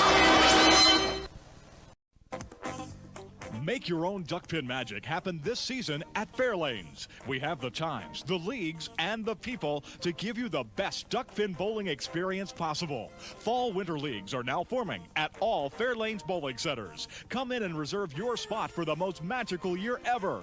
Get in on the fun, the excitement, and the action of duck pin bowling. There's no trick to it. Just visit any Fairlane center and pick the league that's best for you. You'll enjoy the experience. We guarantee it. Make your own duck pin magic happen this season at Fairlanes. We have the times, the leagues, and the people to give you the best duck pin bowling experience possible. Fall winter leagues are now forming at all Fairlanes bowling centers. Come in and reserve your spot for the most magical year ever. Get in on the fun, the excitement, and the action of duck pin bowling. There's no trick to it. Just visit any Fairlane center and pick the league that's best for you. You'll enjoy the experience. We guarantee it. Go, Jack! Roll that ball! Smash those pins! It's so much fun! It's so much fun! Let's do it again! Fairlanes has 516 duck pin lanes for you, your family, and friends. Look us up. Come on into Fairlanes, the fun lanes. Fairlanes! It's your turn now for Fairlanes fun! So bring it on in! Let's show 'em how it's done! At Fairlanes, Fairlanes, the fun lane! It's exciting, it's entertaining, it's challenging, it's fun. It's duck pin magic. Duck pin bowling is lots of fun for the whole family. There's no need to be an expert. Duck pin bowling is easy to learn, but it's the challenge that'll keep you coming back. Even little hands can control the ball in duck pin bowling. Join a league or we'll help you start one. And with duck pin bowling, there's more bowling for your buck. Discover duck pin bowling and you'll discover duck pin magic at any of these locations. Duck pin excitement. Duck pin fun. Duck pin bowling at Johnson's Lanes in the Hamden Plaza. Discover enjoyable low-cost fun for the whole family. Whether you want to join in a league, play for fun, for exercise, or are planning a special birthday bowling party, Johnson's Lanes is your duck pin bowling center. Don't miss the fun. Fall and winter leagues now forming for teams or individuals. To join in, call us now. For the young and young at heart, it's Johnson's Duck Pin Lanes in the Hamden Plaza. It's exciting, it's entertaining, it's challenging, it's fun. It's duck pin magic. Duck pin bowling is lots of fun for the whole family. There's no need to be an expert. Duck pin bowling is easy to learn, but it's the challenge that'll keep you coming back. Even little hands can control the ball in duck pin bowling. Join a league or we'll help you start one. And with duck pin bowling, there's more bowling for your buck. Discover duck pin bowling and you'll discover duck pin magic at any of these locations. Break the cycle of boredom at Highland Bowl. Duck pin bowling at its best. Highland Bowl features disco ducklo bowling, bumper bowling, leagues, and more. Plus, Highland Bowl can host your next birthday party or corporate event for even more fun. While you're there, enjoy delicious food and drinks from our snack bar, or have fun with your friends at the arcade. Highland Bowl in Hartford offers unlimited games up to 2 hours, just $7.99 per person, including shoe rental. For family fun, it's Highland Bowl on the Hartford-West Hartford line. Updated hours and more info at cthighlandbowl.com. It's exciting, it's entertaining, it's challenging, it's fun. It's duck pin magic. Duck pin bowling is lots of fun for the whole family. There's no need to be an expert. Duck pin bowling is easy to learn, but it's the challenge that'll keep you coming back. Even little hands can control the ball in duck pin bowling. Join a league or we'll help you start one. And with duck pin bowling, there's more bowling for your buck. Discover duck pin bowling and you'll discover duck pin magic at any of these locations. Hello, we'd like to clear up some misconceptions about duck pin bowling at Fairlanes. This is a duck. This is a duck pin. Note the absence of webbed feet. This is a flock of ducks. This is a flock of duck pins. The object of duck pins is to hurl 3 balls, bang, bang, bang, and knock them all down. Exhilarating. The object of ducks is to be ducks. Now you may proceed to Fairlanes. We're quite sure you'll find duck pinning everything it's quacked up to be. Sorry. It's exciting, it's entertaining, it's challenging, it's fun. It's duck pin magic. Duck pin bowling is lots of fun for the whole family. There's no need to be an expert. Duck pin bowling is easy to learn, but it's the challenge that'll keep you coming back. Even little hands can control the ball in duck pin bowling. Join a league or we'll help you start one. And with duck pin bowling, there's more bowling for your buck. Discover duck pin bowling and you'll discover duck pin magic at any of these locations.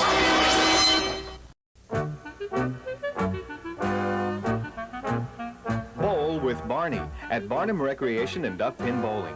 A place for the entire family. Great for Grandpa and for Grandma. Marvelous for Mom and for Dad. Super for the kids. Leagues are welcome too.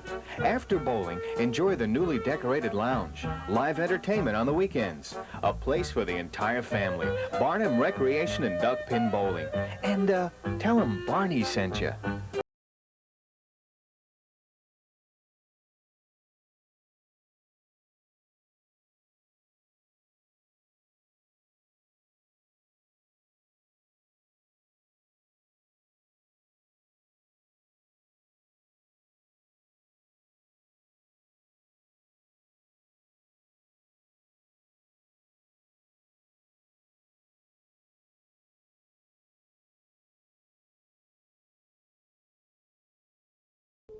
Got the winter blues? Tired of sitting around the house watching reruns on the tube? Get in on the action and go duck pin bowling. Grab your family and grab your friends and find out how much fun and excitement you can have duck pin bowling. Be a part of the action and head for your local duck pin bowling establishment. There are plenty of lanes available and you won't know how much fun you're missing until you give it a try. Duck pin bowling, the cure for the winter blues. Spare no fun and throw a strike with your child's next birthday party. Come on down to the Duck Pin Bowling Lanes at 1465 Barnum Avenue in Stratford. Our courteous and attentive staff will take care of the details so you can party with the kids. In the Rock and Glow Room, lights and music will give the birthday boys and girls memories that'll last a lifetime. Adults will enjoy our lounge and break a sweat knocking down some pins. Call to reserve your lane now. It's exciting, it's entertaining, it's challenging, it's fun. It's duck pin magic. Duck pin bowling is lots of fun for the whole family. There's no need to be an expert. Duck pin bowling is easy to learn, but it's the challenge that'll keep you coming back. Even little hands can control the ball in duck pin bowling. Join a league or we'll help you start one. And with duck pin bowling, there's more bowling for your buck. Discover duck pin bowling and you'll discover duck pin magic at any of these locations. Duck pin bowling, reach for the sky. The ball's in your lane. Make the ducks fly. Fly. The ball rolling out, give it a try. Little ball, big fun. Reach for the sky. 3 balls to play. Make the ducks fly. Keep hitting them like that and you'll be eligible for NDBC awards, like these. The Congress recognizes many accomplishments. Sanctioned bowlers at all skill levels earn these awards on a regular basis, and this national trophy travels throughout duck pin territory with the names of the #1 ranked male and female bowler for each year. It's exciting, it's entertaining, it's challenging, it's fun. It's duck pin magic. Duck pin bowling is lots of fun for the whole family. There's no need to be an expert. Duck pin bowling is easy to learn, but it's the challenge that'll keep you coming back. Even little hands can control the ball in duck pin bowling. Join a league or we'll help you start one. And with duck pin bowling, there's more bowling for your buck. Discover duck pin bowling and you'll discover duck pin magic at any of these locations. Duck pin bowling, reach for the sky. The ball's in your lane. Make the ducks fly. Fly. The ball rolling out, give it a try. Little ball, big fun. Reach for the sky. This weekend, reach for the sky and make the ducks fly for only 50 cents a game at these Duck Pin Fun Unlimited centers. Reach for the sky. Duck pin bowling, reach for the sky. My oh my. It's exciting, it's entertaining, it's challenging, it's fun. It's duck pin magic. Duck pin bowling is lots of fun for the whole family. There's no need to be an expert. Duck pin bowling is easy to learn, but it's the challenge that'll keep you coming back. Even little hands can control the ball in duck pin bowling.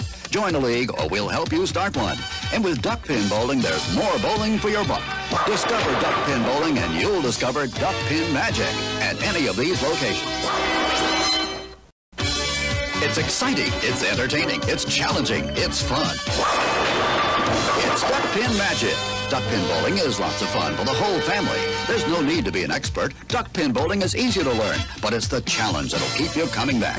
Even little hands can control the ball in duck pin bowling. Join a league or we'll help you start one. And with duck pin bowling, there's more bowling for your buck. Discover duck pin bowling and you'll discover duck pin magic at any of these locations. Looking for something fun to do? How about bowling? Bowl at Thunderhead Bowl for the best in duck pin and 10-pin bowling at 2 locations, both Westminster and Tawnytown. You can enjoy the league opportunities, which are always available for all ages at Thunderhead Bowl. And both locations are open 7 days a week with a snack bar and restaurant specials to ease the hunger as you have fun. The Pro Shop has a complete line of bowling equipment and accessories designed to improve your game. If you'd like information on open bowling, adult and youth leagues, contact Thunderhead Bowl, the family fun place. Hello, we'd like to clear up some misconceptions about duck pin bowling at Fairlanes. This is a duck. This is a duck pin. Note the absence of webbed feet. This is a flock of ducks. This is a flock of duck pins. The object of duck pins is to hurl 3 balls, bang, bang, bang, and knock them all down. Exhilarating. The object of ducks is to, well, to be ducks. Now you may proceed to Fairlanes. We're quite sure you'll find duck pinning everything it's quacked up to be. Sorry. It's exciting, it's entertaining, it's challenging, it's fun. It's duck pin magic. Duck pin bowling is lots of fun for the whole family. There's no need to be an expert. Duck pin bowling is easy to learn, but it's the challenge that'll keep you coming back. Even little hands can control the ball in duck pin bowling. Join a league or we'll help you start one. And with duck pin bowling, there's more bowling for your buck. Discover duck pin bowling and you'll discover duck pin magic at any of these locations.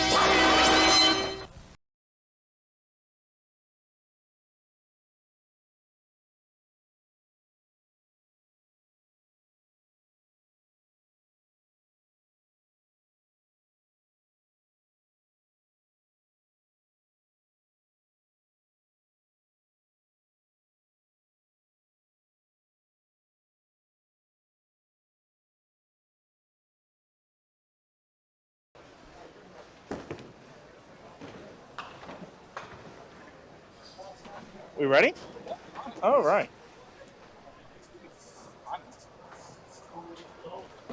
The round of 18, which is a fun number. Basically just means we have a little play-in round here, and then the real deal. Practice balls here. We're not doing candle pin. Sometimes you wish you could. Mm-hmm.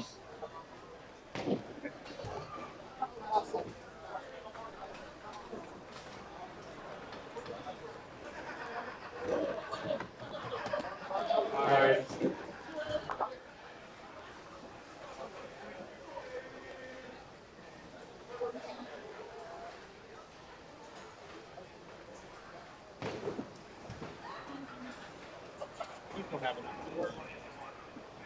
Well, I don't feel bad because he's going to make it to the end anyway. So.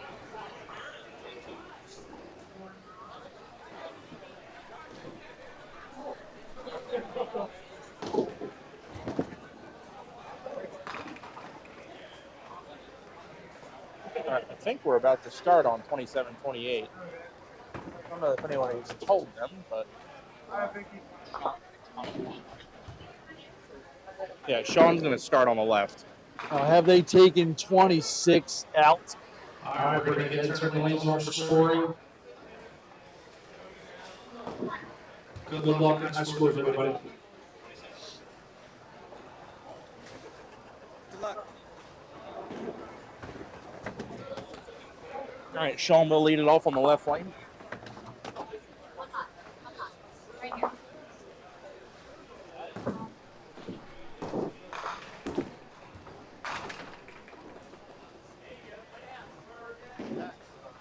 Sean starting out on the side. Sean, a local bowler, as local can get. Not because he lives next door to the place, but When your mom is the general manager, you're pretty local. And a long time GM. Yeah. Recently hit 35 years with the Fairlanes AMF conglomerate. All right. Is this Duck Pin's forever debut for Luke Davis? I feel like he was on during a team. First singles debut, maybe? Yeah. What do we know about Luke Davis? Pat Davis' brother. We got it. Oh, great. The tall. I was hoping that I was right to say that was Mark Davis's kid. Tall brother, a tall dad. Yeah, and you're 5'10", they call you short. Tough family. Yeah, that's tough.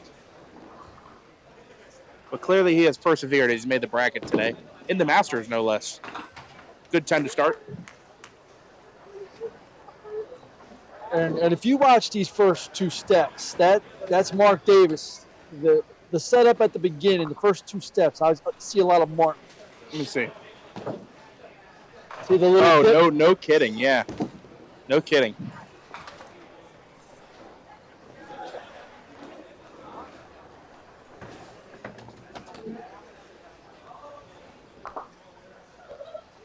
See if we get a bracket 9-pinner here. A little off the mark. Going to be a cleanup effort now for Luke. He's got 2 so far in the frame.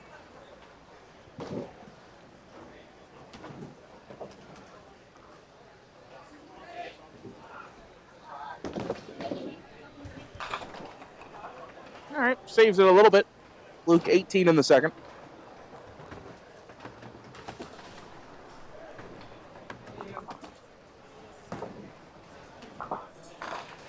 Early chance for Sean to put foot to gas. And he'll count 7, not terrible. Leaves a 3-9-10. Sean, just a talented bowler. Talent off the charts.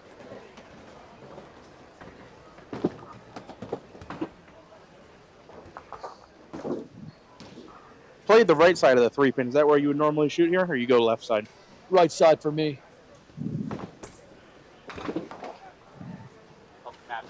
Yeah, looks like he slipped on that ball, and 8 out will be just fine. He's got a 7-pin lead, 25-18.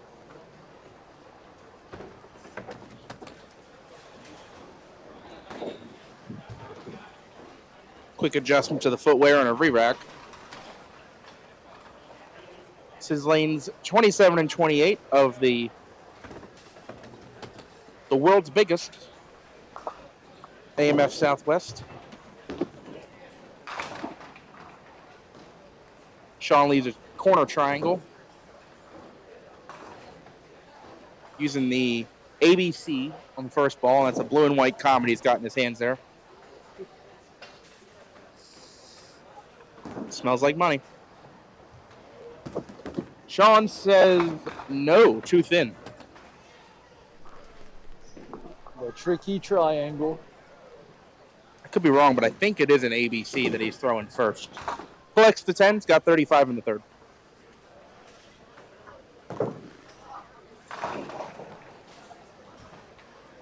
Luke will step up on 28 now, hasn't marked yet. Had a errant first 2 shots in the second frame, see if he can dial it back in. He does.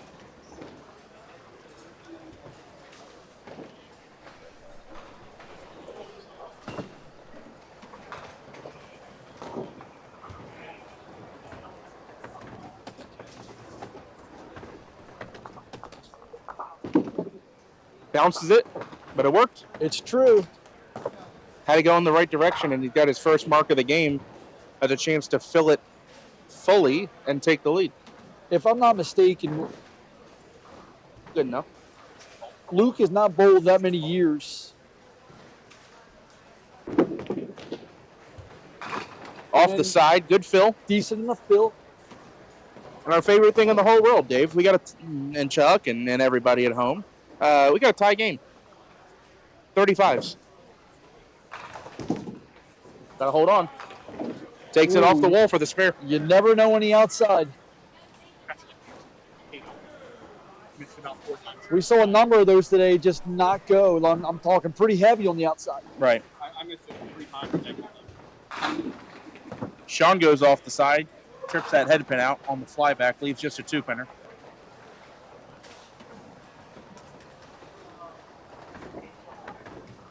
Sean Kenloff, when he needs to, but overall balls into the lane very early. As you can see there. Still tied. 45 plus to 45 plus. So I had a chance to bowl with Sean's dad way back in the 90s. I'm really old. That's what it shows. But Yeah, you're aging yourself, Chuck. Yes, aging myself for sure. Bowl with his dad in the mid 90s. Different style, but threw the ball really hard.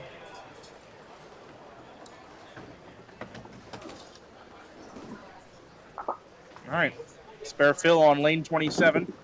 A little difficulty with the footing there at the line. Might get that 9 to roll out. What do you think there? Stick or slip on that shot?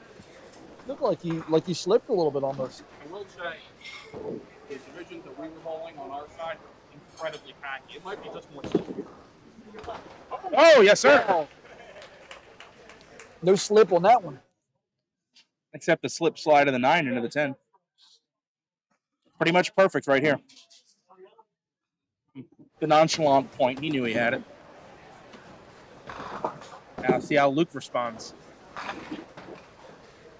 On the side, also 8. So if he spares this, the game is still tied. Correction, it's 9. It's a late fall of the 8.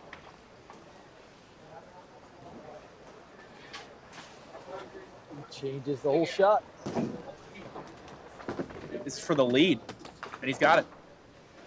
So Luke Davis, a very lucky break there. A late trip of the 8-pin before the pin table made contact, and the 9 spare gives him a 1-pin lead, 64 to 63.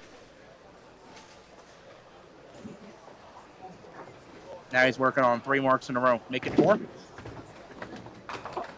Fading away and pays the penalty for it. Pays the full penalty for that. I like Luke's pace, though. Not a lot of wasted time. Just gets up there and does it.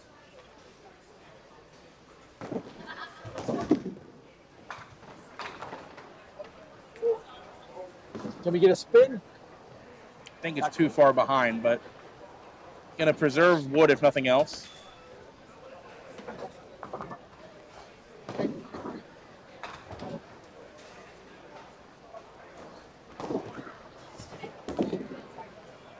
All right, it'll be a disappointing 2-on-9 out there for Luke. And kind of leaves the door open there for Sean. See if he can capitalize on it. Oh, second time. Another 3-9-10. Yeah, coming in hot. I think it was just a little bit of a pull.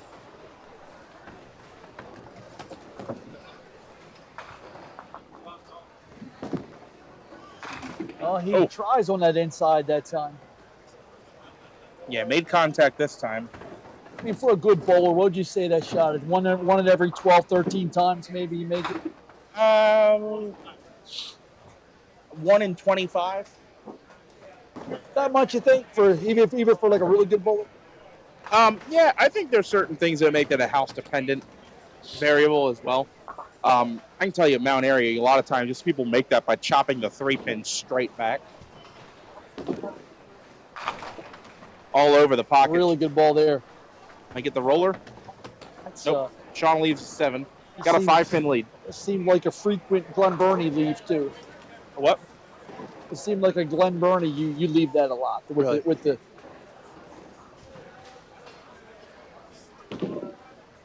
all over it. So with a 5-pin lead, Sean tightens the screws a little bit and applies some meaningful pressure to Luke.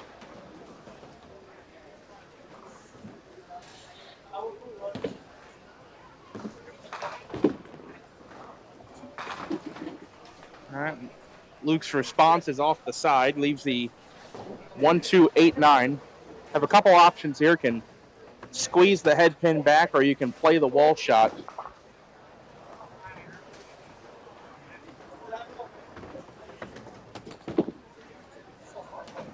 And pulls it left.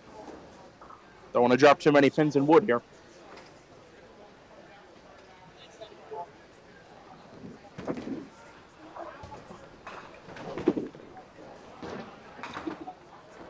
7.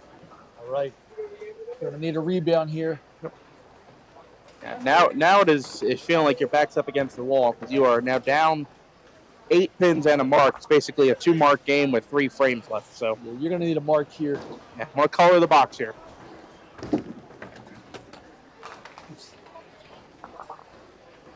Interesting 8 count. Leaves the 1-5.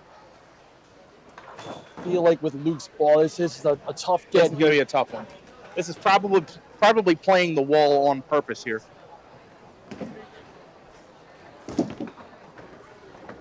Just a little outside.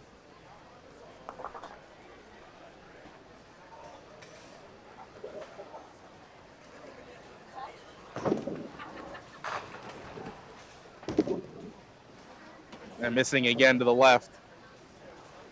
Luke with 90 in the 8th. Sean already 90 in the 7th and on a count. Can have a good trip to the lanes here and just about lock this game up. Good ball, leaves a 5-9. It's a really good 5-9 ball.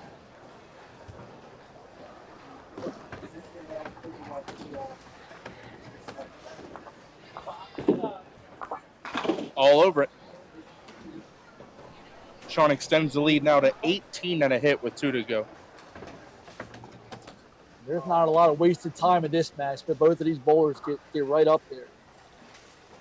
It's a bit of a sprint.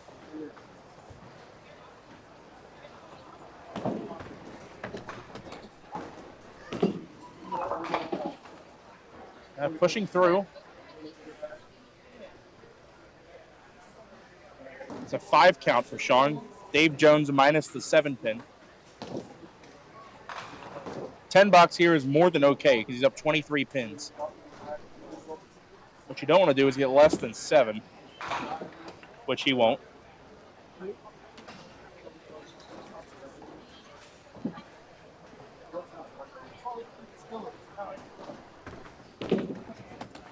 All right, Sean takes 10.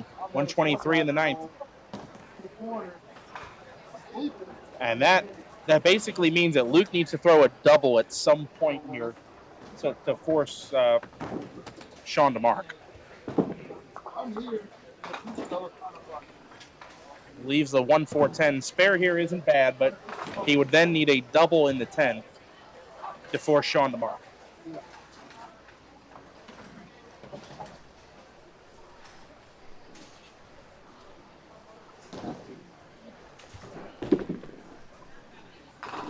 Oh, excellent shot. Converts it. That's replay word. Yeah, I mean, on shooting that side, you can't make it much better than that. Now, this ball must strike. This has to be a strike. And the ball after it.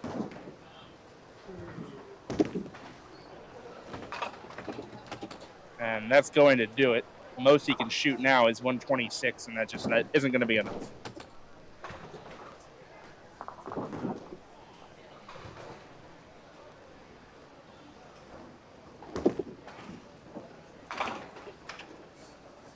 Open frame for Luke.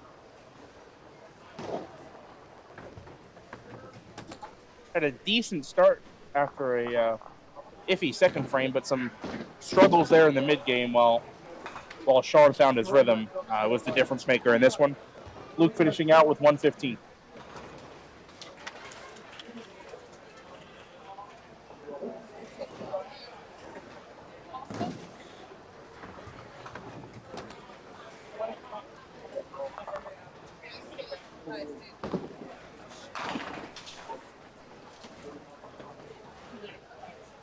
Sean leaves a 7.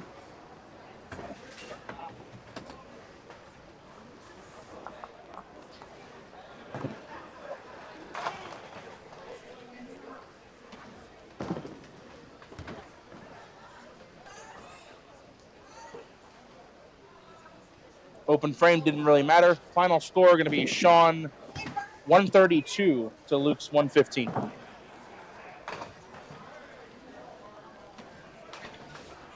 I'll go ahead and stop the recording here, and we can get set up for our next game, which I have it open.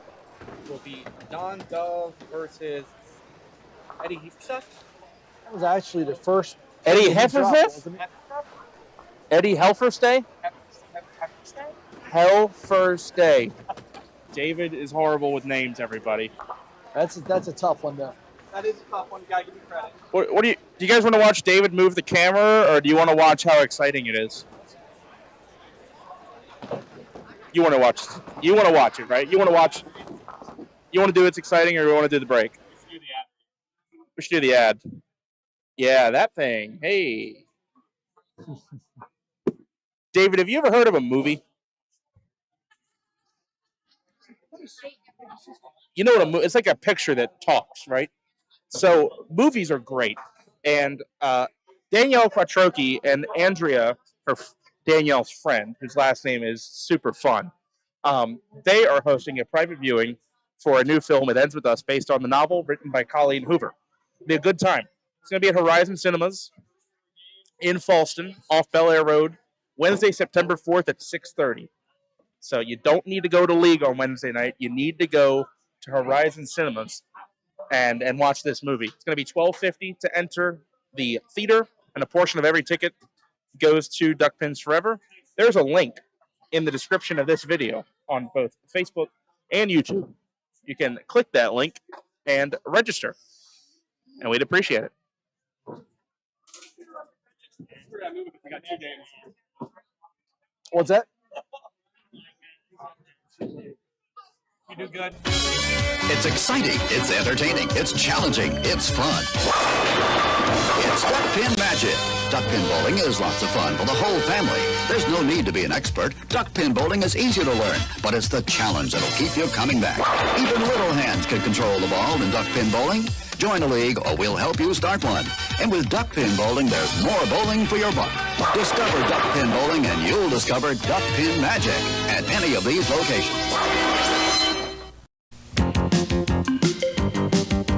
Duck pin bowling, reach for the sky. The ball's in your lane. Make it fly, fly. The ball rolling out, give it a try. Little ball, big ball, reach for the sky. This weekend, reach for the sky and make the Ducks fly for only 50 cents a game at these Duck Pin Fun Unlimited centers. Reach for the sky. Duck pin bowling, reach for the sky. My oh my. It's exciting, it's entertaining, it's challenging, it's fun. It's Duck Pin Magic. Duck pin bowling is lots of fun for the whole family. There's no need to be an expert. Duck pin bowling is easy to learn, but it's the challenge that'll keep you coming back. Even little hands can control the ball in duck pin bowling. Join a league or we'll help you start one. And with duck pin bowling, there's more bowling for your buck. Discover duck pin bowling and you'll discover duck pin magic at any of these locations. Duck pin excitement. Duck pin fun. Duck pin bowling at Johnson's Lanes in the Hamden Plaza. Discover enjoyable low-cost fun for the whole family. Whether you want to join in a league, play for fun, for exercise, or are planning a special birthday bowling party, Johnson's Lanes is your Duck Pin Bowling Center. Don't miss the fun. Fall and winter leagues now forming for teams or individuals. To join in, call us now. For the young and young at heart, it's Johnson's Duck Pin. I was nervous. Just a reminder, if you want to finish last, you will start on the left. All right, we got match. We got double barrel action. Double trouble for you.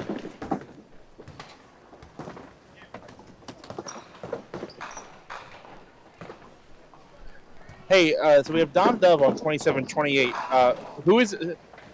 Oh, hold on, look at this. Eddie just left the Dave Jones in warm-up. He's the guy that beat the challenge. That would have been great. Yeah, if you make it during the warm-ups, do you get a shirt for that? No. But can you tell me, Dave, what is the name of Don Dove's opponent?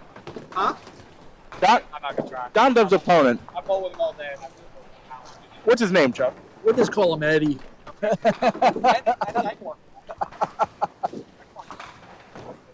And what is the match on 29 and 30? Who are those people? And Jill Wow, well enunciated. We're gonna get you to do the script spelling bee next year. You know that guy that reads all the words out? The enunciator.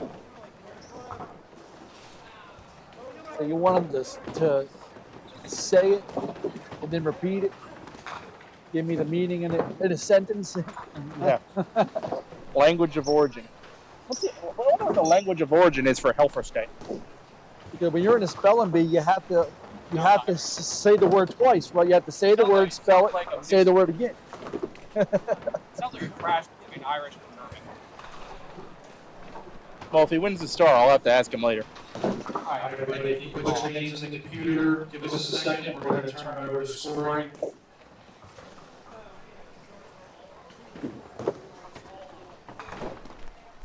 Put it in on.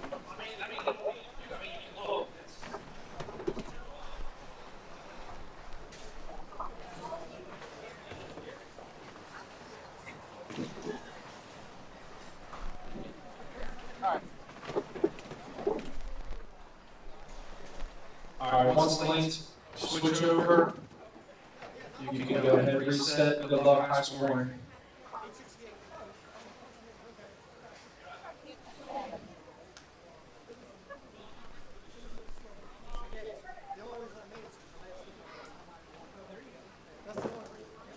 All right, I think we're about to get started here.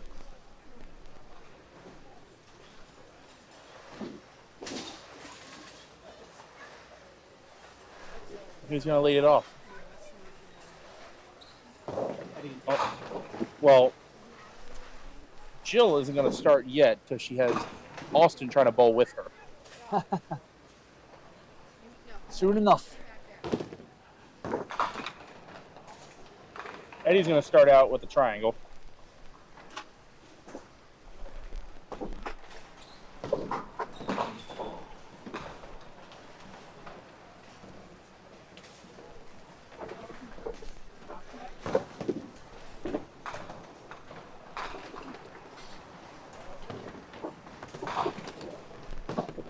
And Eddie kicks it. Talk about on the object.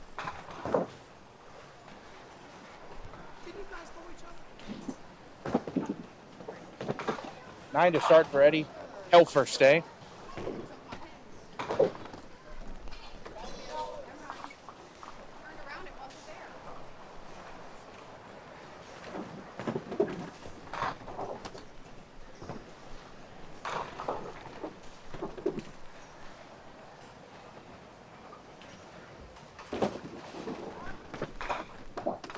Yeah, Jill knew that was in trouble right away.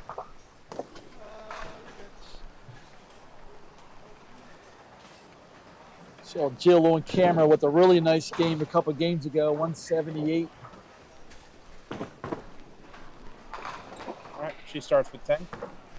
And here's the guy going for his 30th overall professional star. And that's why he's a 29-time winner. I do that at Mount Ariel. I know. 20-time winner. Except that's 9. You leave like the 2 pin for some reason. 1, 2, 4 for Don. Speaking of 2 pin, there it is. Donnie showed you right where it is. So it's sitting here. Yeah, at least I didn't throw mine. All right, Donnie with a 8 box to start.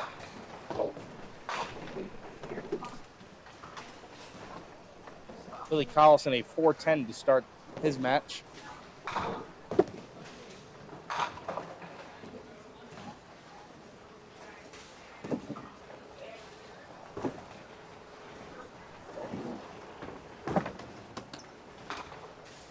Open frame for Billy.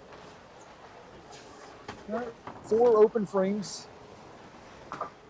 No hurt.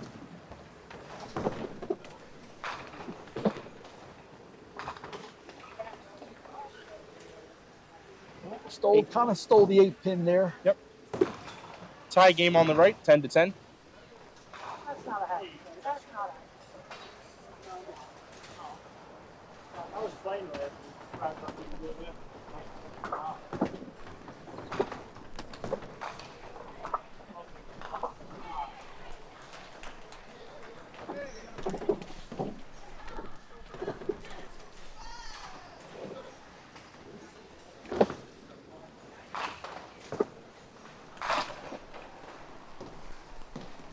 Knew it from the sound. Yeah.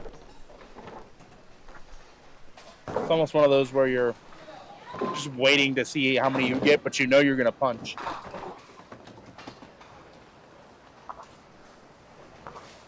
It's kind of one of the most helpless feelings as a duck pin bowler when you see the ball going at the front head. You see it going right at the front of the head pin. You know there's nothing you can do about it. No, Scott. No, because you, Mr. NEBC guy, know that's a deliberate foul. We can't do that. Okay, Scott. So Scott's Wogamoose guide on how to cheat. Legally cheat. Legally, no, maybe not legally. It's not legally. Scott Wogamoose telling you to discreetly step over the foul line when you punch the front out. If you're on a strike, go ahead. Parkville, like, so you didn't foul. Yeah, I didn't hear no light go off. I didn't hear the buzzer. I don't know. Scott sounds like he has. Okay. You don't have to tell me what.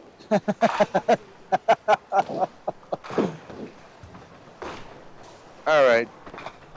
Jill, disappointing frame there. 7 box, and she's going to fall behind. 18-17. Eddie into the third frame is up 1 pin, down a hit. That's a good ball. He did not foul. It's 5 out the middle. Dave Jones minus the 7 pin. Early if I had to guess, Eddie. Control here. If I had to guess, Eddie will be shooting the 3 pin. Yeah. Gave it a good look.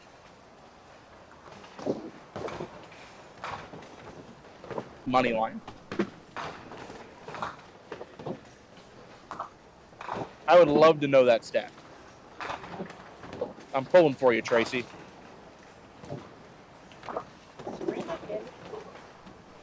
That's true. Yeah, just mentioned that Serena Gray once beat Colby. It's a great game. Colby is hoping we forget about that game. Spare fill for Don. Off the side 6.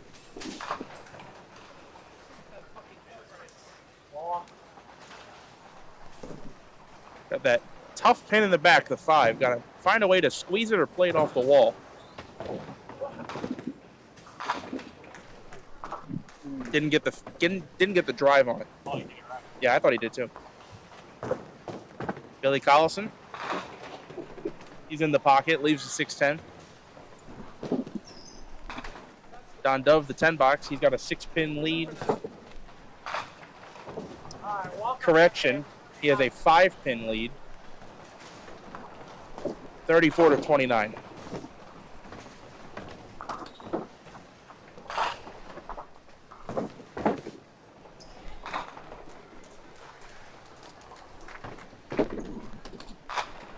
On the pocket, really good ball. That's what he was looking for. Your first ball in the last frame was a 6. They gave you a 7. Oh, you're right. You're right. Looked like he liked it as soon as he released it there.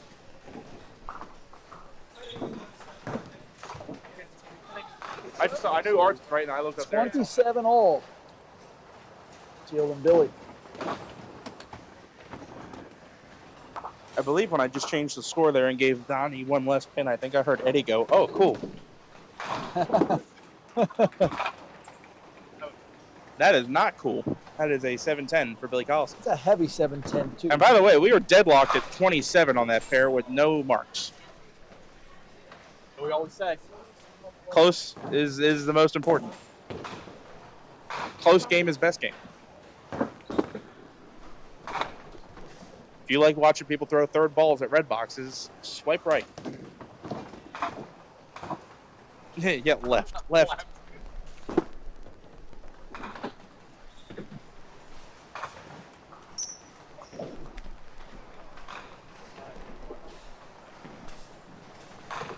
All right.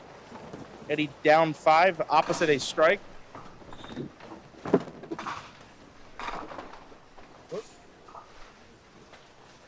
Off the side for 5, leaves a washout. Jill trying to get something started on that pair. That'll work. That's a starter.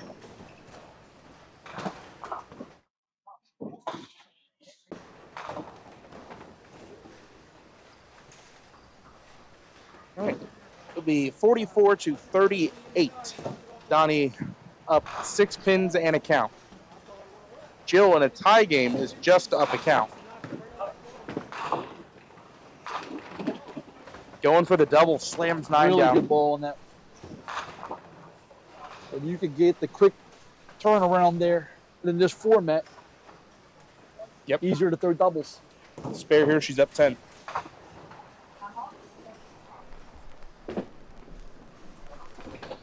Got it. Just enough. As long as it falls.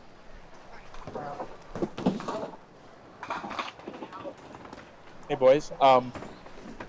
Tracy Wheatley at the half trailing by 8. It's a game. Bernie just opened in the 6th. So Tracy's covered. She has a chance. See, I didn't go with the money line, but if I went with the cup. Well, I'm glad I bet the combined under between these pairs. Because we ain't averaging too much right now. Is that the, oh boy, yeah. Zigzag for Don. Takes the 1-8. Wow. Really wanted the 5 pin there. Sometimes on that shot there, when the 5 goes, it doesn't take the other one that you want to take. Right. 8 box for Billy Collison. Donnie on the strike field shooting the zigzag and picks the 6. We are on fire right now on these two pairs. Don't worry, no one saw the first 4 frames. You can always tell with Don by the body language. Big body language guy.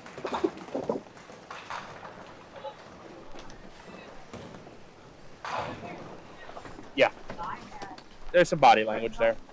Billy Collison looking to get on the board. And he rips the middle. 4 for him. Oh, no, I saw last. He had the head pin. Goes heavy. Speaking of red 5s, Donnie, red 5. Donnie has 59 in the 5th and is up 11.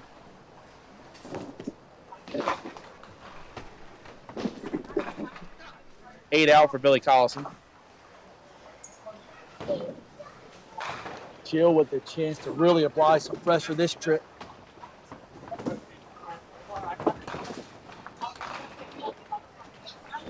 A good trip here to put her in really nice shape.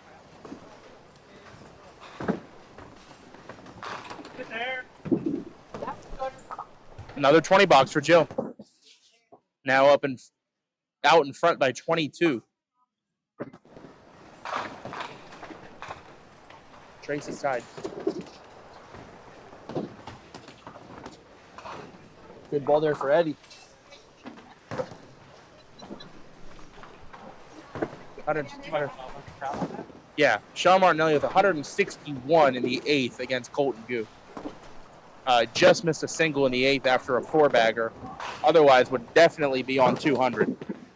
Still has a chance at it if he gets 2 marks.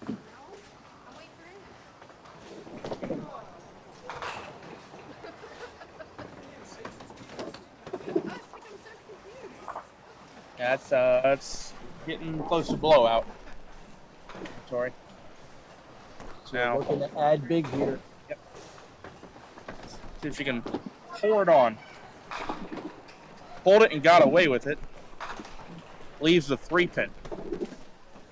Eddie's got a rule book to read. He cuts a duck.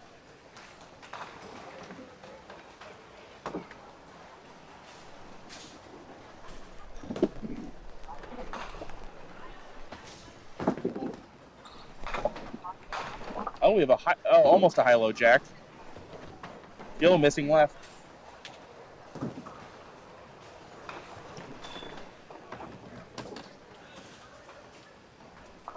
Still going to be a tall hill for Billy here.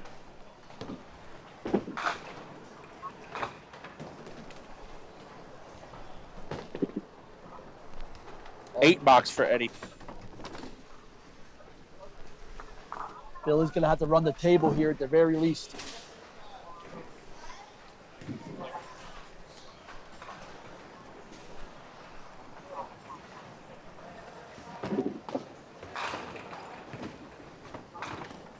Donnie will take that and run. Let's talk about that body language.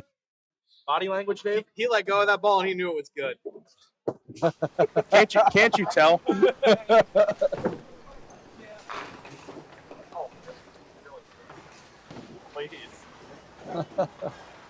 Yeah, it's 5-6. Watch out, ceiling.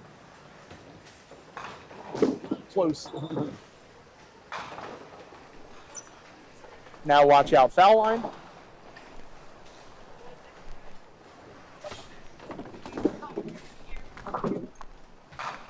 Eight out. Billy now down 35 with 3 to go.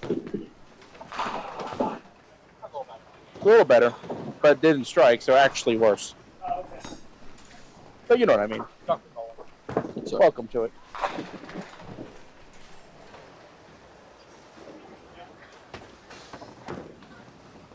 Donnie spares a 2-pin.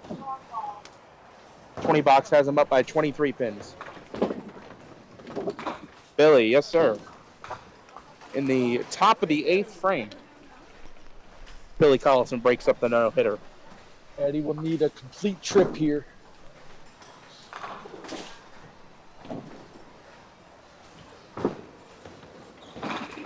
There's one. Oh.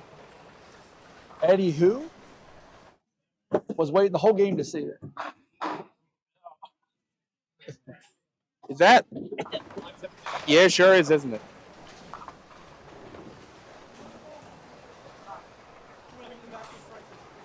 Jill Mann's shooting for a patch here. Live on Duck Pins Forever. Oh! Oh! Oh, man! Wow. Oh, you can't come much closer than that. She had 2 for sure, almost all 3. Uh-oh. Almost got a ball off the wall.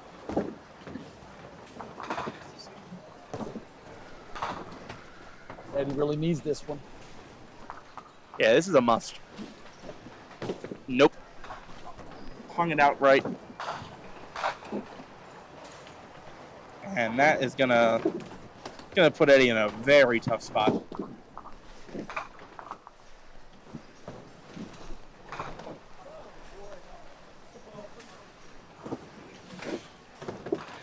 For what it's worth, Bernie only up 11 pins on Tracy Wheatley headed to the 10th frame.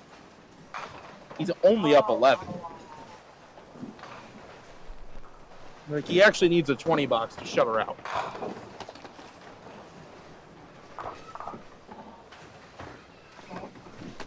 See what Joe can do with the 7-pin here.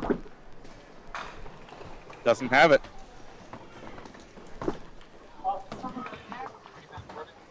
Great. Love it. Donnie can almost close this here. Oh, any kind of market, game's over.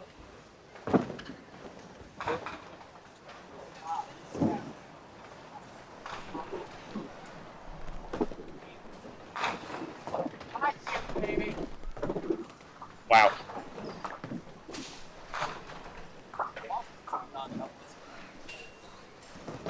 Oh no, that's not good. That is not good.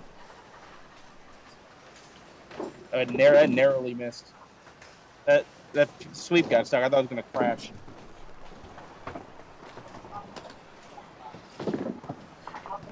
Well, it's staying consistent. He can't hit the 7-pin either.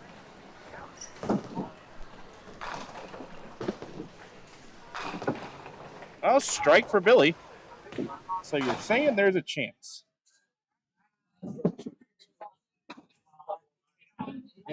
So this first ball from Billy has to strike, but if it does strike, the game can get a little interesting. Or does he have to? No, realistically, he has to strike twice. He needs 2 of them.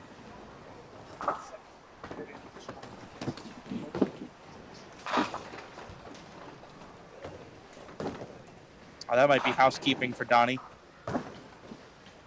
Billy Collison must strike on this ball.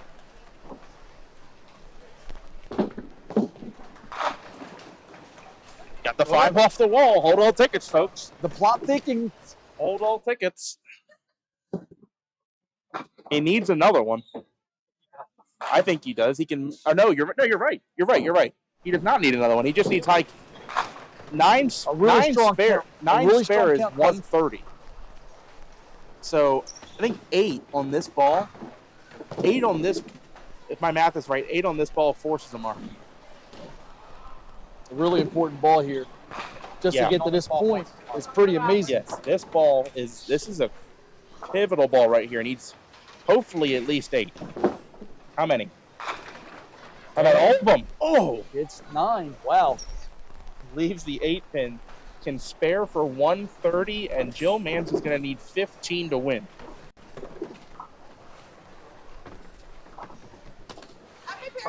She'll need a mark the way it stands. She needs mark now.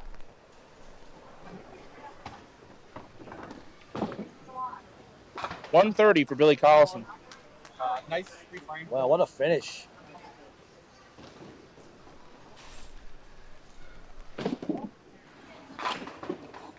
Oh, yep, right on time. Yep. They always fall in the 10th when you don't need them. Think about that 9 frame. He needs that strike. Yeah, imagine. Big frame here for Jill. Needs a mark. Hated it. Not a perfect result, though. Tripping that 3 pin out makes this shot harder. She has the 1-6. She has to make it. To me, though, you shoot it just about the same way. She's letting it spin. We thank her for it. But now must spare and count 5.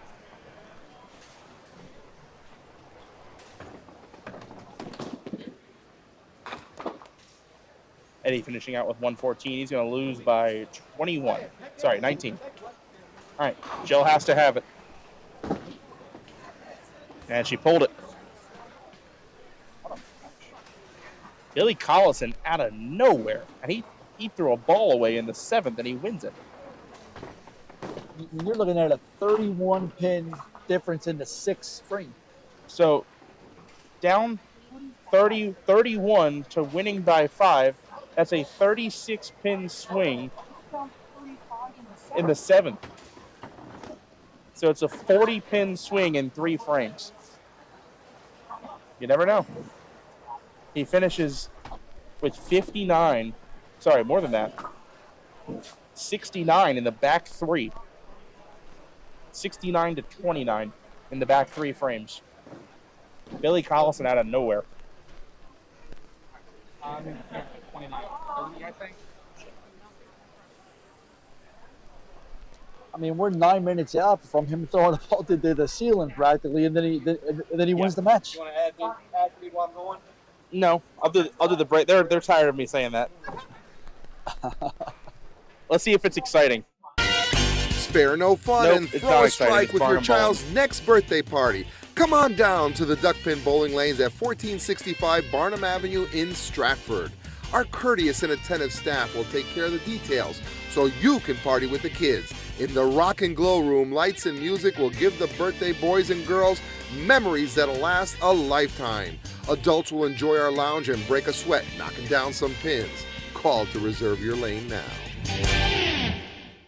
Looking for something fun to do? How about bowling? Bowl at Thunderhead Bowl for the best in duck pin and 10-pin bowling at 2 locations, both Westminster and Tawnytown. You can enjoy the league opportunities, which are always available for all ages at Thunderhead Bowl. And both locations are open 7 days a week with a snack bar and restaurant specials to ease the hunger as you have fun. The Pro Shop has a complete line of bowling equipment and accessories designed to improve your game. If you'd like information on open bowling, adult and youth leagues, contact Thunderhead Bowl, the family fun place.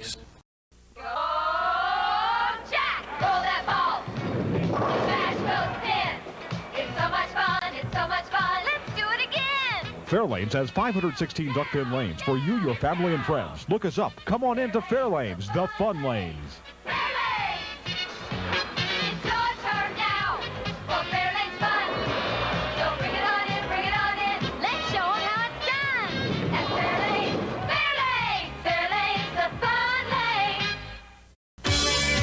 exciting, it's entertaining, it's challenging, it's fun. It's Duck Pin Magic. Duck pin bowling is lots of fun for the whole family. There's no need to be an expert. Duck pin bowling is easy to learn, but it's the challenge that'll keep you coming back. Even little hands can control the ball in duck pin bowling. Join a league or we'll help you start one. And with duck pin bowling, there's more bowling for your buck. Discover duck pin bowling and you'll discover duck pin magic.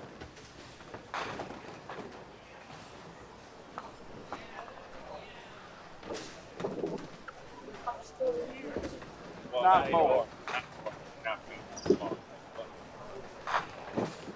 But thank you for participating, Bernie Flukes. We appreciate it. All right, Sean. 70 against Colton, and guess what you get now? As a reward, you get Bernie. Matt Buckingham is no longer alive, right? Oh, he was on the right wall. No, he was on the left. He's not against Rob Yao, right?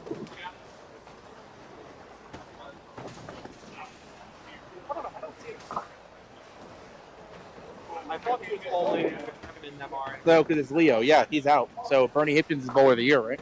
Good weekend, bro. No. It's Rob and Leo, Evan and Amanda. Yeah, he's out. So it means Bernie's bowler of the year, right? Matt had to win. So that's been clinched now. Yes. Yeah, Matt actually had to win the tournament. And Jill locked up 35 and under. Yep. Devin Fogel won the other one. Ran away with He absolutely ran away. the 128 and under. He actually had more points than 35. Well, okay. And I will walk away under 19 card because it's just whoever. Yeah. There wasn't a lot of points. Oh, Barney the bowling dog. Usually they don't see that one. That's awesome. Yeah. For you As guys if the to- dog threw that.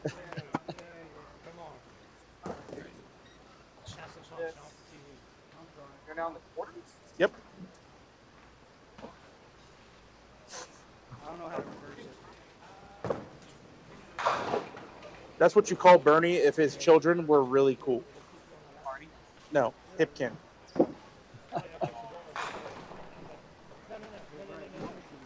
Give me back your mic. Give me back the mic. You're off. It's Hipkin. Give him an S, dang it. You've been here too long. I have. You've been here too long. And I got here late. We're going to talk about that too. So what was Sean's score the last game? Because Sean's been on a heater. 79. He's been on an absolute heater here. I want to say 179. We'll see if he can keep it going. Back on TV. 129 to start.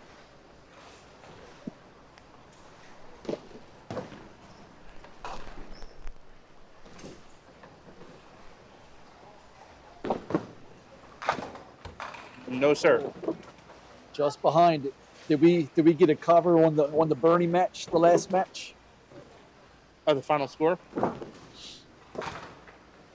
Oh, spread was probably covered, yeah.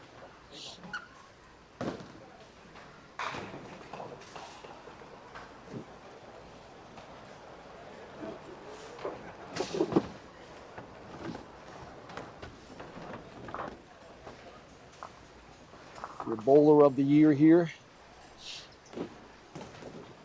Now he's going for rectifying 4 stars. Yep. Oh,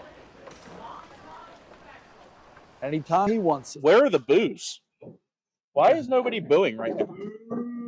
Thank you. No. no. Nope.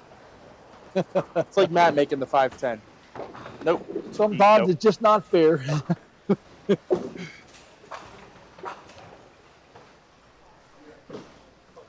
Well, Bernie does take the lead. David hasn't even given him the strike yet, or the S that goes in his last name. But he did get it. He did get a strike. We'll give it to him. We'll allow it just this once. I'm sure he'll take advantage of it. No, he won't. Oh. Well.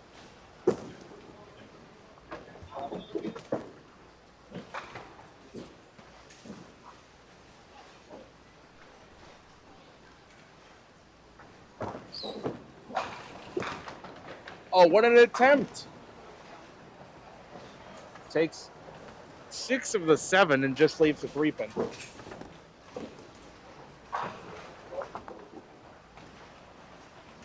Well, for Bernie, the stars align, but one more star, they may not align. Yep, so 14 Pop Whitten stars gets him to 21 overall, but he ties a Pop Whitten record of 4 in a season if he wins today, which is held by who? Matt Kruger. Only Matt Kruger? Only Matt Kruger. Okay. Good ball for Sean. And that was in the Duck Pins Forever era, which is nice.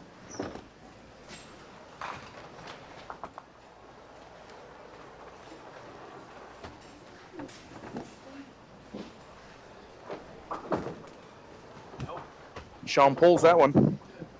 The problem is you're going to have to shrink the size of the stars a little bit. Right. To get them to fit.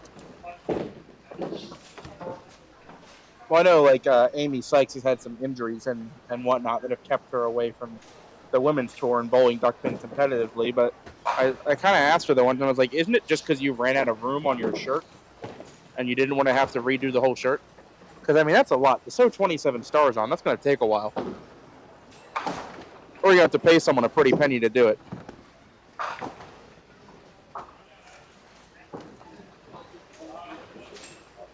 That 7-pin will stand.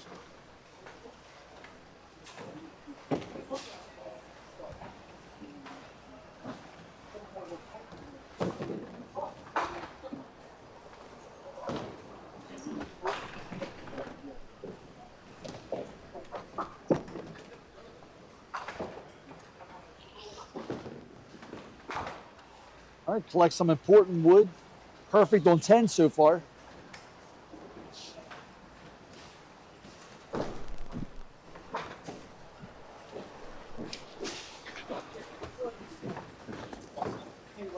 All right. Shawnee, a perfect 30 in the third. Here's Bernie. He got 29 in the second.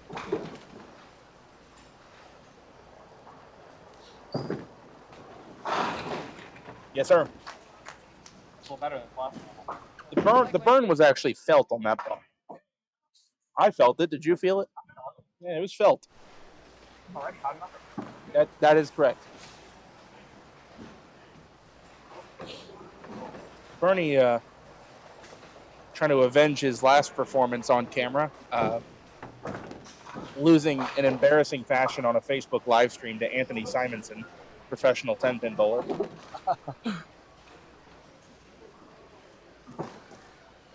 Well, just wait until he wins this start. I have to interview him and talk about it.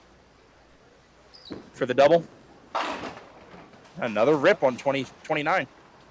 2 strikes on 30, although they were completely different from one another, and 2 very similar rips on the left lane. This one a little easier, though, but counts the same.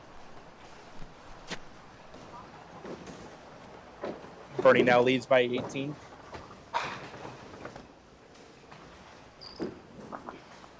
All right. A nice base there for Bernie. Yep. See if Sean can get something in motion here. Oh, there's a lot in motion on that ball. Leaves the 1-7 off the side.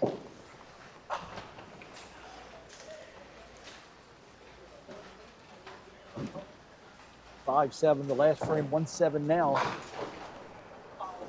See if he can touch it over. Not quite. A little bit of a pull, and we'll be trailing by 2 full marks. Down by 19, 58-39. First stick of wood lost. Gonna want to get something here.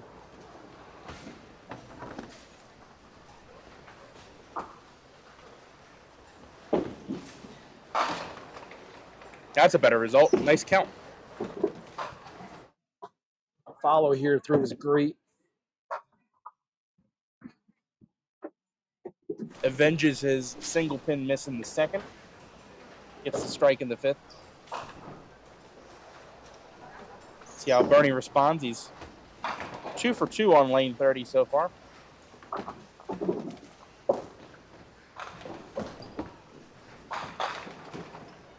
Guess he let up on that ball. Left the 6.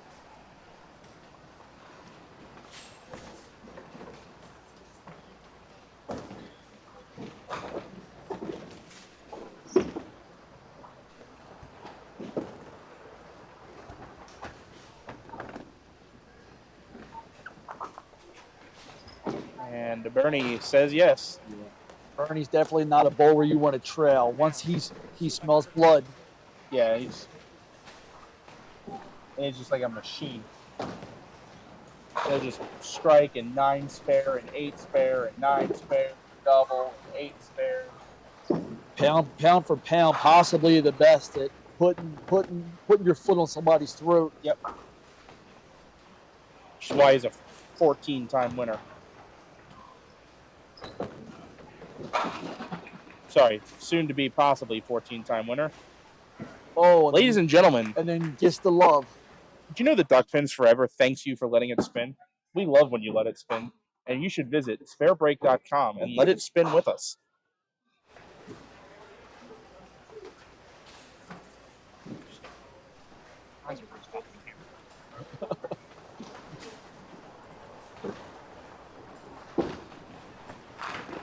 Oh, So, no. David, I have a question for you. Dang. David, why was 6 afraid of 7? Because 7, 8, 9. 7, 8, 9. 7 did it. 7, 8, 9. Yep. It did happen. So Richie's got to be watching, right? Richie. Oh my God! Oh! Replay that real quick. Oh my God! He'd have made that.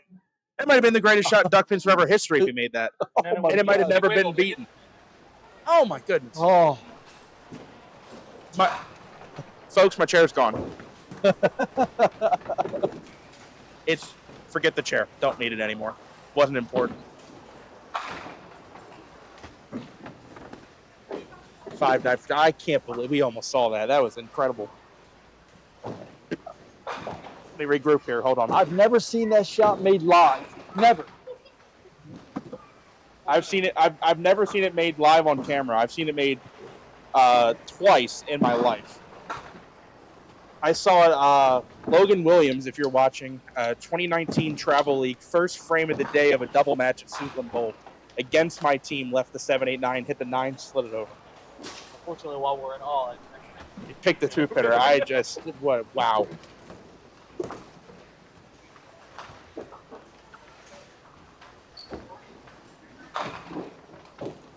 Check mark for Bernie. You don't even hear the ball when he lays it down.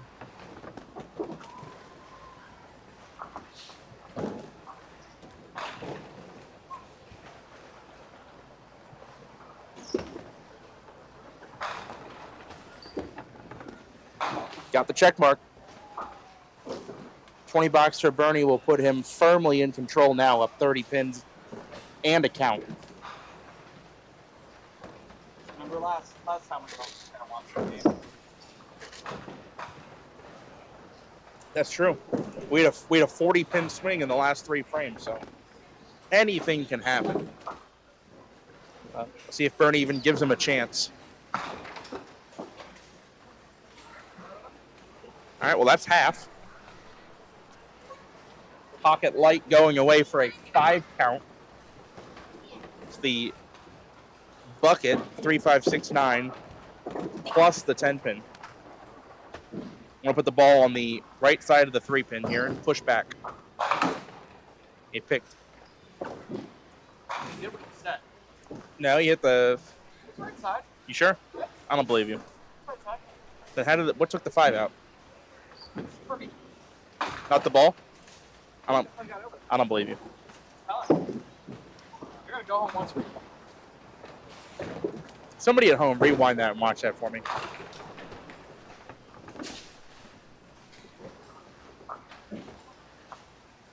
Needed a strike, has to have this.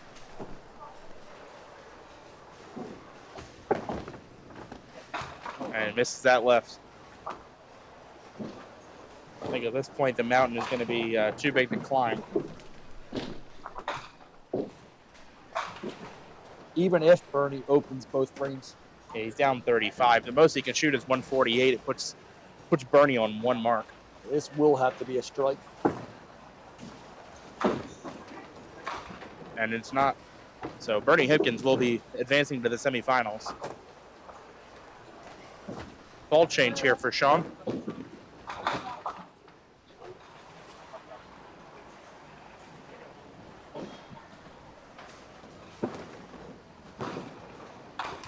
Third ball for, that's a nice shot for 10. Nice little weekend for Sean there. Yep. Tommy.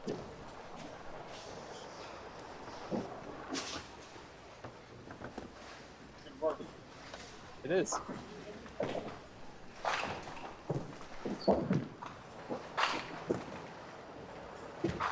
Solid 4 for Byrne. That now mathematically seals it. He will be moving on.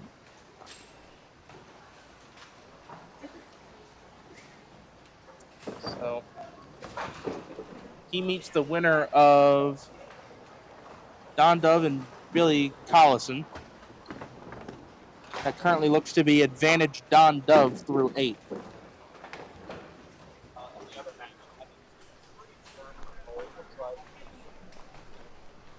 Yeah, definitely. Yeah. He's up 21 pins and a hit in the 7th frame. Far left, anybody's game. It is definitely advantage Rob Yao, but Leo Montero is up right now filling a double.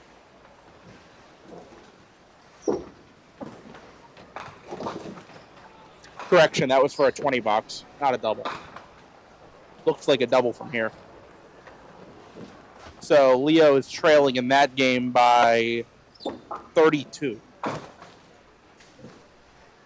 And Bernie will finish with a average 149. 1 pin shy of all Woody.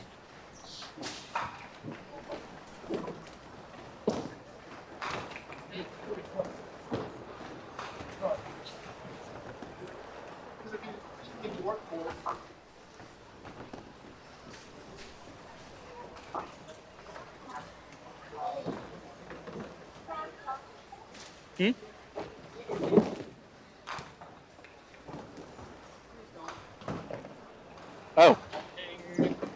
Duck Pins Forever, thanks you for letting it spin. Penalty pitch, Joe Rainier calls it.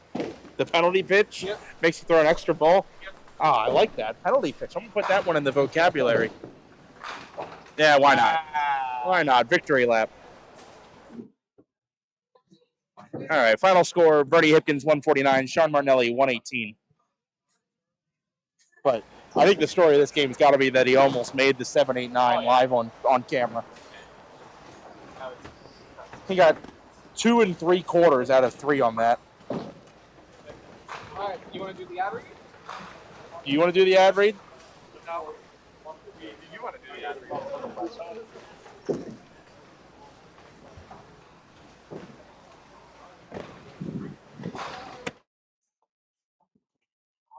All right. So there's 2 different kinds of media I want to talk to you about. One's a book and one's a movie. Now, sometimes after you get done reading the book, people determine that the book is so good that they want to turn that book into a movie. And that's what they did with It Ends With Us. And Danielle Quattrochi and her friend, Andrea Niedzwicki, I just butchered that, they're going to host a private viewing for us as a fundraiser. And they're going to show this movie, It Ends With Us. And it's based on a novel written by Colleen Hoover. You can go to Horizon Cinemas in Falston. That's going to be on the 4th of September. It's a Wednesday at 6:30. You don't need to go to League that night. You need to go to It Ends With Us and bring a friend. $12.50 to get in the door, and a portion of the proceeds of the sales will go to Duck Pins Forever. You can click the link in our description of the live stream to register. You can go to our regular. Break the cycle of boredom at Highland Bowl. Duckpin bowling at its best. Highland Bowl features disco ducklo bowling, bumper bowling, leagues, and more. Plus, Highland Bowl can host your next birthday party or corporate event for even more fun. While you're there, enjoy delicious food and drinks from our snack bar, or have fun with your friends at the arcade. Highland Bowl in Hartford offers unlimited games up to 2 hours, just $7.99 per person, including shoe rental. For family fun, it's Highland Bowl on the Hartford West Hartford line. Updated hours and more info at cthighlandbowl.com.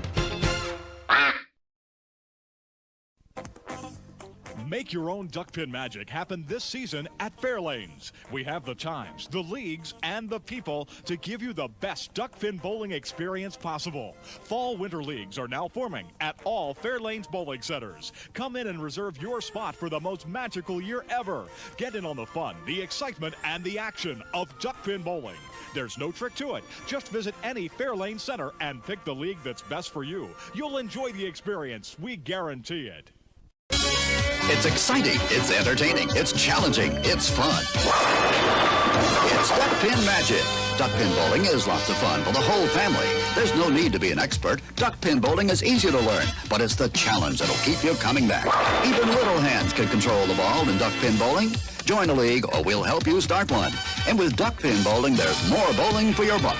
Discover duckpin bowling and you'll discover Duckpin Magic at any of these locations. Hello, we'd like to clear up some misconceptions about duckpin bowling at Fairlanes. This is a duck. This is a duck pin. Note the absence of webbed feet. This is a flock of ducks. This is a flock of duck pins. The object of duck pins is to hurl 3 balls, bang, bang, bang, and knock them all down.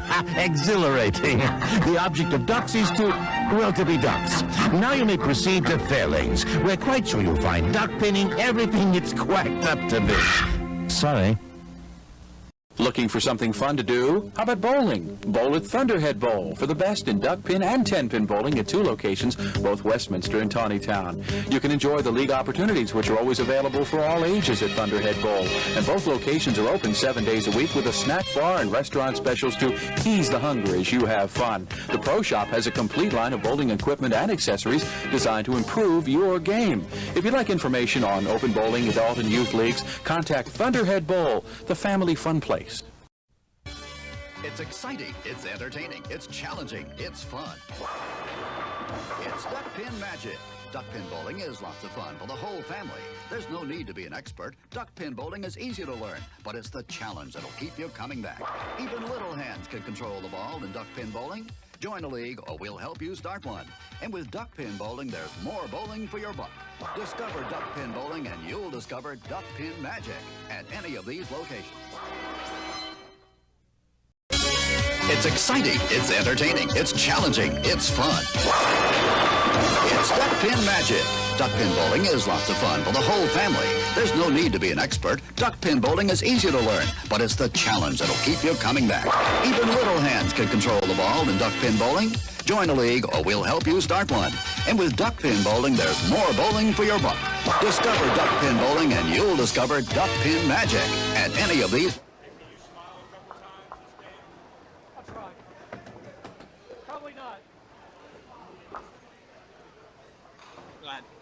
All right, everybody listening, watching, thanks for tuning in all day. Thanks to Nick and David for all their hard work. Chuck for subbing in. This is Mike Mans from the Pop Whitten board. Just want to let everybody know next season we start back here at Southwest, September 20th weekend. We will be having 4 2-star events next season. 4 2-star events next season. Our hope is to grow that number with memberships growing. When we have 2 2-star events, or when we have a 2-star event, we have to have double the payout and keep the money the same for every other stop. So there's a lot of money that goes to it.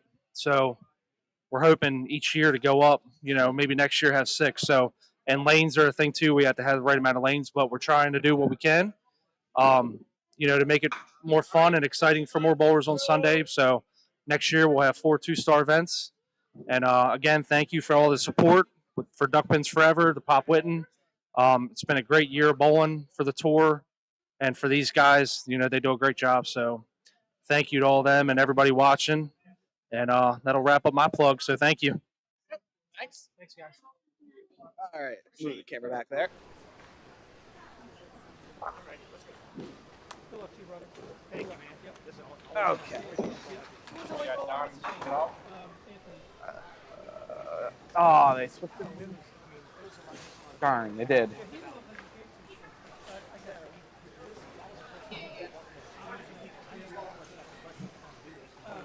Okay. There we go. Sweet, I got everything in time. Just take a look at that screen with those two on camera real quick. That's a lot of We stars. have 23 stars in this match. By the way, combined between the two of them, 49 in both Pro Tours. Don Duff. Yeah, we don't really even need to introduce the guys. You know, if you've known of duck pin bowling at all since 1988, you know who these two guys are.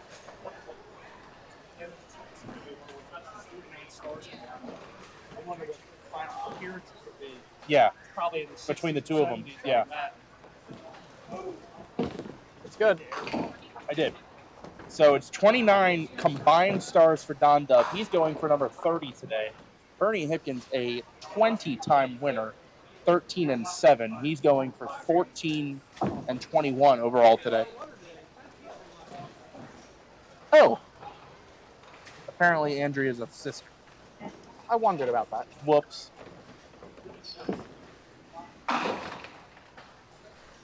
Well, I hope they're friends then. Sure, hope they're friends. If they're doing a fundraiser together, I guess they are. Wish I remembered. I wanted to actually you to interview Mike at some point today.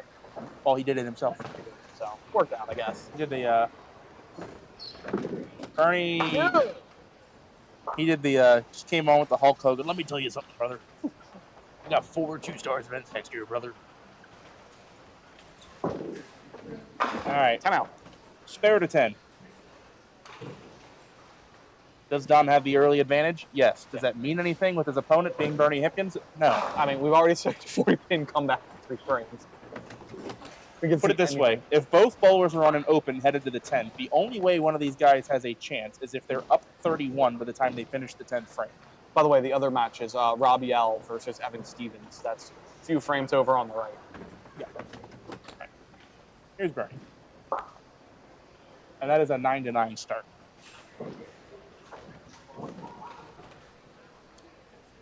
Bernie on 27. Good ball. Leaves that 2-pin high and tight. But if you're high and tight in this house and you're breaking stuff up and you're leaving singles and twos, you're doing pretty good.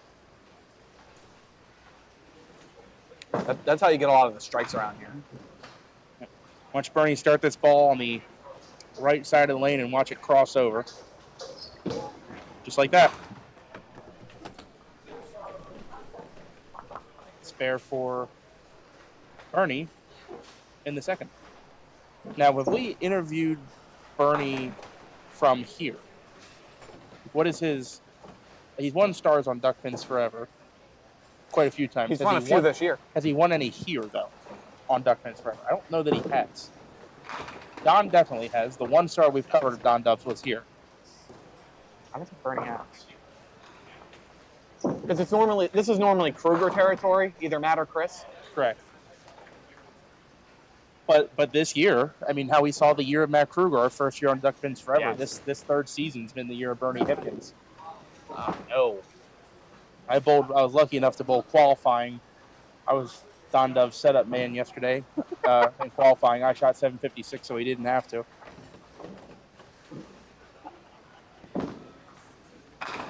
That's the one.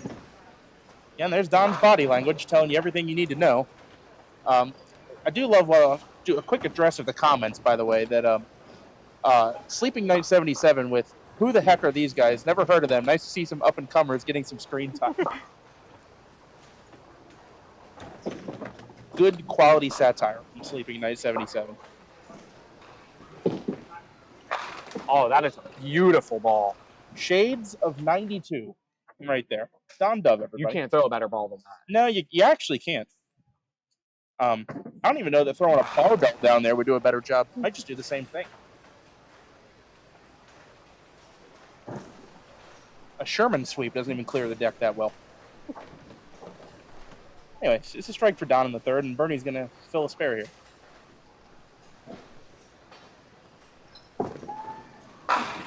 Speaking of perfect pitches, Yep. How about we go 2 for 2? Bernie says anyone can do that. Don, I'm not impressed. Literally just the same thing. Except my bowling ball is a different color, and therefore it's better because it's red. To answer some questions in chat, Christopher Kraft. We actually do and occasionally do multiple channels for multiple streams, but usually it's when we have the women's and men's pro tour at the same time. Yes, and it's quite a bit of legwork. It's a lot of legwork to get 2 streams up and running, and doing it here is troublesome because the bandwidth just isn't particularly great. Yes, it would also require one or both of us bowling bad.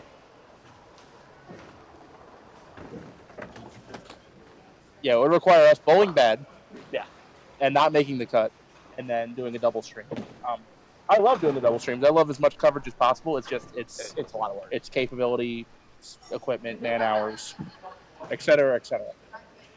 We get paid a lot of no money for this, you know. Bernie for the double. That was trouble. Yep. The ball was fading away. Cross. It's all the things you can't do at Southwest. Fast, crossover, light, going away. It'll be a 5-10, 7 days a week. He'll throw it at the same spot. That was good. Got it. Ah. I think he's fist pumping there like he let that one get away. I think he might have thought he had it. I think he knows he threw a good ball at it. Just didn't get it.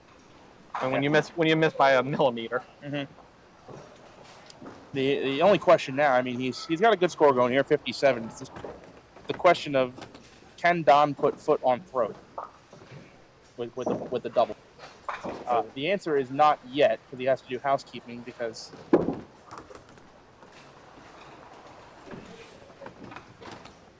you know the bowler is entitled to start the frame with 10 pin standing on the proper spot, and why not make that include both lanes?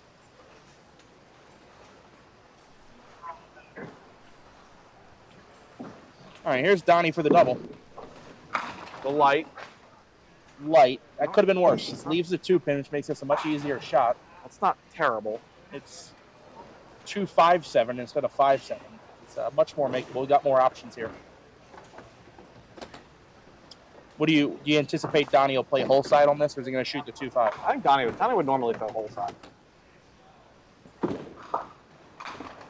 Oh. Pardon me? Oh. I can't believe he hit that much on the whole side and that ball didn't get over. Or the pin at that point. Yeah. All right. Donnie will collect the 10. We have a 2-pin match. Yep. Donnie's just had to stare down and make sure that he just did, in fact, throw 3 balls, and he did. 57-55. Bernie's up by 2.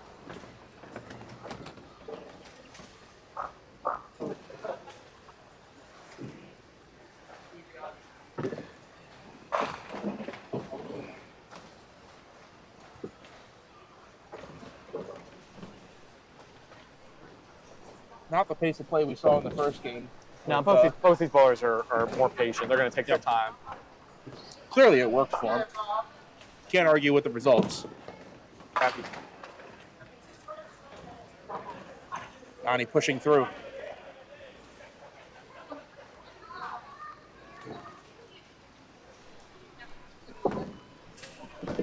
Going for it. That was an attempt and a half. I'll tell you what, if the Dave Jones is up there with the 4-pin, it's actually a better shot, better chance at a conversion than without the 4-pin.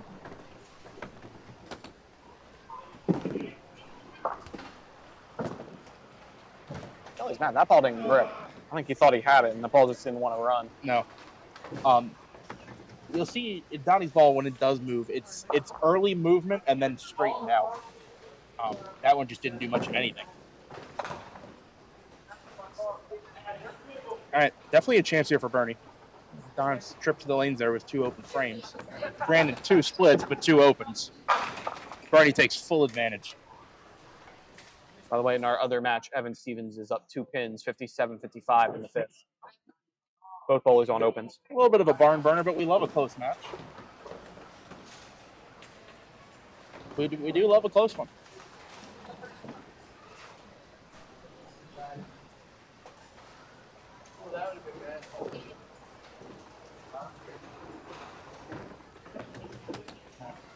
pairs of final pair? I think it's 23, 24. It is. So, Bernie, prime chance here, middle of the match. This could easily be a tipping point in this match. Up 4 with the hit, and it's a strike. Got a chance to double against Don Dove. That's good. That's really good. Really, really good. Double strike and double wall on the messenger. Watch left, right, and back to the 5. Big double for Bernie Hipkins. Donnie right back at him. Yeah, fight back, Donnie. Fight back. Almost a brutal stone 8. But the ball was deserving of a strike, and it did strike. Yeah, you want to talk emotion. You want to talk body language? Oh, watch this ball. Watch this one. Regardless of the result, there's going to be something going on when this ball's out of his hand. Especially if it doubles. Having Stevens from the top rope on 22. Donnie says, "Oh, hey!" Subdued reaction because he knew the shot wasn't great, but that Hall of Fame carry. 6 pin last to go. We've got matching doubles. Strap in, folks. Duck pins forever. We provide a whole seat, but you only need the edge. To quote Leo Montero from a Fed match broadcast. We provide the whole seat, but you only need the edge. We got to get him back on commentary sometime. Yeah, he does a great job. Big ball here. This is a big ball. For the triple. Solid 8. Looks like the same 8-pin Donnie was going to leave, but that one stands for Bernard.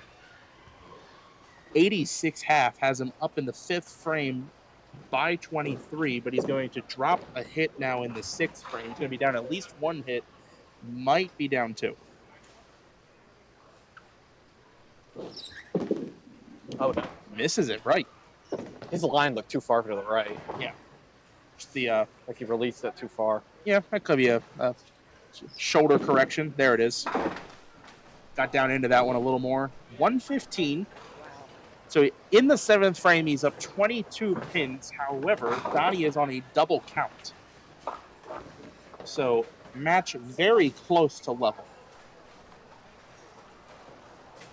Yeah, Bernie's still in the lead. Yeah, so this 8th right here will be defensive bowling for Bernie. Worst case scenario is that you miss another break here. Yeah, do not go open here. Don Dove will smell ball. Do not go open. That's one thing you cannot do.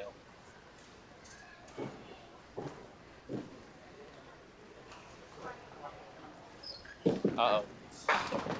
Tug job for Bernie, and he leaves a washout. 1-3-6 with the 7 in the corner. Bernie's ball roll, I don't know that he goes whole side on this one. I would, if I was the way Bernie throws, I'd hit pins. I'd take the 3 think you side. shoot pins. Oh, he almost stole it on the squeeze. Yeah, he throws it a bit too hard to send the ball over, I think. That was my point. Yeah, that his ball hits too hard to bounce over like that. Drops a pin.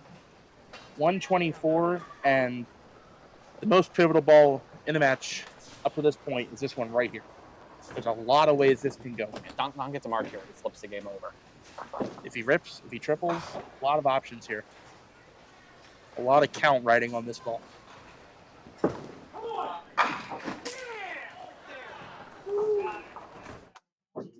There's nothing else. There's nothing to say. There's nothing to say. That's Don Dove, everybody. Man on a mission right now. Now he's down 1 pin, up 2 hits. That is everything great about duck pin bowling at the professional level right there. 5 off the wall for the triple to take the lead outright. It's what the legends are made of right there. A knockout punch. Oh my. Oh my. Definitely had a chance to be the knockout punch, and Don Dove with 59 fill in 2 frames. Look at that score flip. Now up 7 pins in the 7th frame. I think he hit the 1-5 off the wall. Don Dove for the 20. Looks good. Yes. 152 plus in the ninth. Look at that swing for Bernie's Don Dove in Bernie's got 4 work to do frames. now.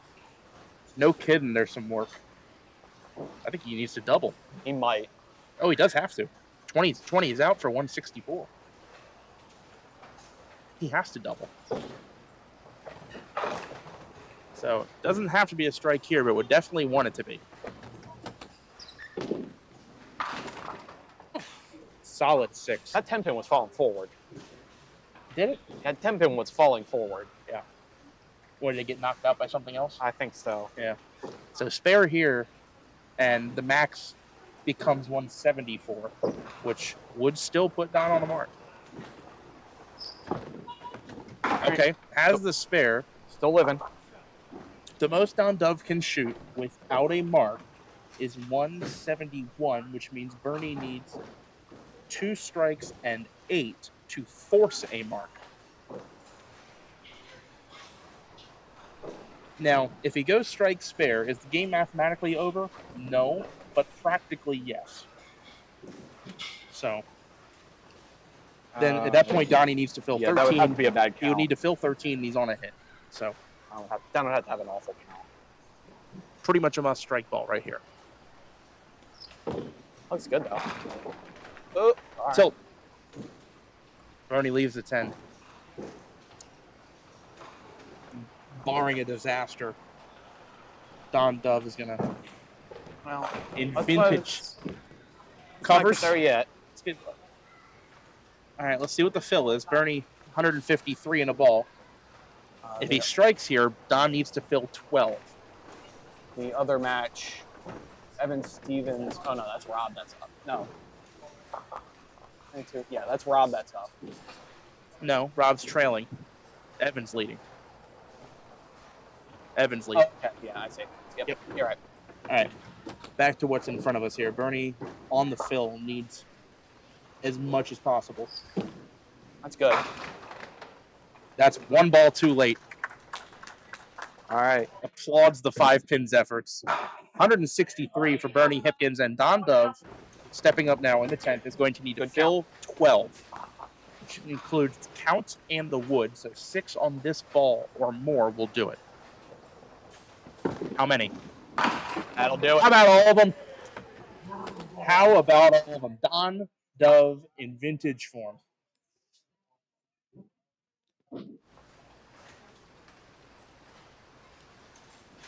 Ooh, Rob struck, didn't it? Ball change and a line change. Good change for that. Okay, what a fantastic match. They delivered the goods on that one, guys. Oh, yes. That was a great game. Don Dove explodes for 115 in the second half. Wins it 178 to 163. You know what that means? What does it mean, Dave? It means we get another game of Don Dove on camera. We get another game of Don Dove. He's not escaping us yet. All right, we're going to give you auto commentary on this last Yes, match because Rob Yao has just filled 220 boxes to end the game at 124. Evan Stevens is 112 on an open and will need to fill 13 in the 10th, including a mark, for the right to bowl against Don Dove. Very far right of your left of your screen, it's lane 22. Got it. Oh, did he get it? He left the 10. Left 10. Solid 10. He has to make it. And count 3. Yeah, Rob already out, 124. Big final frame. Looks like he had a tough game going. Yep. He had 84 in the 8th and filled 40 in the back, too. Now Evan has to make this. All over it. That's some of the heavy lifting. All right, I'm going to go move the camera while they're going. Okay, Evan Stevens now needs 3. Charge. Again, it's lane 22. You can see the machine running. Evan, 3 pins for the win. That'll work. Hits heavy and counts 8 to win the match, 130 to 124. It's going to be Don Dove against Evan Stevens for the Masters.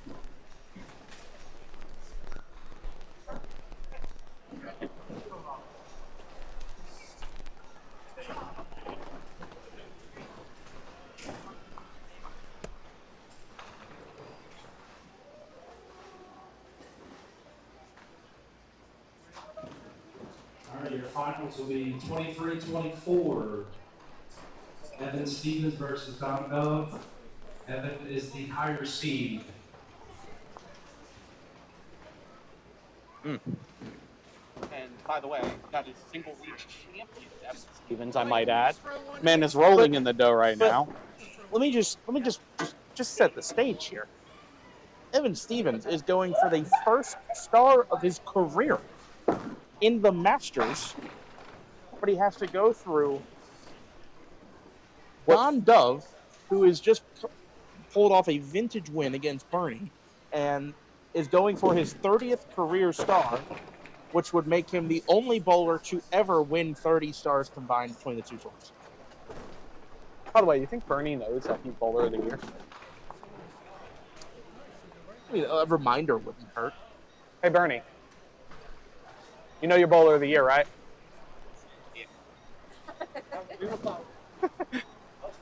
Okay. Are you ready? Wow. All right, loose cannons on burn. All right, start recording and we're good to go.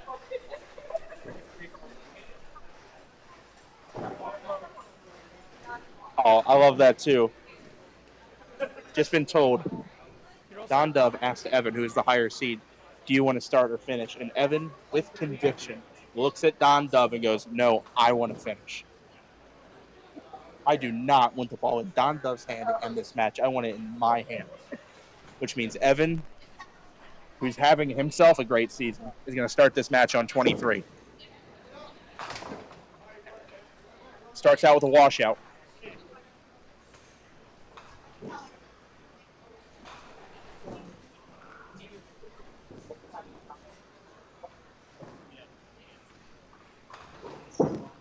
Going for it. Wide left.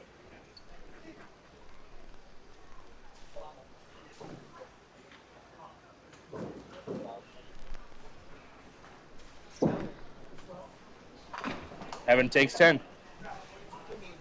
Now, does Don have a game left in him?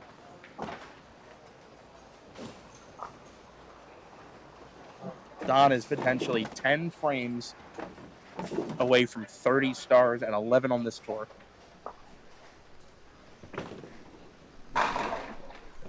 Starts out on the side, leaves the 1-2. It's worth mentioning if Don wins the 11th Pop Whitten star today, it puts him in a tie for third place with Walt Brooks for the most all-time. Picks it. Yeah, so currently Walt Brooks at 11 stars. John D'Antona stands alone at 12, and Bernie stands alone at 13. And Don is the only one with 10. But he is going to fall behind in the first frame.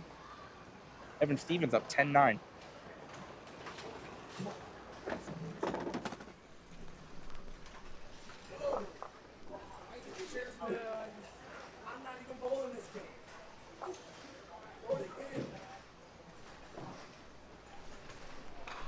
Second frame for Don Dove. I think he's got to be able to maintain the intensity he finished that last game with. There it is. No kidding. Like a vintage wine, that one. Aged well.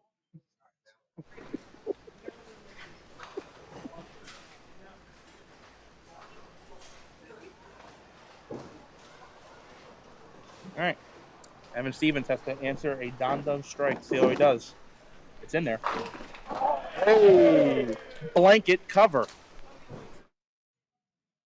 Where's Ray Keith? That is, by the way, because we talk about ball choices, and there's a lot of common ones we talk about, and a couple unique ones. Evan Stevens with the Starline Astro. I know. That's a choice. It is definitely a choice. Hey, he's bowling for the star, and we ain't, so who are we to say? But a Starline Astro, purple, yellow, and pink. All right, Evan Stevens, 1-pin lead, going for the double. Left. Chop off. Takes the 2-4-8.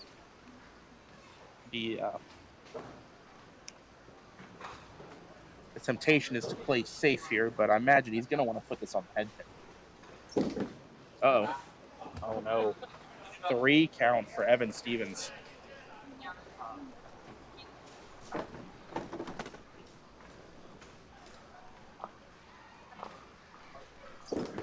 That's a better ball. 10 out. All right, avoids complete disaster there, but that 3 count could be costly. Pedal for the metal here. Don Dove smells blood right now. Oh, no. That's ugly. Uh-oh. Say it, Dave. Walkersville says hi. Mike Sisk would call this rhombus extended. Zigzag with a corner.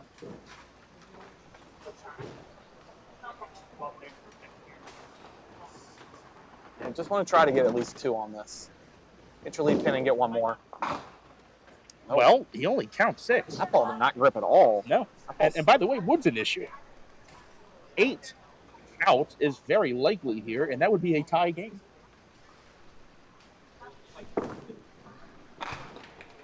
Oh, what? I almost made that. Don Dove up by 1. But I would have not expected, after those first 2 frames, that we'd be sitting at 34-33.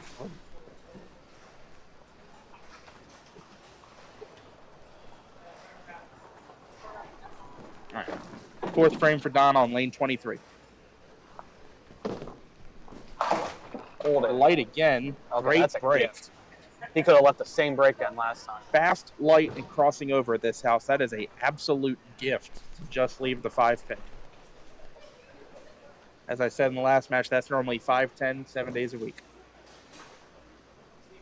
Let's see what happens here. Wouldn't expect it to miss it. Wouldn't expect him to miss it, and he did. Now the peanut gallery of a couple dozen.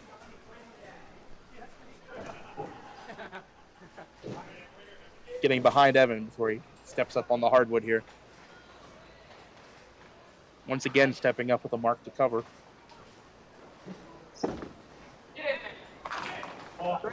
Solid 7.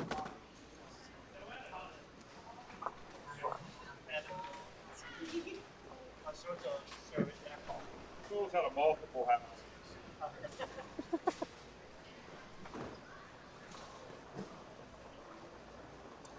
Evan, 7 pin, straighten out, all over it.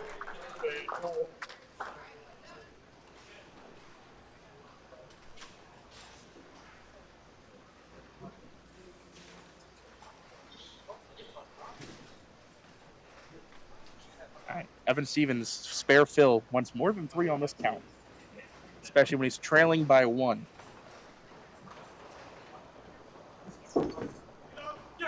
Off the side, backs it up for 8, leave the 1-2. David, do you get a sense that the crowd is just a little, slightly behind Evan? Just a little. And I understand. Don't get me wrong. I want to see Donnie win 30. But also, Evan Stevens to win the Masters? He's got a lot of friends around here. Yes. Us Walkersville Mount area folks travel well. He's a great guy. I mean, I'm not just saying that to say that. He's, would love to see him win. 1-2, got to hold on. No. Wide right.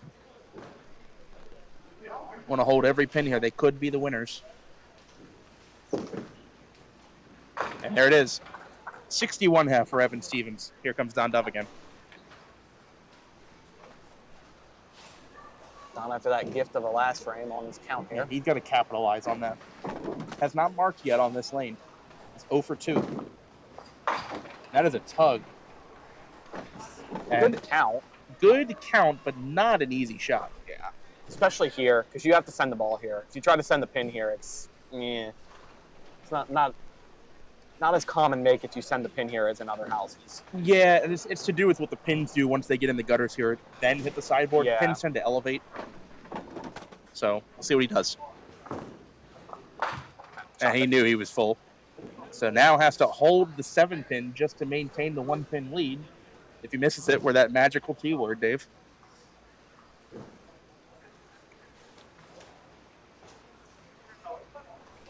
All right, Donnie Dove, halfway through this championship match, leading 62-61.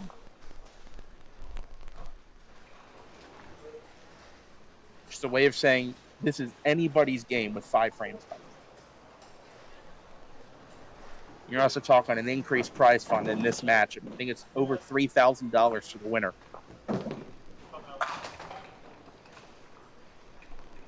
Tugged left, and Donnie with a big break leaves a 3-pin. Hasn't strung any marks yet. He's 3 opens, frames 1, 3, and 5, all on the right lane. He's 2 for 2 so far on this left lane with a strike and a gift of a 9 spare. This could be another gift. And he's on it. Ding, ding, ding, ding, ding, ding. He'll take it. He needed it. Off-camera head shakes for Don Dove. Kind of dejected with the placement of the first ball, but satisfied with the result. You can't argue with 9 spare. Well, he's missed a head pin in his last 3 frames and gotten good breaks after 2 of them. Well, he was very light in the 4th, but... Get out of there. Tomahawk Messenger. Watch this thing chop, chop, chop over there. Pow. Yeah, with Evan's ball, it's usually a lot of 7 pins that he leaves here. Mm-hmm. So unless he crosses up. So if he is hitting his right side, which he normally is, it's usually a 7 pin, maybe a 4 pin he's shooting at. And it's almost an identical hit because his 4th frame was a 7 pin on that lane that he converted. Big ball right here. Trailing by 1, working on a strike. Very short approach. It's in there. 7 pin again. Ooh, Dave. Definitely a candidate for a double right there. But has to forget about that for the moment and bring in this 7 pin. Turn. No. Just left. Ball didn't bite.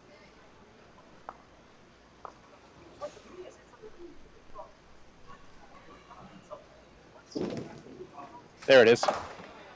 So, 2 consecutive missed breaks on that left lane for Evan Stevens.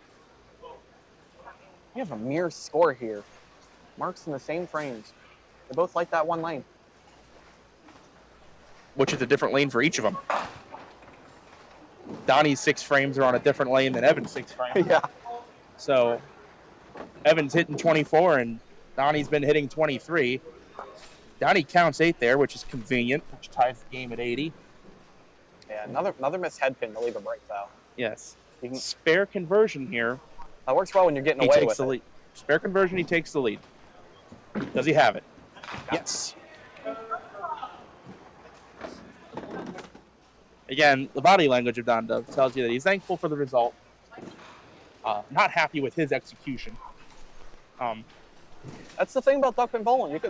You only got to throw 1 good ball a frame. I tell my team that all the time. Sometimes it's ball 2. Usually it's ball 2. I'd rather have it be ball 2 than ball 1 most of the time. Mm-hmm. Unless you go 9, miss 1 on the head pin, it's probably ball 3. All right. Don Dove up by whatever this fill is. How many? He liked it. He loved that the whole. You see, he caught all of that at the bottom of the swing. So that ball not even quite full in the pocket, but just in there. But he knew he had a chance just because of the way he caught it at the release. All over it. 9-pin lead for Don Dove. Evan Stevens got to respond. Evan has not missed yet on this right lane. He's got 3 marks.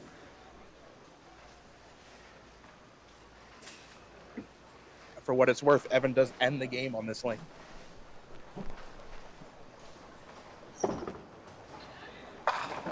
Off the side. It's fine. I get 1 more. Yeah. Yeah? No. Leaves the 1-6.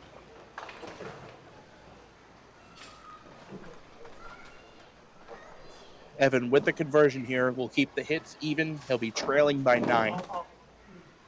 Imagine he'll be shooting ball side on this.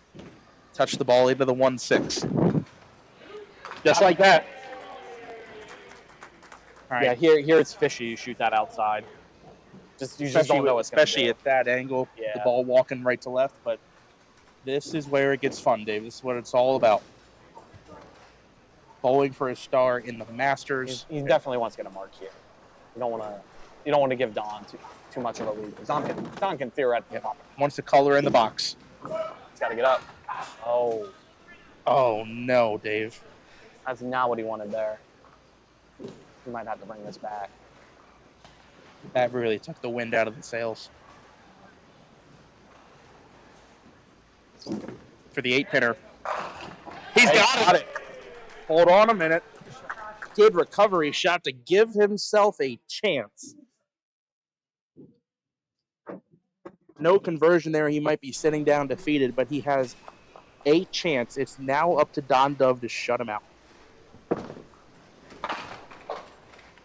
Donnie, big break. I'm going to replay that. Yeah, please do.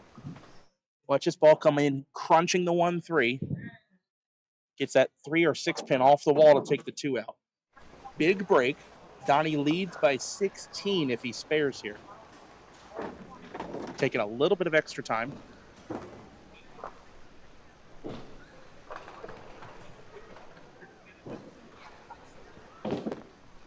Got it.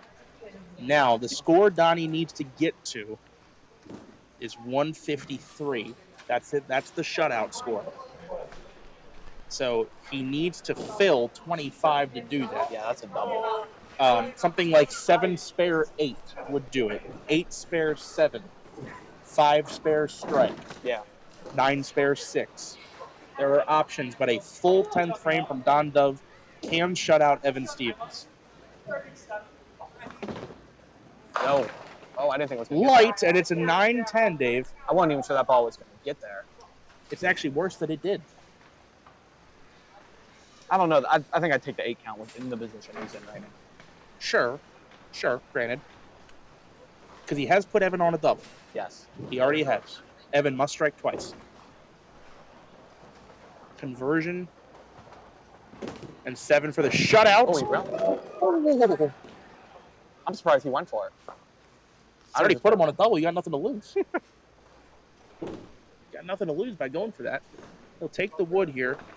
To shoot 146, Evan Stevens needs to strike twice in the 10th and count 4. We'll take him one ball at a time, but this first ball has to strike.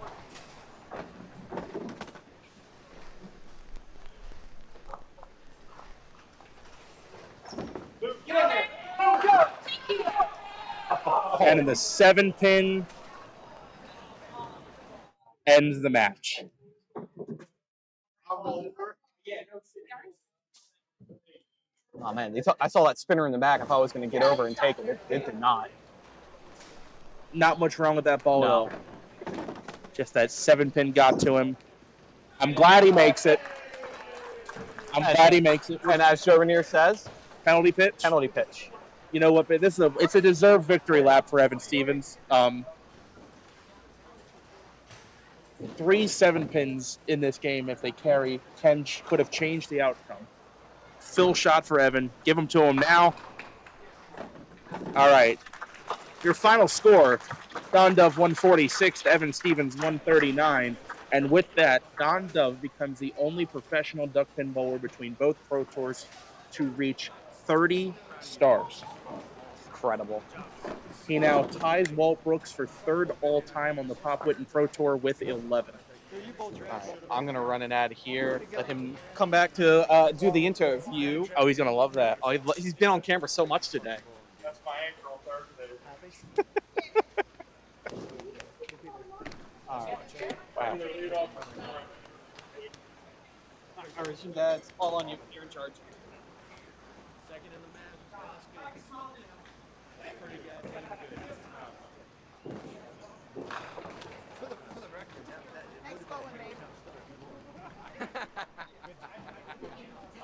I told Bernie I was going to make you wear that star every Thursday. Well, there it is, guys. Don Dove now stands alone, first and only bowler to win 30 stars between both Pro Tours. Has never been done. Who knows if it'll ever be done again? Um, 30 is just is an incomprehensible amount of someone who has 0.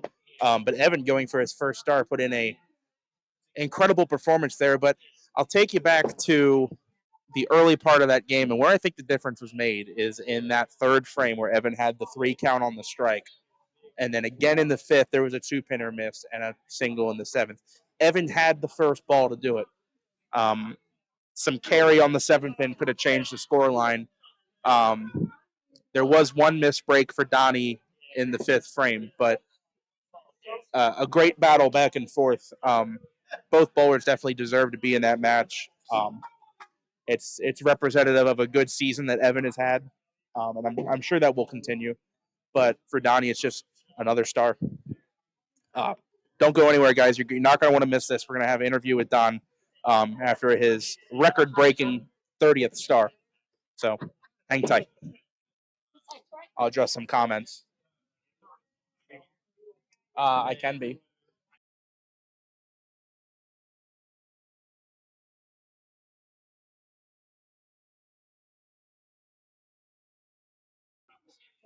All right, here he comes. Okay. Flip that on your collar. I can handle that. Okay. All right, we're here with the Don Dove. Don, always nice to win. Yeah. Nice to win the Masters. But besides getting into a tie, a third all-time with Walt Brooks with 11, you become the first and only bowler to win a combined 30 stars in professional duck pin bowling. What does that feel like? It's pretty awesome. It's been a kind of a roller coaster. 7 weeks ago, I had emergency surgery I had a dissection in my artery in my stomach, and lucky to be here to actually bowl. Some other stuff going on, prostate cancer. I'm falling apart at the seams. Just you never know when the last one's going to be. So I just keep grinding, and I got a little lucky today. Bowling people at the right time. Last few games I bowled pretty well, but just pretty fortunate. You got to have a little luck with timing. So clearly, with a total of 30 stars, you've had success in a variety of venues. But in my time around the Pop Whitten, and even within Duck Pins Forever, we've seen you make deep runs into the tournament here quite a bit. Mhm. Is there something in particular about this house that lends it to your ability to score well here and compete well here, or is it just that it's a puzzle you've cracked well? I think when you bowl here, if it at times can be a little challenging, like we ran into yesterday. Sure. We were all like, how do we get a break, right? So I think I'm very good at managing my game when things get like that.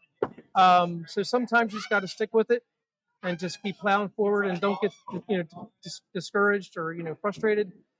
And I think if you have that attitude here, you're kind of one step above everybody else, right? Mhm. So that's what I find here.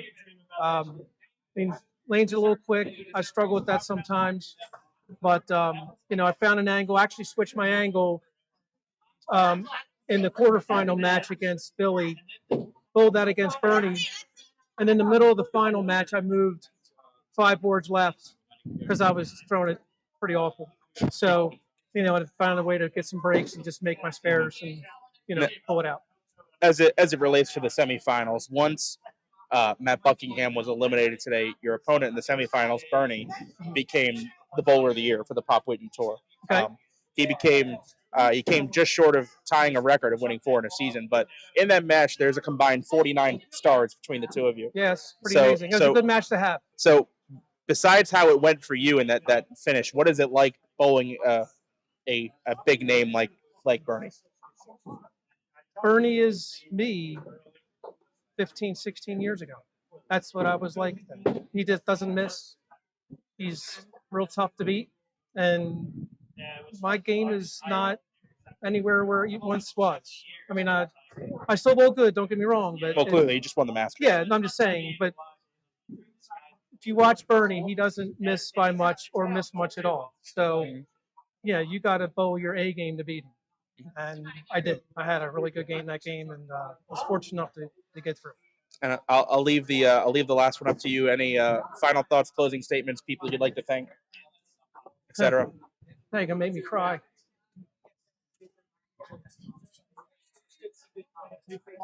I couldn't have done this with my wife. She's amazing. I just been married 32 years Friday. Congratulations. She never said no, don't go bowl. And nobody bowled more than me. So this is more for her than it is for me. So That's pretty great. Well, 32 years of marriage and 30 stars. That's about one a year. That's almost unparalleled ratio. But we'll do the on-camera handshake. Yep. And Thank you so much. Donnie, a champion for the 30th time, man. Congratulations. Thank you so much. All right. Yeah, she's been great. All right, David. Yeah. Ready, Dave? Oh, that's right. I do have to get Bernie, don't I? You, sir. No, I am. It's also just happens to be a good idea. Why aren't we live streaming Austin? Oh, don't worry. That's gonna be the members only coverage. All right. I know you know what to do with that by now. Besides the back, right? Yeah, I'm borderline shocked that you didn't win today because you won everything else this season. Well, you came just short of tying the all-time record for stars in the season, but you're bowler of the year. And there's few people in this game that have more stars than you between both pro tours, and that's you came up with in the semifinals. What's it like having to go against the Don Dove in a match like that? Well, he's one of the guys that was already established, already one of the greatest ever when I just started. And to come against him, he might be the only person that might have a psychological advantage of being better than me before I was. Right. Does that make sense? I do. As bad as that sounds. But yeah, no, I got in there and I got excited in the middle of that game because it's great to beat one of the greatest bowlers of all time. But it didn't happen. He came back like a goat that he is, and he never bowled duckpin before, so he was just trying it for the first time, and he had a lot of questions for me about how to bowl. What do you do? What do you do? How do you do this? How do you do that? Exhibition. I mean, it was great to bowl against him. It was good to mix the to get a little notoriety between the events. I don't know how many people watched who were. Question answer maybe, but how many do you think you have left in you? The good Lord will determine that. I will go as long as I can. I don't see myself in my lifetime not bowling. As long as I'm healthy, as long as I have no major surgeries. Well, you didn't win this time. I didn't win something I didn't today. win. That should go to Donnie. But so there's your bowler of the year, undisputed bowler of the year, Bernie Hipkins. Everybody. Thank you. Yeah, Thank you, Nick. Now we'll pass it to Dave. Thank you. Congratulations. All right, sir. Dave. All right. Season 3 of the Pop Whitten on Duck Pins Forever is now in the books. Good season, good year. Yeah, this was a very good year. I mean, I'm going to be honest. I'm proud of myself. I made 7 cuts this year for the Pop Whitten. But yeah, we got a new season starting up. Unfortunately, we will not be streaming that unless you're going to do a phone stream. I'll phone it in, maybe. Phone it in or phone it in. Yeah. Thing. Yeah, I won't be here. I have a wedding to go to. I let Connor Wiener know it's a Jewish wedding. Oh, he was quite happy lovely. about that. So, and he wasn't invited? Unfortunately, no. He's going to make the cut and bowl. That's correct. But our next tournament will be next weekend. That is at White Oak. That's correct. White Oak. And then would it be correct to say that if we're not doing the Pop Whitten, that the strikeout cancer triples already signed up to do that broadcast? Yeah, shut down Eric. Right. So that will be the start of season 4 of Duck Pins Forever. Right. That'll be our launch. That's what you're going to call our launch. Yeah, we'll call it that. But no, really, I mean, September, right at the end of this month is when the YouTube channel was created. Isn't that crazy? 3 years, man. 3 years. We're still kicking. A lot of Sundays. A lot of Sundays. A lot of wasted weekends. but we're still kicking. We got merch. We got these great matches, and cameras look great, and the sounds. We have We have ads. It's all great. It's coming together. But that's it. Season 3 of the Pop Whitten. That's about all I got. Yep, we'll be back next week for the Pro Tour. It will only be one stream. I'm a little iffy doing 2 streams at White Oak, but we'll definitely have one stream for the men, and we'll see if we can convince them to do the men and women side by side or on one pair again. That would be nice. That would be nice. We'll see how that goes, and then we have to strike out for cancer, and then we get into October, which Suitland. And what's the Pop Whitten style? I guess it's Parkville. More Parkville? I think it's Parkville. I thought we were all Parkville out for the year. I think October's Parkville and Yeah. November's Finland. Great. Yep. So we're gonna sign off, and we'll see you all next week. I have a flight to Orlando in about 12 hours. Rest up. Bye. You got the mouse.